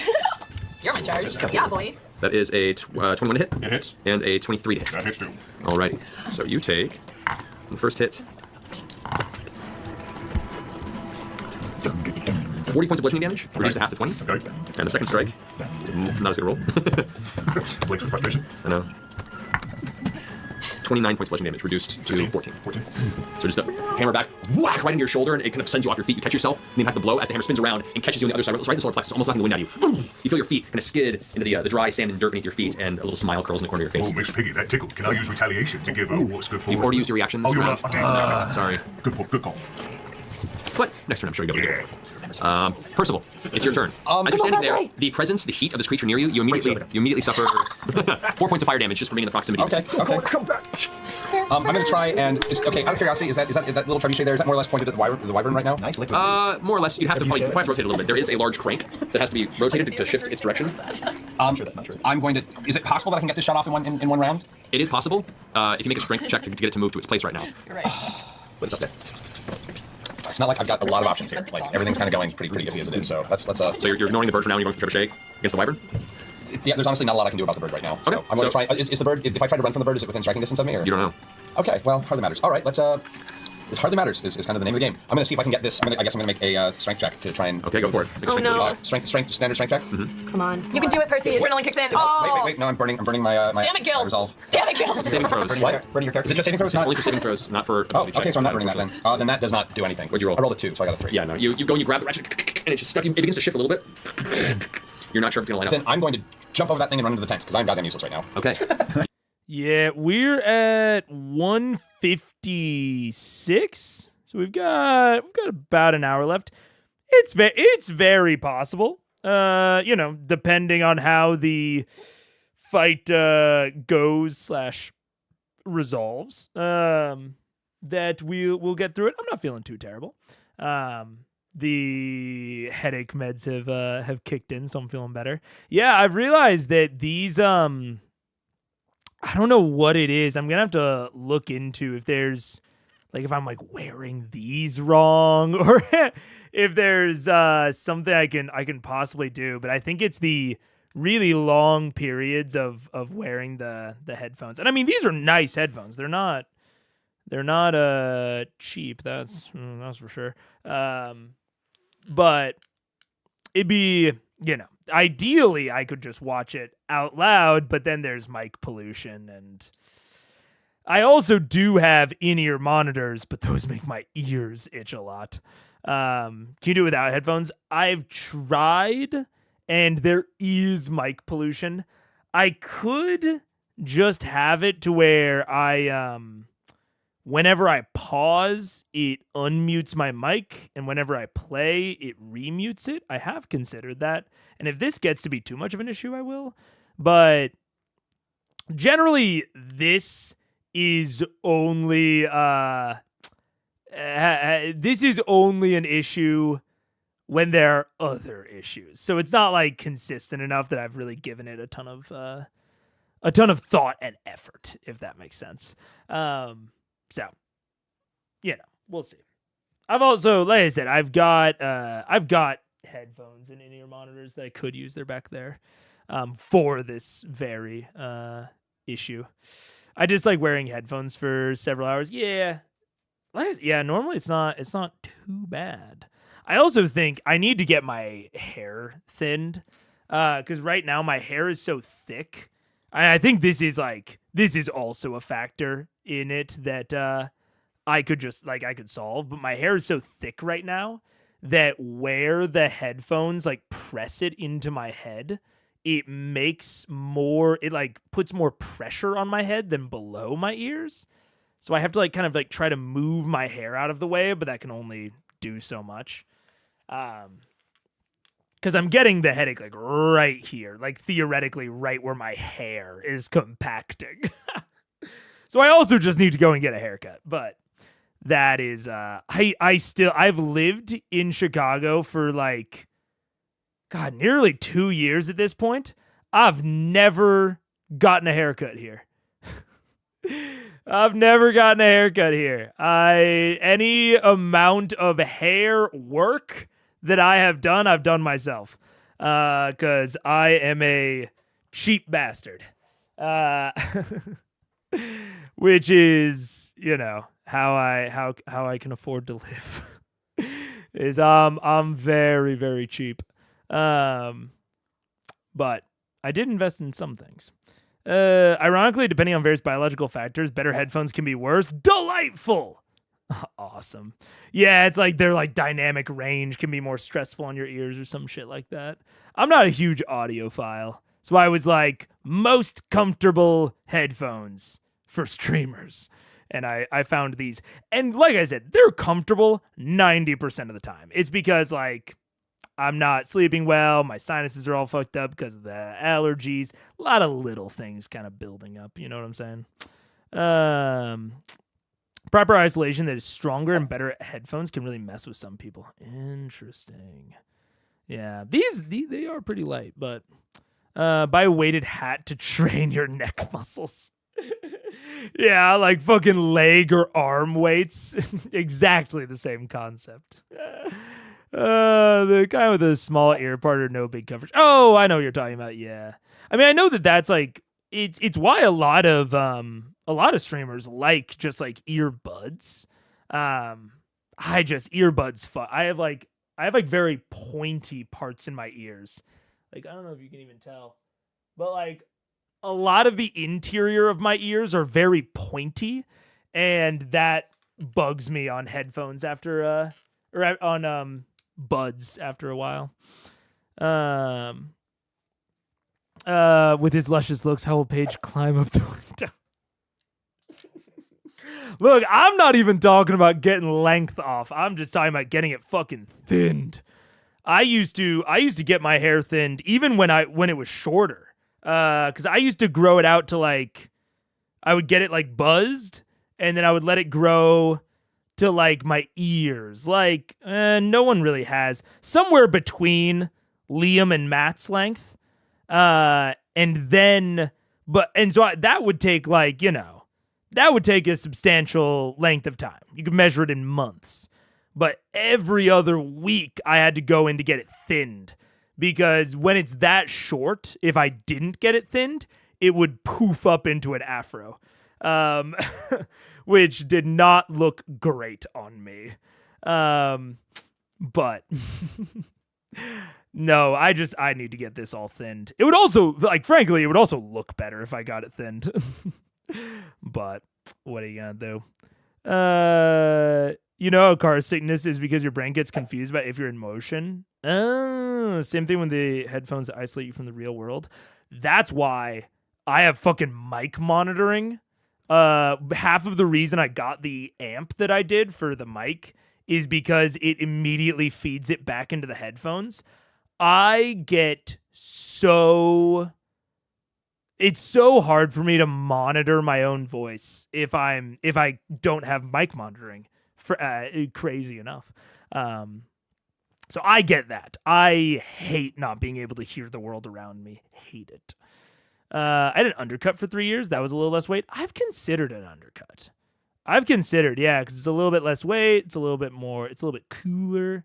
I think I might, at some point, I've talked about it. I'll get the haircut for like Locks of Love or something. But if I ever got like a substantial amount of length off, I would probably make it content. Yeah. Anyways. Yeah. And you know what else is a lot less weight?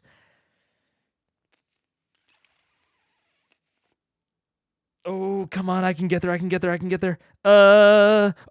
Percy, when 2 of his guns are broken. Back to you. You leap over and make your way inside the town. Now I'm going to burn an action surge. As you rush away, Okay. The creature reaches out with one of its claws and rakes towards your back. Give me a humble tonight. That is going to be a 20 to hit. That hits. Okay. The claw streaks across your back. You feel the pain and a sudden rush of adrenaline hit you at the impact. That's going to be 14 points of slashing damage to your back. Okay. Okay. 64. 64. Okay.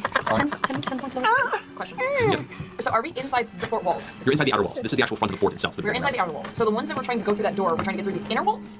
Into the actual Into the fortress inside. itself. Yes. Okay. So we've gotten through one layer of wall. Correct. And we're trying to get through the other layer. Well, Well, they're trying to get Everyone seems to be. Just clarifying, continue. Yes. Okay. Percy, so you're taking your actions? I'm going to burn a bonus for a heal. So I'm going to Second win? I'm going to burn a second win, my only second win. Scaling your and take 16 points back. So that's 16 a second, and then I'm going to burn my action surge to try and fix the pepper box, the animus box. Okay. So thankfully that difficulty is not horrible. Okay. And that's fine. Again, so the animus is back in action. So Okay, 19. so as you duck inside, kind of clear your mind for a second, focus, pull out your tools. With your action surge and quickly find the one section of the barrel that had somehow sprung off and was loose. You click it back into place, look up, it spins, functional, clear, and fine. You blow on it like an NES card. Yeah. Works great. So, boy, that took a lot, but I'm now hiding in that tent. I'm definitely hiding in that, like, as far back into that tent as I could have. All right, that ends your turn. Just like right at the door, just in case. It's made of polyester. It's real bad. All right, that brings us to Scanlan. You're up. Take a few steps towards Grog, if I can, and I'll do it my left a little bit, just so I get a clear shot. Okay. Oh, sorry, other Other left. So I get a clear shot on the fire giant with. So I'm gonna, with Big B's hand, I'm gonna do the Sugar Ray Leonard thing, where he's just like going around. Windmill. But before he punches, I'm gonna fire a lightning bolt at him. Yes. Yes, not a problem. All right, that'll So in love. just barely. It might singe a bit of the fur on the side of your skivvies there, Grog, but a bolt of lightning just coasts right past you. Beard, that's Yeah. Take his loin. All right, so Grog dexterity meaning saving hanging throw. That is a 17 dex save. That's not make the DC. The giant explodes. It's free balling it. Grog's poor ass. Next to mace over there. Oh, God. Kasha some white He gets nosebleed. Just a slow. 24. 24. It's exactly the high fantasy that you two. Okay, so she released the bolt of lightning, and then just as the lightning hits the front of the giant's chest, as it's focusing on Grog, it looks over and sees where the lightning bolt came from, just as the across the chest. Go ahead and roll a, So the initial spell was level 7, but subsequent it actions. maintains the level you casted. Really? Yeah. Okay. So it's another That's 8d8. Yeah, that way you have to roll the hit. See it first. See if you hit it first. Okay. Oh yes, roll d20. Right. This is spell attack. You whiffed. Oh, no. A natural 1. So with this, you watch as it swings toward the giant, it's staring at you. At the last minute, it glances out and she sees the fist and ducks back. Slow motion passes past her chin as the jaw clenches, the teeth kind of grinding underneath. You see the kind of jagged, broken tops of the giant teeth as the eyes whoosh right back to you. Oh boy, that was less Sugar Ray Leonard and more just like Sugar Ray. I'm gonna put Biggie's hand on the other side now for that. Everybody win a wicked. Oh my god. I was gonna give you an inspiration. Sure. Think back about an inspiration. Sure. Scanlan, you wanna stay where you are? You're gonna move. You'll have 10 more feet of movement. I mean, he's coming. She's coming for me, so I'll just back up. Oh my goodness. There you go. All right. Now, darting from the side here, Go. the Xanthus kind of runs out, looks over the wall, sees you floating above. Keep attacking your friends! Fucking dick. Take him out. He was always an asshole. Come on. Yeah, Just kill him. obviously he's a bad guy. Obviously he's a bad guy now. Would you consider him a friend? He was always annoyed by her. Oh yeah, do I like him so much now?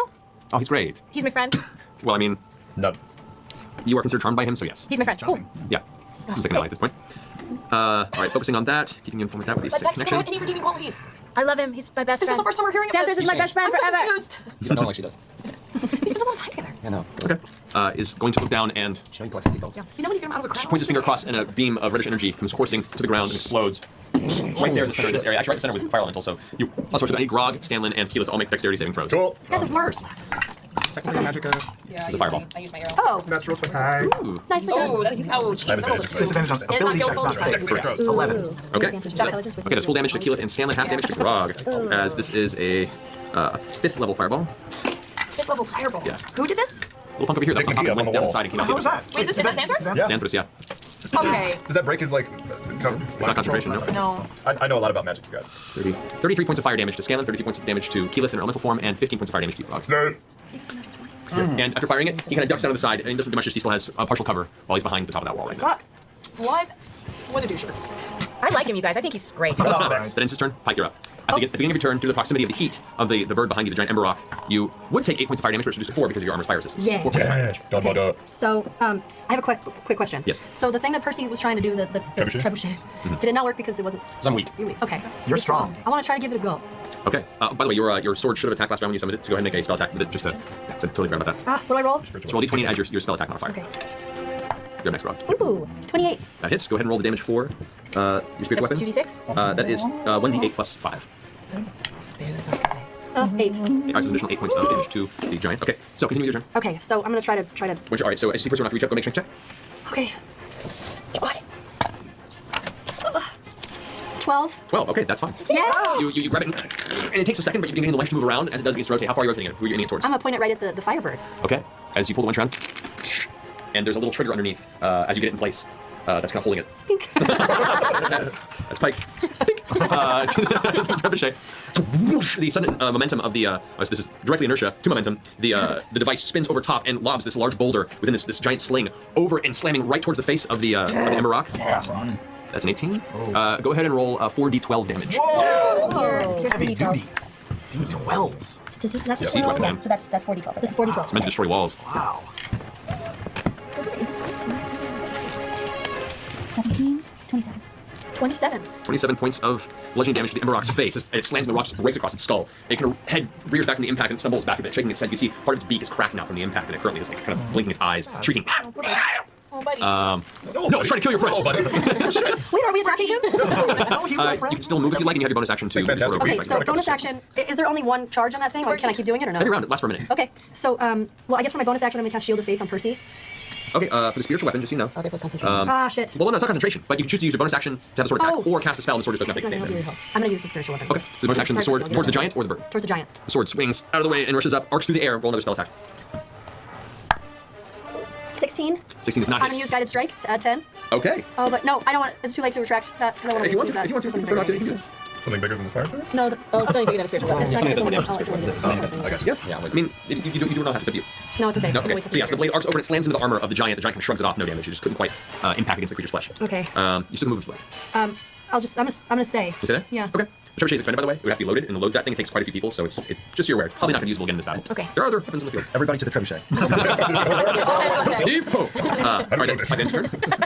Sword instruction manual. I'll move out a little bit then, because Okay. I didn't know I was gonna take some points Okay. towards the giant. Okay. I don't know why. That's about as far as you can get there. Okay. All right. Staying in melee range of the creature, or do you want to leave its melee range? It'll get a strike at you if you do. Actually, it will not, because it already struck at Percy, so you can go there. You're fine. All right. That ends your turn, Grog. You're up. I see the giant eyeing Scanlan, and I'm like, I thought you said I was your charge. You are not cheating on me this early in our relationship. And I'll take both of my attacks at General Hot Fire Giant space. Okay. Reckless. Quick weapon. General Go. Hoffman. General Jam. Hello, Hoffman. Low-Hopping. That is 30 minus 5. It's 25. Hits. 26 minus 5, 41. Hits. Awesome. Nice. 5, 24, 34 for the first one, with 6 points of disruption. And 12, 6. It has a spare Oh my one. god, 31, 41. 41 points of damage on that. I rolled a d12, 13. Oh, it's a straight 12 on that one? Yeah. That's nasty. All right. You start your bonus action. I do. I would like to hit him again. Okay. Not that great. 21. That hits. Yes. That's a 9. 21. 26. With 5 points in necrotic. 26 points of damage. Jeez. Yeah, you did over 100 points of damage one round of combat. What? Holy moly, Grog. That's so much Look, Grog. I am a one fire giant kind of guy. I get very upset about these things. So with Bigby's hand filling on one side, a glowing sword on the other, the giant focusing on Scanlan, you get angry and just release this torrent of strikes. Hack, hack, hack, and pulling back on the blade, you can see like dark blood beginning to pour from the plates, and the giant is wounded, but is grinning, and the attention is kind of swung back to you. I told you I was worth a day. All right, then you can go. Yeah, All that's right. it. The bird, who has watched Pike run past, after being slammed in the face by the trebuchet, angrily steps forward here. First, see if it regenerates that. It does recover. It does recover its Inferno ability. However, it is going to unleash a bite and 2 claw attacks on you. That is a natural 20 on the bite. That is a 19 to hit on the first claw attack. No. Yeah. And that is a 23 to hit. So a bite and a claw attack. The bite is a critical, unfortunately. So as that one comes to strike you, that is 11 plus 8. 19 plus 2d8 fire damage. That's 19 plus... Was it 19 times... Sorry. 11 plus 22 plus 8. So you take 30 points of slashing damage. Okay. Plus 10 points of fire damage reduced to half to 5. And then. Actually, it would have been 20, so 10 points of fire damage. So it was critical as well. What? So 10 points of fire damage. 10 points of fire damage. But I have resistance to fire. Right, it would have been 20. Okay. But then, because he did melee attack on you. Yeah, he did a melee attack, so the attacker you struck by suffers melee 2d6 points. Her armor. Oh, the Right, armor so fire punches damage. back. Yeah. You watch the burst of flame and it seems to have no effect on Gosh the darn it. Damn it! Okay, This creature is fire by nature. Naughty by nature? Possibly. Excuse me, you can know. Not because I hate it. Birds of a feather. All right, it's going to kind of begin flanking around you Damn it. after it strikes him. That brings us to the top of the round. Now, this guy is going to spend his turn loading up and taking another shot at the bird there. That one, unfortunately, goes wide. It fires and slams into the ground. This big a cloud of dust and rock is thrown in the air as the large bolt just jettisons into the floor. Wasted shot there. This wyvern over here is going to fly up. And attack me. No, it's going to go after Keyleth, the elemental form there. Bring it. This wyvern here is going to rush over to Scanlan, and these guys are going to rush and try and aid Scanlan against Hoping for this. them. Hit me. Come on. Hit me. Come on. Come on. So we have the wyvern against you, Keyleth. Yeah. Bite attack is a 2. No, that's not going to hit. Negatory. The stinger is going to be a... Now, separate from the discussion regarding the the scale and maintaining the feel of the scale of this big battle, whatever. I do like the mixed units here. Not super common for Matt to have this like distinct of mixed units. You know, he's got the fire giant. That is, an armored individual, has a weapon that could theoretically be disarmed by someone like Percy. Also has an innate flyer with the Ember Rock, and then has a spellcaster that is ducking in and out of cover, is like really using the natural terrain to his advantage. And then separate from those three, we have all these Griblies, coming in and out of the scene. So a lot of that mixed combat nature is very nice, especially at this high of a level. You have someone like the rogue that can focus on the big boys, and then you, theoretically have the multi-attacking fighter trying to take out the Griblies all around the arena so that they don't mess with the spellcasters. Maybe the spellcasters, depending on the arrangement of the enemies, are casting AoE spells or single target spells. A lot of fun decisions from the little ants running around with the 3 big but very different bigger enemies. So I like the mixed unit. Honestly, it seems very challenging. But also the kind of in and out nature of everything makes it hard to tell exactly how poorly or not poorly they're doing. I will say another benefit to what's going on here is the 3 big threats, all at least just based on vibes, seem to be like similar CR to each other, at least within like 4 or 5 CR of each other, which is going to make the entire combat less swingy. It's not like, the Pit Fiend was at like CR 20, right? A Fire Giant CR 9. This one's probably a little bit stronger, maybe CR 10 or 11. And so if all of them are kind of around that range, they're not going to be, one-hitting a member of Vox Machina, and they themselves are not going to get one hit. So you're going to have a more even flow to the fight. And it's less risky of something, let's say, of the fight turning unexpectedly deadly, we'll say. Multi-attack gun repairman, more like this battle. Nice. Nice. But yeah. So I like the multi-combatant nature. Little bit, I don't want to say weird on the implementation, but again, tough to convey the scale. I don't know if he's conveying the scale perfectly, but in terms of the actual encounter, separate from pre-established flavor, seems very cool, very challenging. And I like the kind of staggered introduction of the enemies. I might have staggered them slightly more, like given them maybe one extra turn with just Xanthos before the other two came in. Maybe even have the fire giant like dive off of the bird and land in, the 3-point stance while the bird like does another circle for a turn, kind of stage out their entrance, which not only could, swing a little bit in the player's favor, but allows a little bit more flexibility in like positioning and things like that. But overall, one of my favorite kind of unit choices of a recent CR combat. An 18 to hit. Oh, yeah. So you take 11 points of piercing damage. Oh, boy. Okay. Wait, are you immune to poison? Huh? Pretty sure- No, pretty sure- I'm immune to poison. I figured Elemental. so. That's what I figured. Yes, you take 11 points of piercing damage. That's right. I'm good. The other wyvern is going to swing down. Oh, in fact, wyvern rider's going to take attack at you. Oh, shit. So he's on there too. He swings down with his giant club. That's going to be a 21 to hit. Yeah.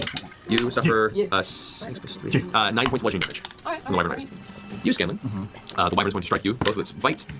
Well, I would like to cutting words the first one. Okay. You can decide whether you want cutting words. I'm just going to use this to the bite. The bite is painful. Oh. The stinger is where the poison is. Well, save it for that Save one. it for that one if you're going to. Sure. But that was a 23 to hit. Well, that hits. And the stinger is a 21. Well, I cutting words that one. So, Okay. I'll sing out it. I don't want to die. Get your wings off me, baby. Get your wings off me, baby. I don't want to die. All around the world. Only a 7. So Wait, 20 minus 7 is 13. No, it's 14. that's my. Oh! Being punished for using that song. Yeah. Give me. So you take 11 points of piercing damage from the bite, and you take 11 points of piercing damage from the stinger. I need you to make a Constitution saving throw. No problem. Hi. Constitution? Yes. 18. 18. Okay. Yay! You managed to. You take 12 points of poison damage. In addition to what you've already said, 11 and 11. Yes. So 12 more. Correct. And I need you to make Constitution saving throws for each of those for your concentration. You have advantage on these. Come on, because Warcaster you're a Bros. So is this 2 concentration rolls? Yeah, advantage on the, you make 2 of them. Yeah. So 17 plus something? yeah, you're fine. Next one with advantage. Natural 20. Yeah. Ooh, 2 natural 20s! Alrighty, and the wyvern is going to take a swing at you. Sure. That is a 22. Sheesh. You take 9 points of bludgeoning damage as it just smacks you over the head with a giant Are club. you okay? And you should make another Constitution saving throw with advantage. Oh my So god! you're being packed like crazy here. Another natural 20. Shut the fuck up. The other one was a 3 and a 20. There you go. All right, so yeah, Warcaster man, Warcasters are great. Yeah, girl. All right, that ends their turn. It is now Vex's turn. Yes. Can I attack my best buddy, Who's that? Xanthos? He's my best friend. It's not doesn't work like a wish spell perfectly. It's a telepathic communication Motherfucker. point. You know what it Have you is. been writing his name in your name? I mean, Your just like the notebook, hearts around it and everything. Colored pencil? You were such a lawyer.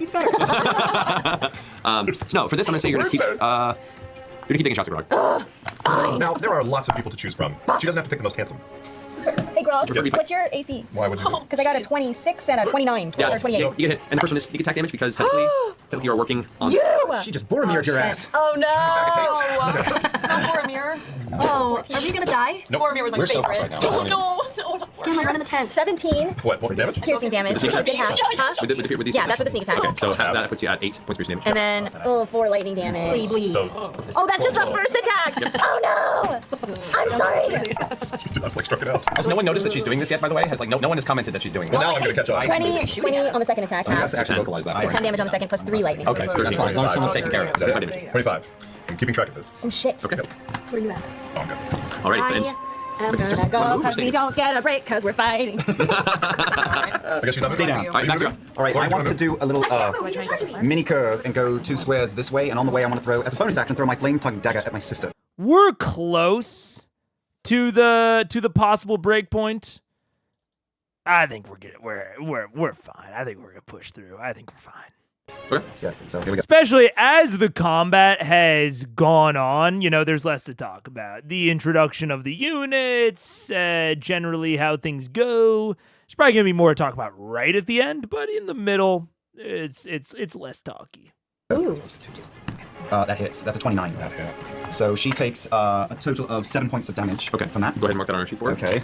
-7. Awesome points. And then I want to then walk up to the back of the giantess and stab her in the calf. Okay. So She has a small cow. natural 20. Ooh. Go ahead and roll damage on that. Wait, is that with sneak attack? Yes. Yeah. Oh my god! Why It's gonna be like a million points at the end. So you're gonna carve it like a Christmas There ham. are no numbers as high. Oh! Yes. Get it. 4. Get it. Big money, no whammies. Wait, that was 8 plus 10. 18. This is a fun game. This is great. I love it. This is fine. Oh, well, Dungeons and Dragons. We don't know the damage on the inside yet, but this is fine. 40, 56, Oh, yeah, we 54, can't believe plus we did Hunter's that. Mark. Oh, shit. Which is also double technically. Yeah, no. That is, did I forget? Yes, I did. Yes, I did. I forgot just my straight up bonus. It doesn't get doubled. That is 64 points of damage. Oh! Doubled. How do you want to do Kill it! I want to walk up and jab Whisper into the back of her cab and then slide it up the back of the leg. Yes, up the small of the back as high as I can reach. Probably around the tailbone, I don't know. Okay. As you jam in the back of the calf, the armor plates kind of give way to the impact of the blow, and she looks over the shoulder and tries to swing the maul out backwards. You're too low at this point. As she pulls backward, it exposes further up, and you just drive the blade upward. As you do, you catch some sort of heavy vein as blood begins to just gout out the wound, and you keep pushing upward. It won't go much past the thigh at this point, but she turns around and goes, and starts going unconscious from the rapid blood loss based on the wounds she already sustained. She takes her hammer up to deliver a death blow down upon you. I will give a small note. Well, I'll let him finish the how do you want to do this? And as she goes to reach for you, her fingers lack the strength to hold the blade, and she tumbles forward. You pass the side, kind of sidestepping as her form slams into the dirt, knocking up dust around her on the ground. Oh, it's been a while. I can't believe I made it! So compare that to the Pit Fiend death. This is, I'm not going to harp on this too much, but I like to add points of evidence when they naturally come up.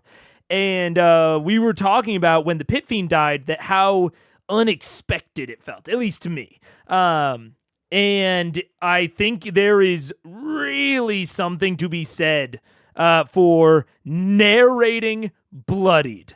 Narrate when the enemy, especially if it's a big enemy, if it's like the Wyvern or the Wyvern Rider, who fucking cares? If it's a Lizard Man, no, whatever.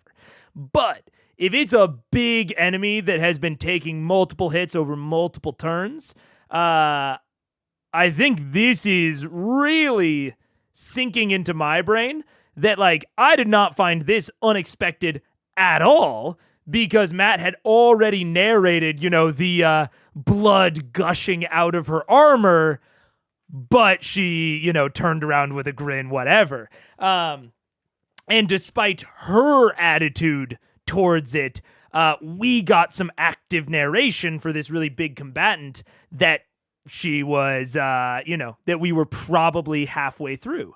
And it doesn't even matter if it's exactly halfway through. It could be 2/3, 1/3, half, whatever point you want to mark it at, whatever point feels good.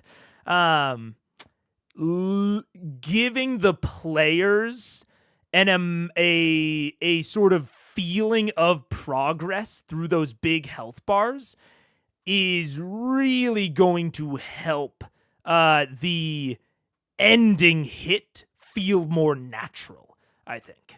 I brought up fudging during the Pit Fiend fight because I was like, whoa, that felt so out of nowhere. Turns out they'd done 120 damage more than the standard Pit Fiend stat block, but it still felt like it came out of nowhere to me. Whereas this, I have no idea how much damage they did. I don't know if it was more than a normal fire giant, but it felt totally within the realm of plausibility. Felt totally plausible because I got that progress update, a turn or two back. So it's really solidifying it for me, Something I think almost everyone agrees is good. It was an explicit mechanic in 4E. In 5e, it's not, but almost everyone does some version of it. Yeah, and this is me really encouraging that practice and showing if you aren't aware of why it's good or why everyone does it, this is comparing these two deaths. That's why. And I would be a huge fan of bringing it back as an explicit mechanic. I think that would be good, personally. But even as a narrative tool, I think that it is super important because otherwise, it's another area of player-character disconnect where the characters would be seeing the progress of how wounded this enemy is becoming, but the players get no feedback on that unless you actively provide it to them as the DM. There's no mechanical feedback on exactly how far through the health bar you are, unless you're displaying the health numbers to them or something. I wonder if there was any characteristic intent behind him not narrating the damage on the Pit Fiend, or whether it was just a slip of mind as he went through the battle. I would have to imagine a slip of the mind. Matt doesn't always do it. But Yeah, I have to imagine it was slip of the mind. And I mean, it's in the times where Matt doesn't do it, it's not normally so like, very like apparent. Because, a lot of times it's this single combatant like, say, Vorugal. I don't think that he narrated Vorugal looking rough. He might have. I might just be misremembering. But like Vorugal or Umbrasil, I don't think got one. And even if they did, I think they are less in need of one because the fact that they are giant single combatants, like the Pit Fiend, makes them less necessary to give that because, you're focused on them the entire combat. I think the problem with the Pit Fiend specifically and why it was so standout is because not only was the Pit Fiend not the only combatant, so the players weren't focusing on him the entire time, which, fair fucks, I liked that part of it. And number two, the kill itself happened to line up with this like very like weird, or not weird, I would say, but like atypical like mid-combat narrative beat of Mythcarver evolving. And so I think that's why it felt so especially standout on the Pit Fiend.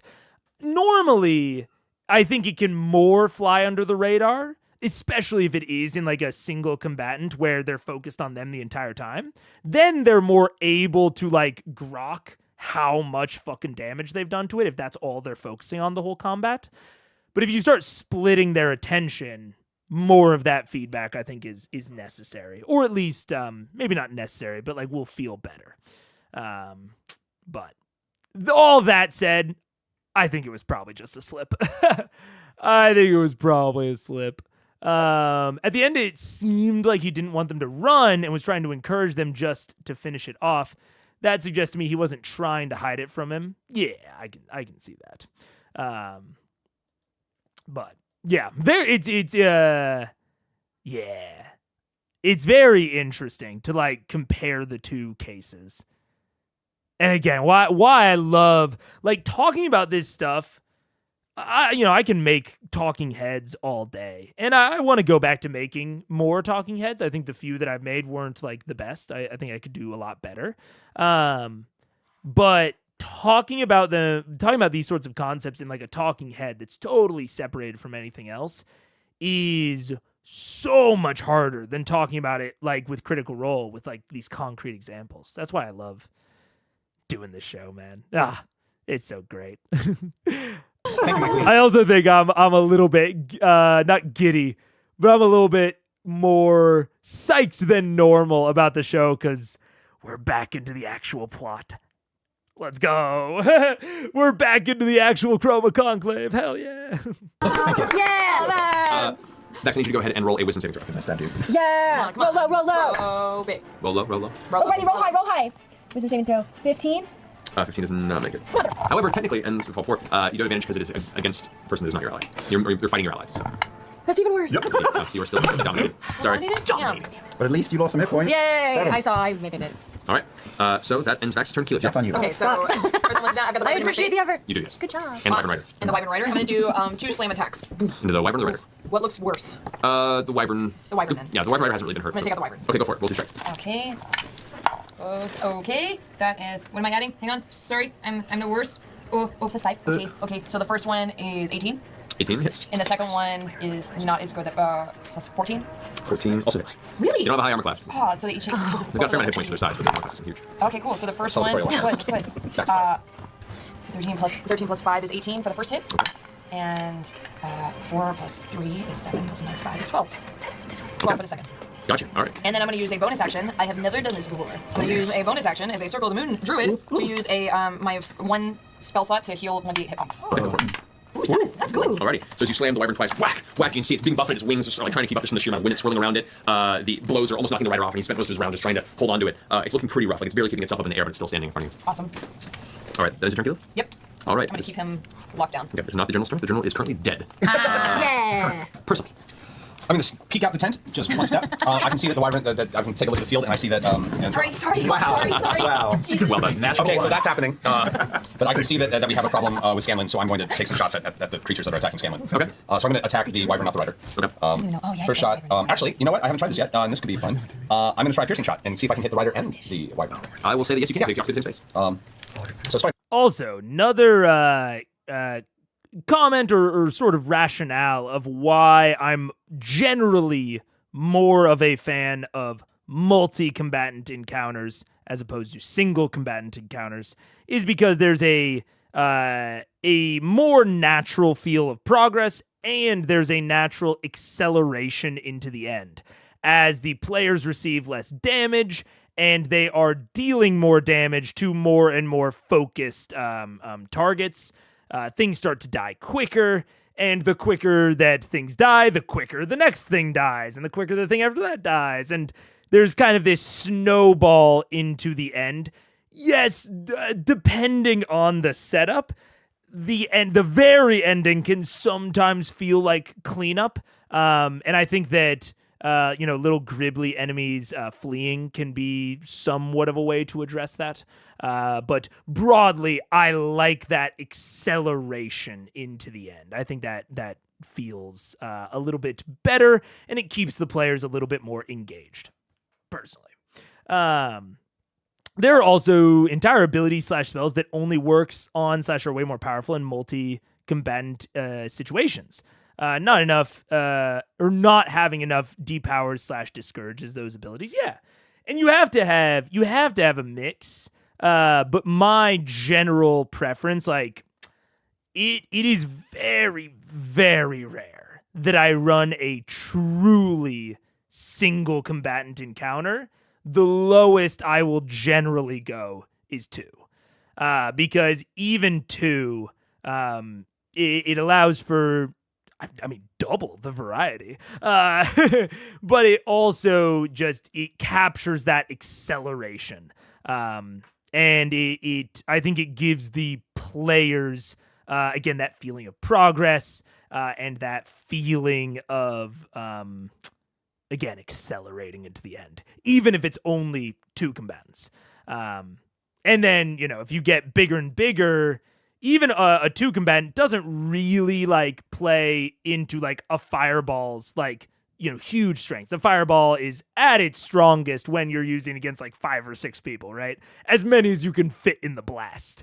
But it still makes some of those area spells somewhat useful, and it has all those other benefits. So I'm not I'm not a huge fan of there is one enemy in this encounter and that is it.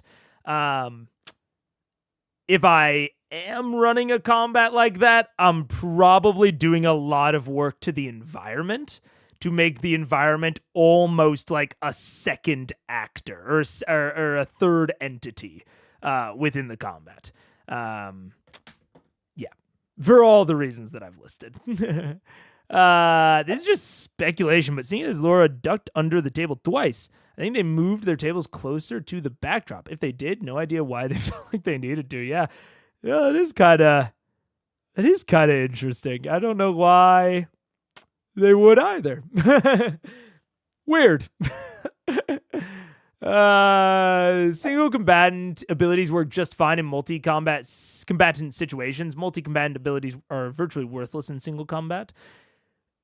To put a little bit of a caveat on that, just a slight one, single target abilities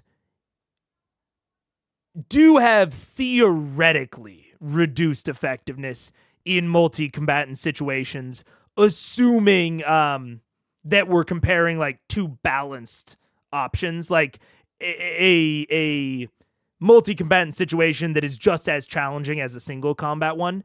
In the multi-combatant, you're more likely to overkill with those single target abilities. So you're more likely to waste damage with single target abilities in a multi-combatant encounter.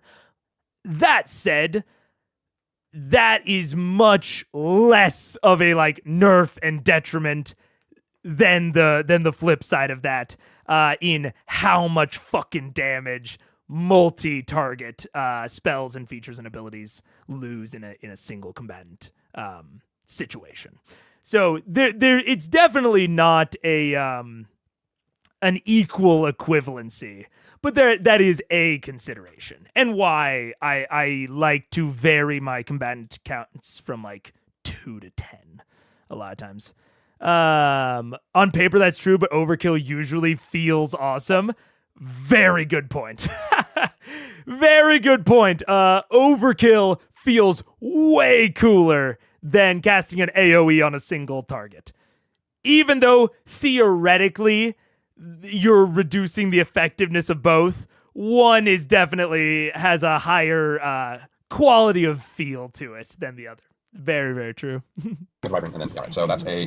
Come on, don't be an asshole. They're not. That's not terrible. 19? 19 hits. Yes. So roll also for the. For the rider. The rider. That's 25. Also hits. So single shot. Okay, and so that's. It shoots through the neck and actually pierces the shoulder of the rider at the same time. That's sick. Full damage once and Okay, so that's okay. That's 11 points of damage and 3 points of psychic damage. Okay, so they both take a total of 14 points of damage. It hits both. The rider is looking really messed up from the impact. It hits something in the neck and it's. What up? Yeah, breaks in like 5 minutes. She has to go. Bug pooped while you were gone. But yeah, I'll take her soon.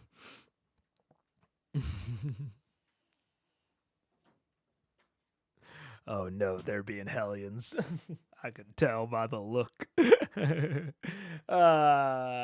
Okay, but we got 4 minutes, but we're cruising. I think we'll finish it, no problem.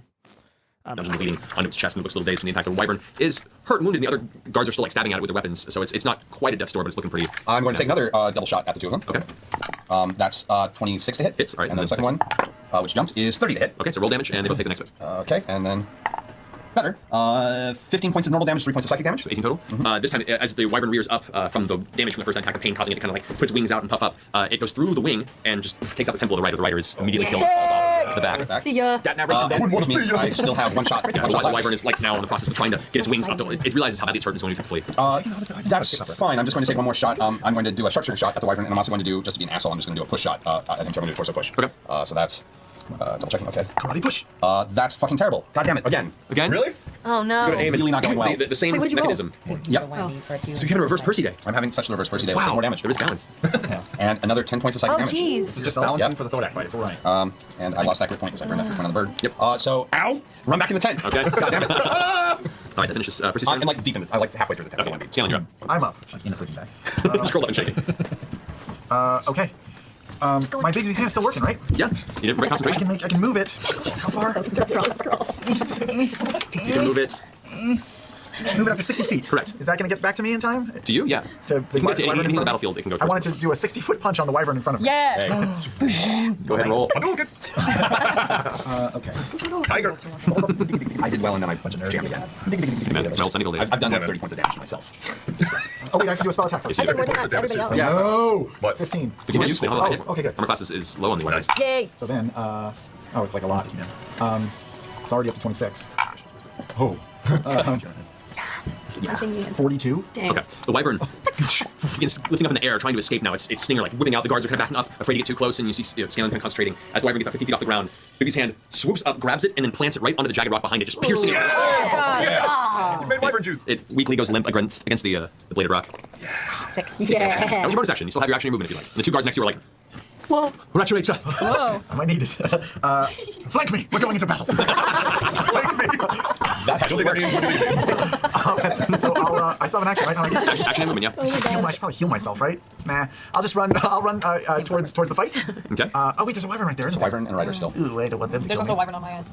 All right, I'll attack the wyvern next to Mauritius' ass. Yeah, thank you. Keelet's ass. With another lightning bolt. okay. I have one more level 3 spell. Alrighty. So the wyvern makes a not with the 2, it doesn't. So and the rider. Kill it. Kill it. Rider is a natural 20, so that's like half damage. Okay, 6, 86. I got it.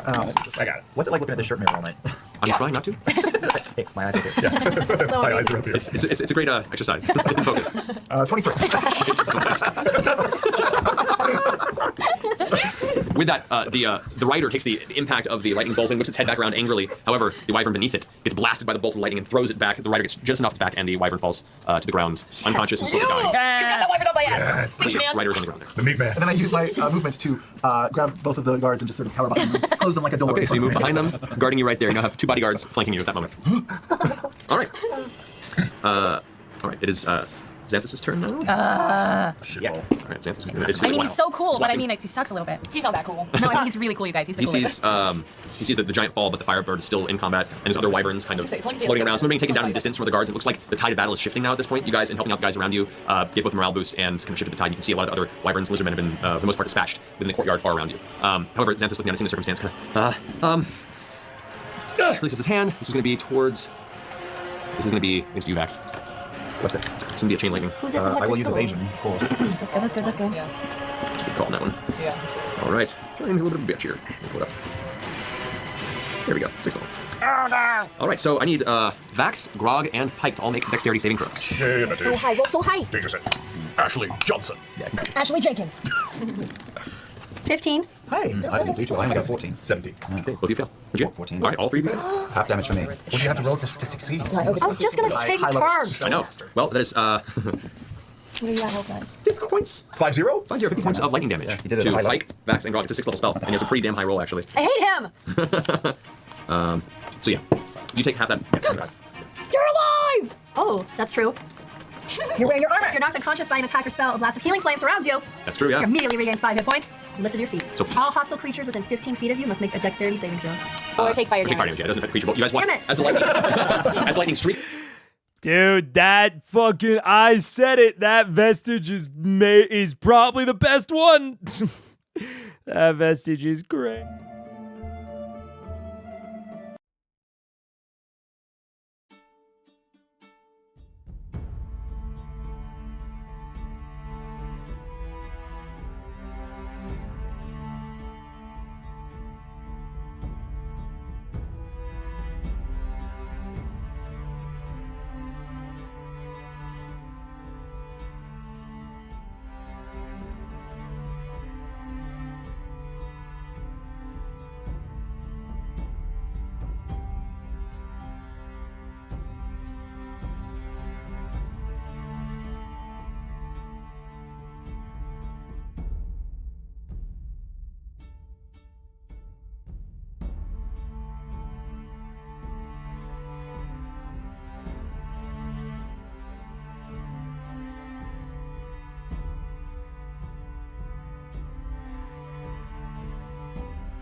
What's up? Hello. The dog went outside and we're good to go. Let's make it happen.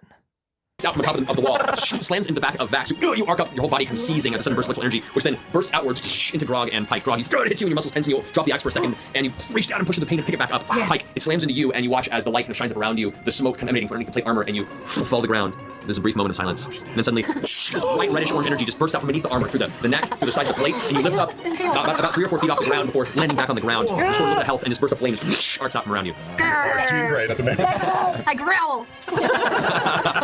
Xanthos then goes, and darts back inside. Oh, he hates him. He's the worst. All right, that brings us to Pike. Okay.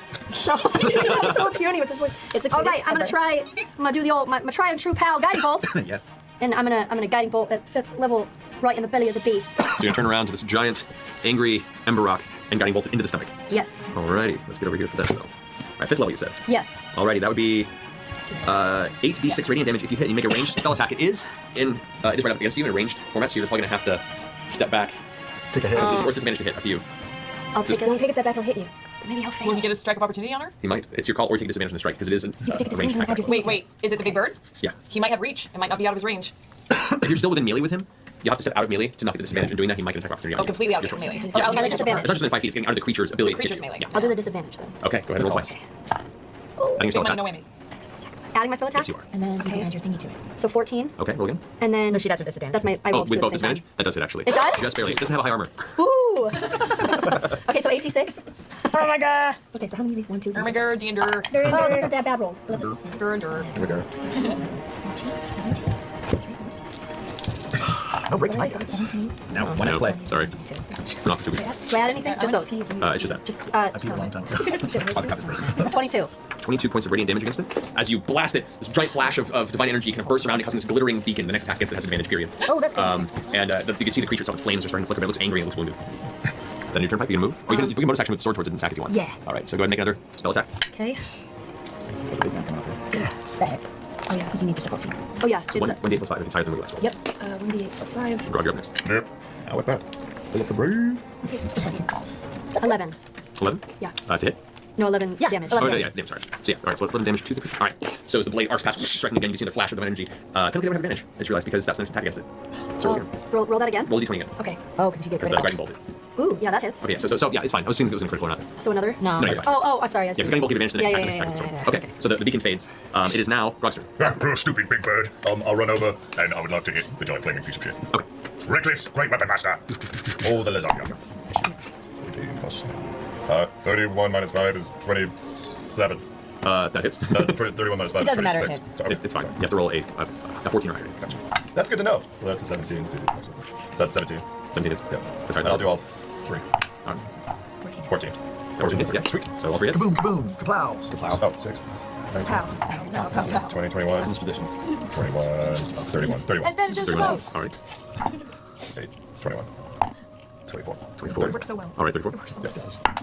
6. 19. 21. 31. Okay. How do you want? I'll hit it twice with my axe, and with the third one I'll pick up Pike, and I'll use it to slice the metal. Come on, Pike, you go! Wielding Pike like a two-handed gnome, after you drop the axe with the first 2 strikes, the creature kind of stepping backward. You jump up in the air and getting about neck height. You swing Pike with all your strength. Pike, you feel your jowls get pulled from the G-forces of the sheer strength of the arc. But what weapon do you have held out right now? What weapon do you? Aw, Travis is so good at consistently involving Ashley. It's so cool. It's so cute. I like it, man. It's so nice. And obviously they have, in fiction rationale for doing so. But beyond that, it's just good on Travis. No matter what in fiction rationale was or wasn't there, it takes the player actively doing it. It's cool.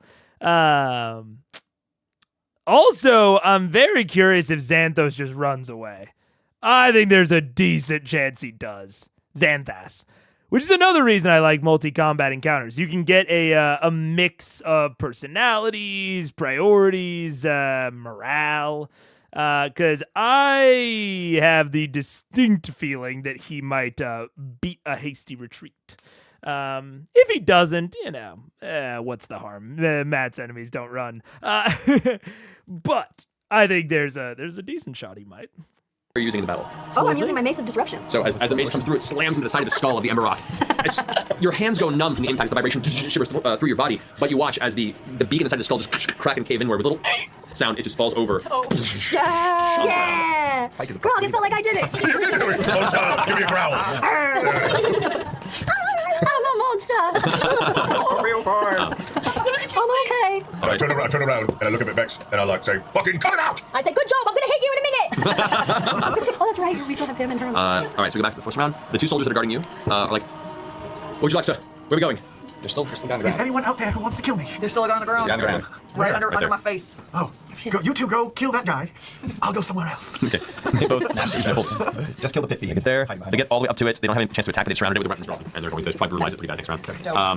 All right. For the purposes of this round 2, you hear a sound. I say broadly, we have there's an art chat in the Discord, and I know sometimes John, you send like your favorite artwork from like the various breaks. If anyone ever wants to send in art, especially art that was like featured on Critical Role, feel free to send it in the art channel. G. Herkov does regularly. And I know that there is G. Herkov once asked about this, that there is the Rule 5. And, you know, I have some rules about, like, you know, not safe for work things posting. But, like, broadly, if it's CR fan art, I guess unless it's, like, Rule 34 fan art, as long as, if it's something that, you think that CR would feature, it's probably chill in the Discord. So, yeah, share all of the fan art around. I just don't like to, you know, put it on stream because I don't feel like I have like the tool set to transform it. You know what I'm saying? I don't want to take those artists' work. So yeah, share it around. People other than me are more than welcome to tell which you'd want Mega to see. Yeah. And I mean, just throw them in the art chat, and all good. Because yeah, I'm probably I feel comfortable with the decision that I made not to watch them. But anyways, there is an art chat. Today I learned there's a bunch of channels that I had somehow set to hidden. Oh, I'll say this on stream because it's been discussed occasionally in and out of the Discord. But like Jonathan, you might have. Let me just take it off screen real quick. Okay. Yeah. Okay. So there should be in your Discord. There should be this channels and roles if you're in the Discord. Channels and roles, and then customize, and then browse channels. Make sure that all of these are checked, unless you don't want to see them. But basically, there is this option to like add or take away channels from your sidebar.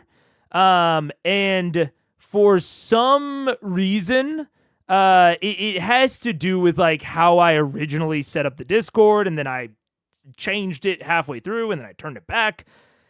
For people that joined within a certain period of time, a lot of them do not have all of these checked for some reason. I don't know why. And I can't fix it on my end. Like I can't like go out and like make sure that everyone's are checked.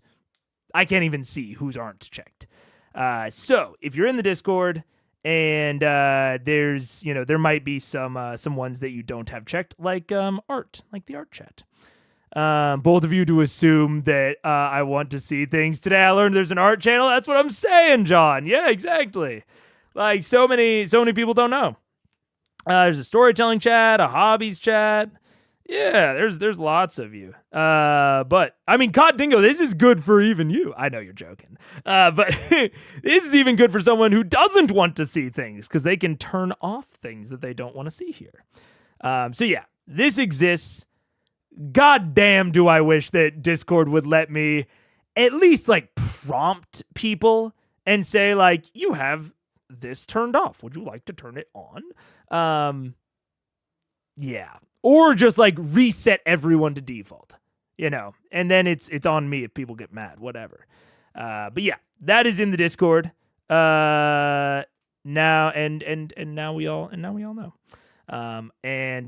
Goddamn, if Discord ever gives me the option, or if I ever figure out how to reset that, I will.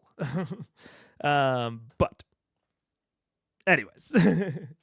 Up in the hallway where Zenthris was. And you watch as Zenthris goes flying out a few feet and lands on his back.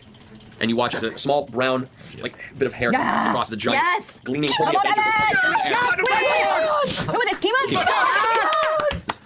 Bahamut, strike you down, you knife-eared son of a bitch! Yeah! The blade coming down. Defenestrated.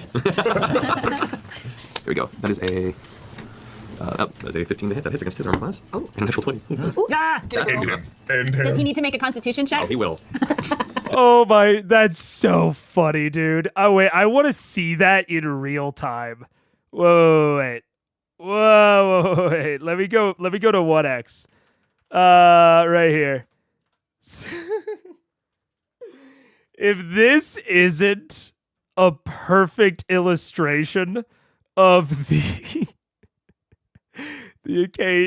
occasional slowness of D&D combat, I don't know what is. Right here. Bahamut, strike you down, you knife-eared son of a bitch! Yeah!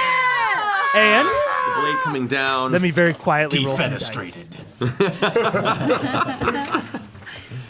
Here we go. That is a. Wow, such a cool line. That hits against his armor class. Oh. And a natural 20. Yeah! That's End him. End him. Does he need to make a Constitution check? Oh, he will. It's a concentration spell. Ooh, double sixes. All right, they sound like they're in slow motion now, but yeah, it's so. That was just so funny to me when he first started that. It's like, really, really cool line. All right, let's roll some dice. Always say the cool line after you know they'll hit. Yeah. You gotta say the cool line after you've rolled all the dice already. So slow. And hey, that ain't Matt's fault. That's D&D for you. But that is a good reminder to say it after they hit. The first You one. want to shoot me again? I'm pretty sure. No, right now I definitely want to shoot you again. Oh, okay. 21 points damage on the first strike. On the critical, that is 14. There we go. Plus 6 is 20. Okay, that is 20. Oof, that's rough. Okay, so I'm gonna make a concentration check on both of those. The first one is a 15, succeeds in the first hit. The second one does not. Yes! Woo! Go free! Roll 13 or higher. That was so on the critical, you right? regain your. That was the critical, yeah. Fuck yes! So you regain your concentration spell ends. You have control of your mind again. Yeah, tell me it's my turn. It's after that and came out unloading on him. Yes, it is. Yeah, get it. How many points of damage did you take? From that total round with the divine smite from first strike, he took 62 points of damage from it. I'm gonna fly right above him and shoot directly down onto his face. Okay. He goes over, looking downward at him on the ground. He is prone currently, so you have disadvantage on the attacks. And Kima's standing next to him? Yeah. You have Disadvantage. Oh, he's prone? He's prone. Why do I get disadvantage? Because he's prone. It's ranged attacks when things are on the ground, so they're a little hard. They're, If Kima's next to him as a rogue, just at cancel out. So she fine. gets advantage for her ally. you don't get advantage for an ally being adjacent. No? You get to sneak attack them. if Okay. they're Okay. adjacent. Thanks. No worries. You got this. 18. Hits. His armor class isn't very high. He's a little mage dude. 18, and the other one definitely hits 20. Yeah. So both still with disadvantage. Nice. And you get sneak And I attack. hunters mark him because he's a fucking dick. Get him. You do get sneak attack on the first hit because Kima is adjacent to him. Well, all right. 18. Where's mine? 28 on the first hit. 20 on the first hit. Nice. That was the brother did. He made a mistake. 13. Sided with the devil, my He dude. made a mistake. Oh. 17 on the second hit. 17 on the second hit? Yeah. How do you want to do that? He was always an asshole. That's right. You I'm gonna lied. say, I always thought you were a dick back in Amon. Don't fuck with me. And I shoot him straight through the face. Yeah! He's on the ground. His heart breaks before the arrow hits. He always had a crush on you. He puts his finger up as you knock the first arrow, and he goes, wait, the first arrow hits him in the shoulder. He's like, oh, no, we can, and he gets that far in the second sentence before that through his face. And the finger just kind of goes limp as his eyes go a little dead in the face. Slightly sad. I turn back around and go, sorry, Grog. Kima looks up and he goes, oh, he was mine! No, Kima, he was mine. She takes the blade and stabs him anyway. You see some of the wyverns, the few surviving now, are starting to scatter and head back towards Amon. It looks like the ranks have broken and the tide has definitely turned at this point. As you all begin to gather yourselves, the last lizardman on the ground over there just being repeatedly stabbed by the guards till it's no longer moving and bludgeoned by the air elemental that's lording over it.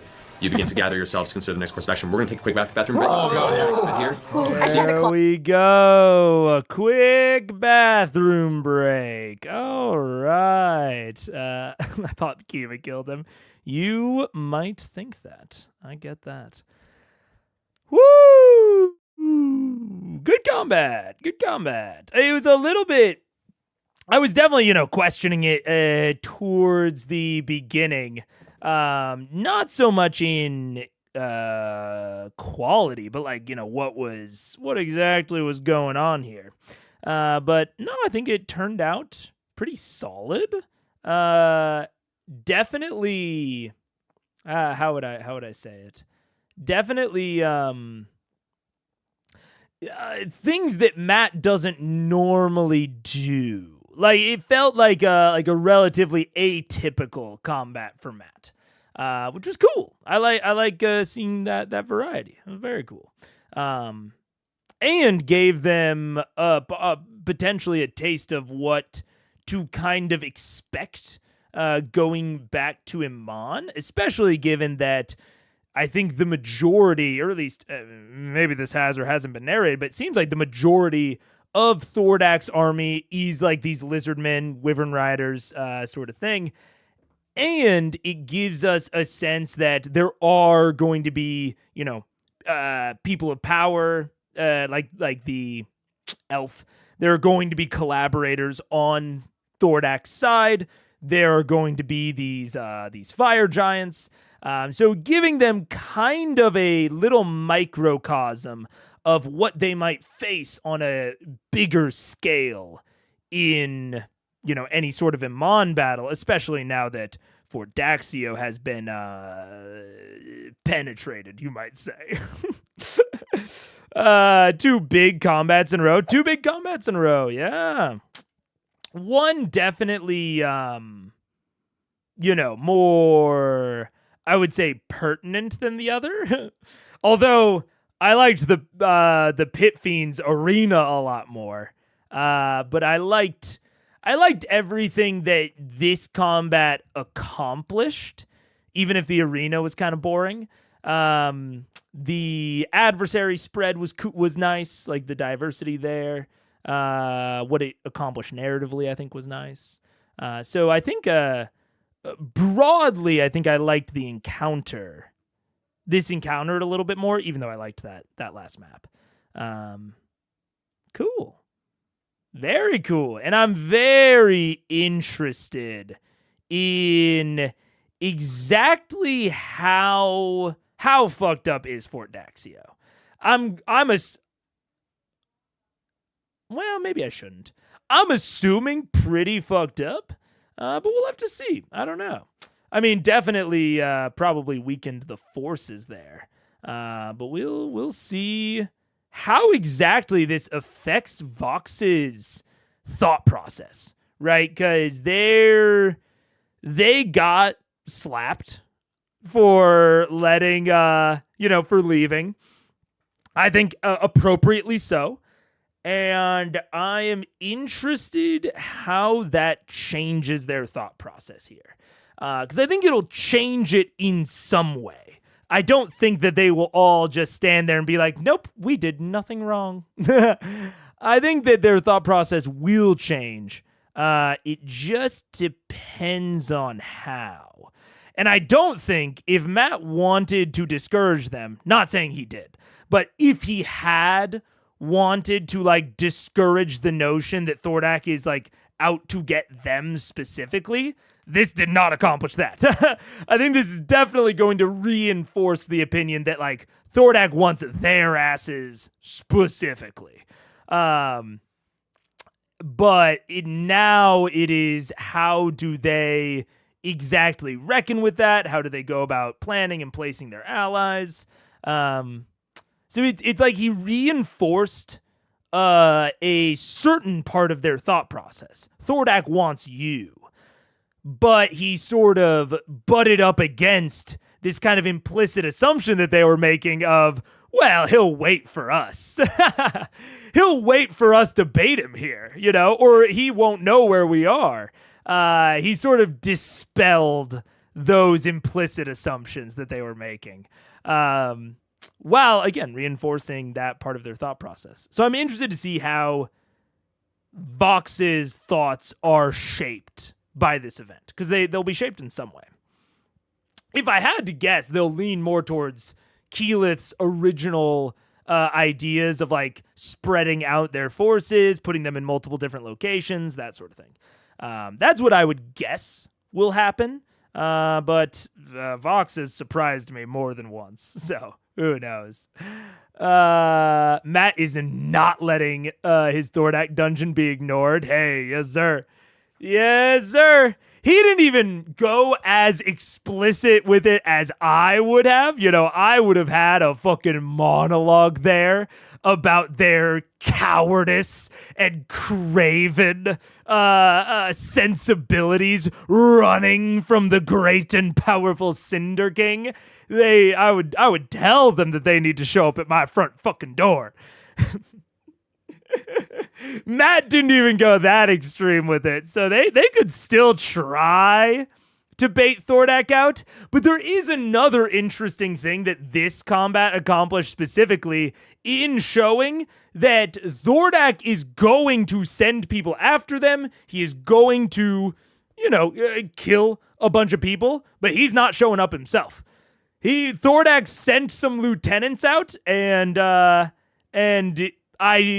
don't think, at least the impression that I got, is not that he will be so upset by their loss that he's going to come out himself.